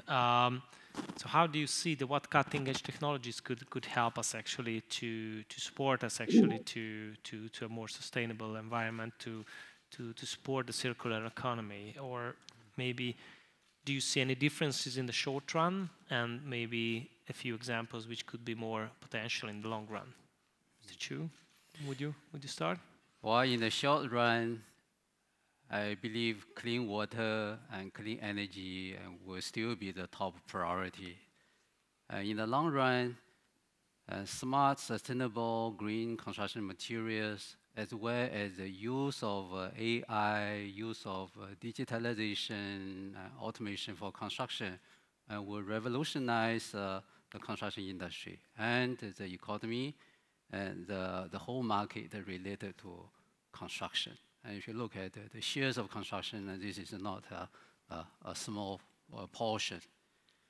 Well, I can give a few examples. For example, for sustainable construction materials, we do, in addition to cement, we know cement is a common construction material, but we also know cement is probably one of the biggest generators of CO2. Perhaps you don't know concrete is the second largest commodity. So you can imagine the amount of cement used, all over the world. But there are alternatives. So for example, we do have a reactive MGO cement, which actually absorbs CO2 from the air, so to strengthen the concrete itself. And we are developing a biocement, which is using bacteria and using plant-based enzymes, using waste, and to generate a cementitious material. And comparing with cement, so the biocement is produced on the ambient temperature, so you don't have to fire it, under 1,500 degrees. So it's very energy saving and also is very cost-effective. In fact, we have developed various ways. For example, we can use carbon sludge, which is an industry byproduct, and combine with wastewater sludge and the urine. Okay, it could be human, could be from animal. Okay, we can produce embalmment and use it, for example, for coastal erosion control, coastal development. And we actually have done a pilot test in Singapore and to demonstrate, and this is feasible. Another example is smart construction. We have a smartphone, combine Wi-Fi with our phone now. We can use it to do many other things. And same goes if we do 3D printing, we can actually incorporate all the smart systems into our construction. So in the future, our beams, our columns will be able to, tell you whether the building has been stressed over the design limit. Your facade will be able to automatically adjust, reject, more sunshine, more heating during the summer, and may absorb more sunshine during the winter, and to automatically adjust the energy balance and to realize more energy efficiency and building. So combining with the use of zero carbon concrete, so we can have a very innovative, very carbon neutral construction in the future. Thank you. Mr. Hu, would you add? Okay. I want to very briefly, because I'm not confined to your dialogue with you guys. I try to keep it short. And cutting-edge technologies, based on my understanding. So two are very important, very crucial. Number one is the green technologies to make the world cleaner. Number two is the digital technologies to make the world smarter. So that's the two types of technology I think are very important in the short term and also in the long term. The same. Thank you. Thank you. Mr. Lamvin, would you add to? Yeah, regarding the technologies that will need to be mobilized and are the most promising right now, I think there are two generic technologies, which are artificial intelligence on one hand and quantum computing on the other hand, that needs to be considered as cutting across the board.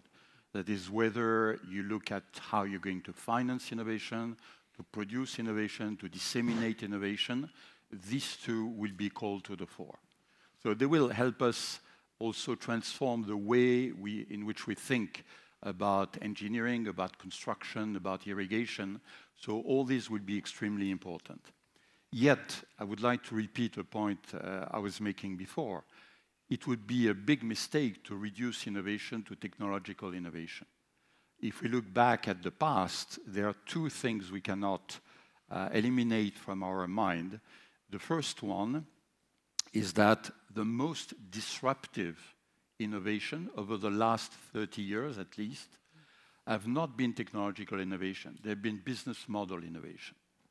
It is by changing the economic equation between the input of the innovation equation and the output that disruption have been coming in. If you take disruption in the transport sector, you look at the way in which taxis have been off-routed in so many countries. You look at the hotel business and what Airbnb did in that area. There's very little technology. There is data, clearly, but it is a business model disruption. So we're going to see that more and more in how we use innovation. And the second thing we cannot take away from our mind is the timing of innovation. So many innovations have been labeled as failures in the early years and then became the world changers or the game changers 10 years, 20 years later. We are often reminded of the good old days of the competition between the US and the Soviet Union in space. And NASA has been spending millions of dollars to create a pen that would write in a zero-gravity environment. So the ink had to go down, but there's no gravity. How do you make the ink go down? And at the same time, the Soviets in space were using pencil and paper. So it was described as, oh, the US has been wasting money for a problem that had been solved anyway, it doesn't need. But 10 years later, the whole pen industry has been changed by the discoveries that were made at that time. So something that was clearly a failure in the initial years became a big success. And we're going to see more of that. We need to leave room for failure. We need to tolerate failure. And to some extent, we need to finance failure. Thank you.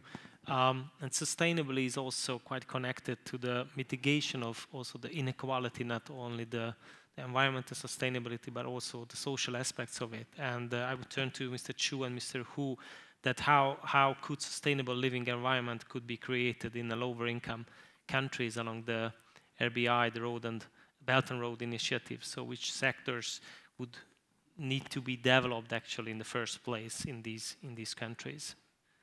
Mr. Hu, Mr. Chu, would you start? I can start since I'm with the audience.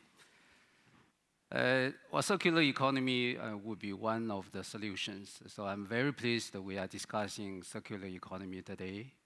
Once we were developing a system for African countries to use agricultural byproduct, agricultural waste, and to generate biofuel and through pyrolysis system. So at the same time, you generate active carbon for water purification. You generate calcium acetate, and to make biocement, I just mentioned. Okay, once you have biocement, you can build your road. Once you build a road, you can connect to the other part of the world. So it becomes a circular economy. At the same time, we do have domestic waste. Okay, how to turn the waste into value-added products to generate energy at the same time, and to convert domestic waste into other means will be important for the economy, circular economy in developing countries. Thank you, Mr. Hu. Okay. Based on the Belt and Road experiences, the construction between China and the relevant countries, what is important? I think the most important and crucial, job we need to focus on renewable energy.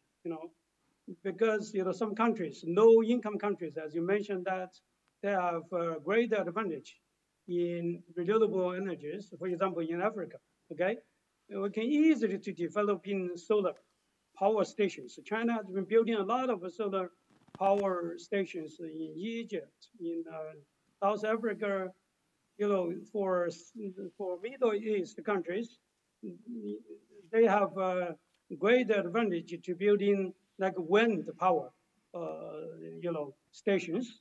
In Southeast Asian countries, like Laos, as mentioned, that Laos and other countries, and even Vietnam, and Pakistan, we're building some hydropower stations. So they are all, clean energies, renewable energies. This is very good, for them to save in investment. Relatively, the investment is less than, other energies, and also at the same time to reduce carbon emission. So that's a very good choice. And so this, I think, the job we can do. But of course, there was another choices, but I just want to focus on this area. Okay, thank you. Thank you. Mr. Lamvin, you have mentioned several times the importance of social innovation. And what is the social attitude towards the long-term sustainable development in Europe and maybe in Asia? So what are the critical points here, and how can we incentivize the stakeholders, SMEs, the companies, the big companies, the normal citizens? How do you see this one? And I would also ask the same from Mr. Lee. For me, that boils down to the very notion of what innovation is about. Successful innovation is always deeply rooted in culture. You look at the Arab world, for instance. In the Arab world, there is a very strong and ancient mathematical culture. Innovation that is linked to mathematics has a deep cultural rooting, as opposed to other areas which might be better fitted to other culture because there's more history, there's more experience. And of course, we have a very ancient civilization around the planet, starting with China, where innovation started a long, long time ago. The rooting in culture is critically important. And when you deal with culture, you deal with social. You don't invent, or you don't create, or you don't educate in the same way in Singapore as you would do in the UK or you would do in Brazil. You have to take into account the interest, the appetite for having been teaching for a significant part of my life. I know that there's no good or bad student. There are students that have an appetite to learn and students who have no appetite to learn. And your job as a teacher is not to teach, it's to give them the appetite. Then everything goes by itself. It becomes so easy. The same goes with the social dimension. We need to give everybody, our neighbors, the people with whom we work, the appetite for change, the appetite for environmental transition. If it's described as a punishment, saying, oh, your grandfather lived better than you're going to live tomorrow, it's going to be a very sad world with very dim lighting, with very little opportunities to have fun, because we have to save the environment. You're not going to create the appetite. We have to describe the future as something that we want, something that we are excited about, something in which we feel we're going to be happier. When you have the appetite, the social change comes naturally. Thank you. Mr. Lee?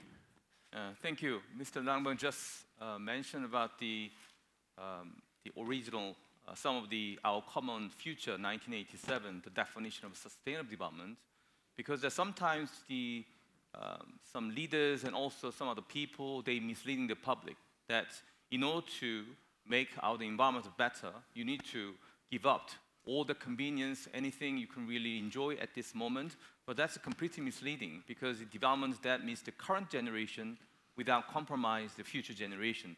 That's the real definition coming from our common future 1987. So then our job is that we need to think about from the bottom rather than from top down. Because today we have all the important guests, important people from the central bank, all the powerful institutions. The problem is sometimes we may forget the consumers, and also it's connected to Mr. Chang's points that I was very surprised to hear that his new terminology, personally determined contributions, they will be really echoing that, resonating what we're supposed to do. And also we need to empower that stakeholder participation and also the very good conversation between private sectors and also consumers at the same time, ethical-minded people, like involved NGOs, then we may have some better solutions rather than just focusing on from the top down. So we need to think about the bottom up. Thank you. I am quite cautious of time, so maybe as a closing question to all of our panelists, that will be, we started the day with the importance of our governor just mentioned the importance of cooperation, and I think the whole Eurasia is actually about cooperation. So what can Europe and Asia learn from each other regarding the success factor of sustainability, the circular economy, and so on? And maybe how do you see what could be the most promising areas and which could be the most challenging areas? So maybe if we can start with Mr. Chu, please.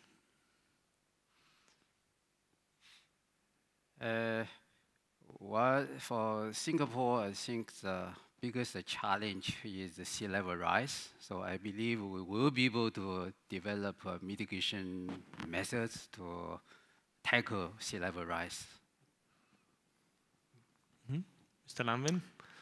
Cooperation indeed is key.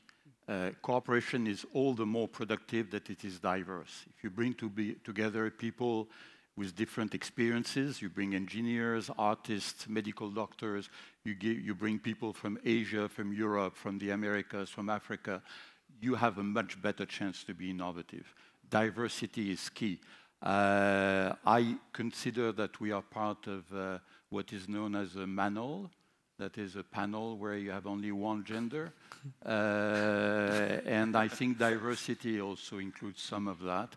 I happen to be French, and French is one of these languages in which the problem is masculine and the solution is feminine. Thank you. Mr. Lee? Yes, I totally agree with Mr. Langbam, just collaboration between Asia and Europe. And I think also from Korean perspective, I think we are too much into technologies. I think we need to get out of the technologies and think about this some like a big picture, and also more non-physical infrastructure solutions, for example, institutional settings and also enabling environments and also taxation issues. Those would be perhaps changed people's consumption behaviors. Then we can learn many things from Europe because you have some better regulation systems. Thank you. And Mr. Hu? Okay. Yeah. I agree with all of them. They said that. I just want to mention one thing. Let's work together regardless of Eastern or past or West. We're looking for a new way of life, and also we're looking for the new way of modernization by the best balance between economic growth, social development, and environment, friendly. Okay, so that's what I want to share with you. Thank you. Thank you very much. So now I'd like to thank you all to be panelists for having you here actually, either in physical way or in online. So thank you very much. And thank you very much to your audience, the attention. And of course, I think we had a quite fruitful and thought-provoking discussion. So dear ladies and gentlemen, have a wonderful evening and stay safe. And now, as a closing, maybe after the panel, we had the chance to watch actually a short video on one of the initiatives from Singapore. Thank you very much and stay safe. The city has been designed for Singapore, a collaboration with Nanyang Technological University and Shimizu, Japan.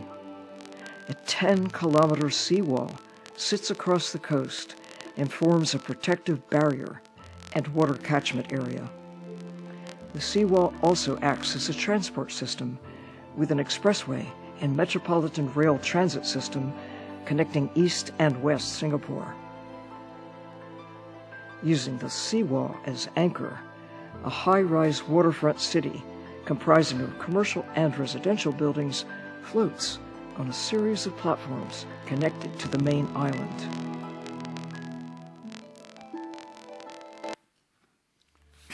It'll work for the next 10 years. I hope you like it.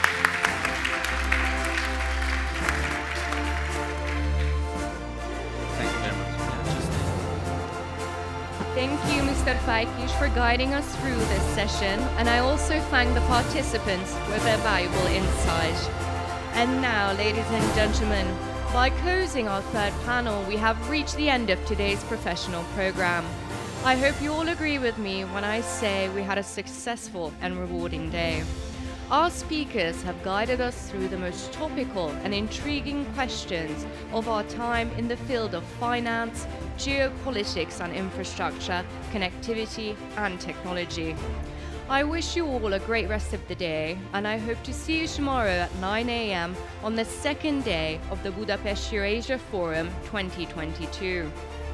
Tomorrow we'll have a keynote conversation as an opening session, followed by further panel discussions on economics, multilateral cooperation and education. If you missed any of the speeches or would like to rewatch our sessions, visit the Budapest Eurasia Forum website in the upcoming days, as all our sessions will be available on demand soon. Thank you for being with us and have a lovely day.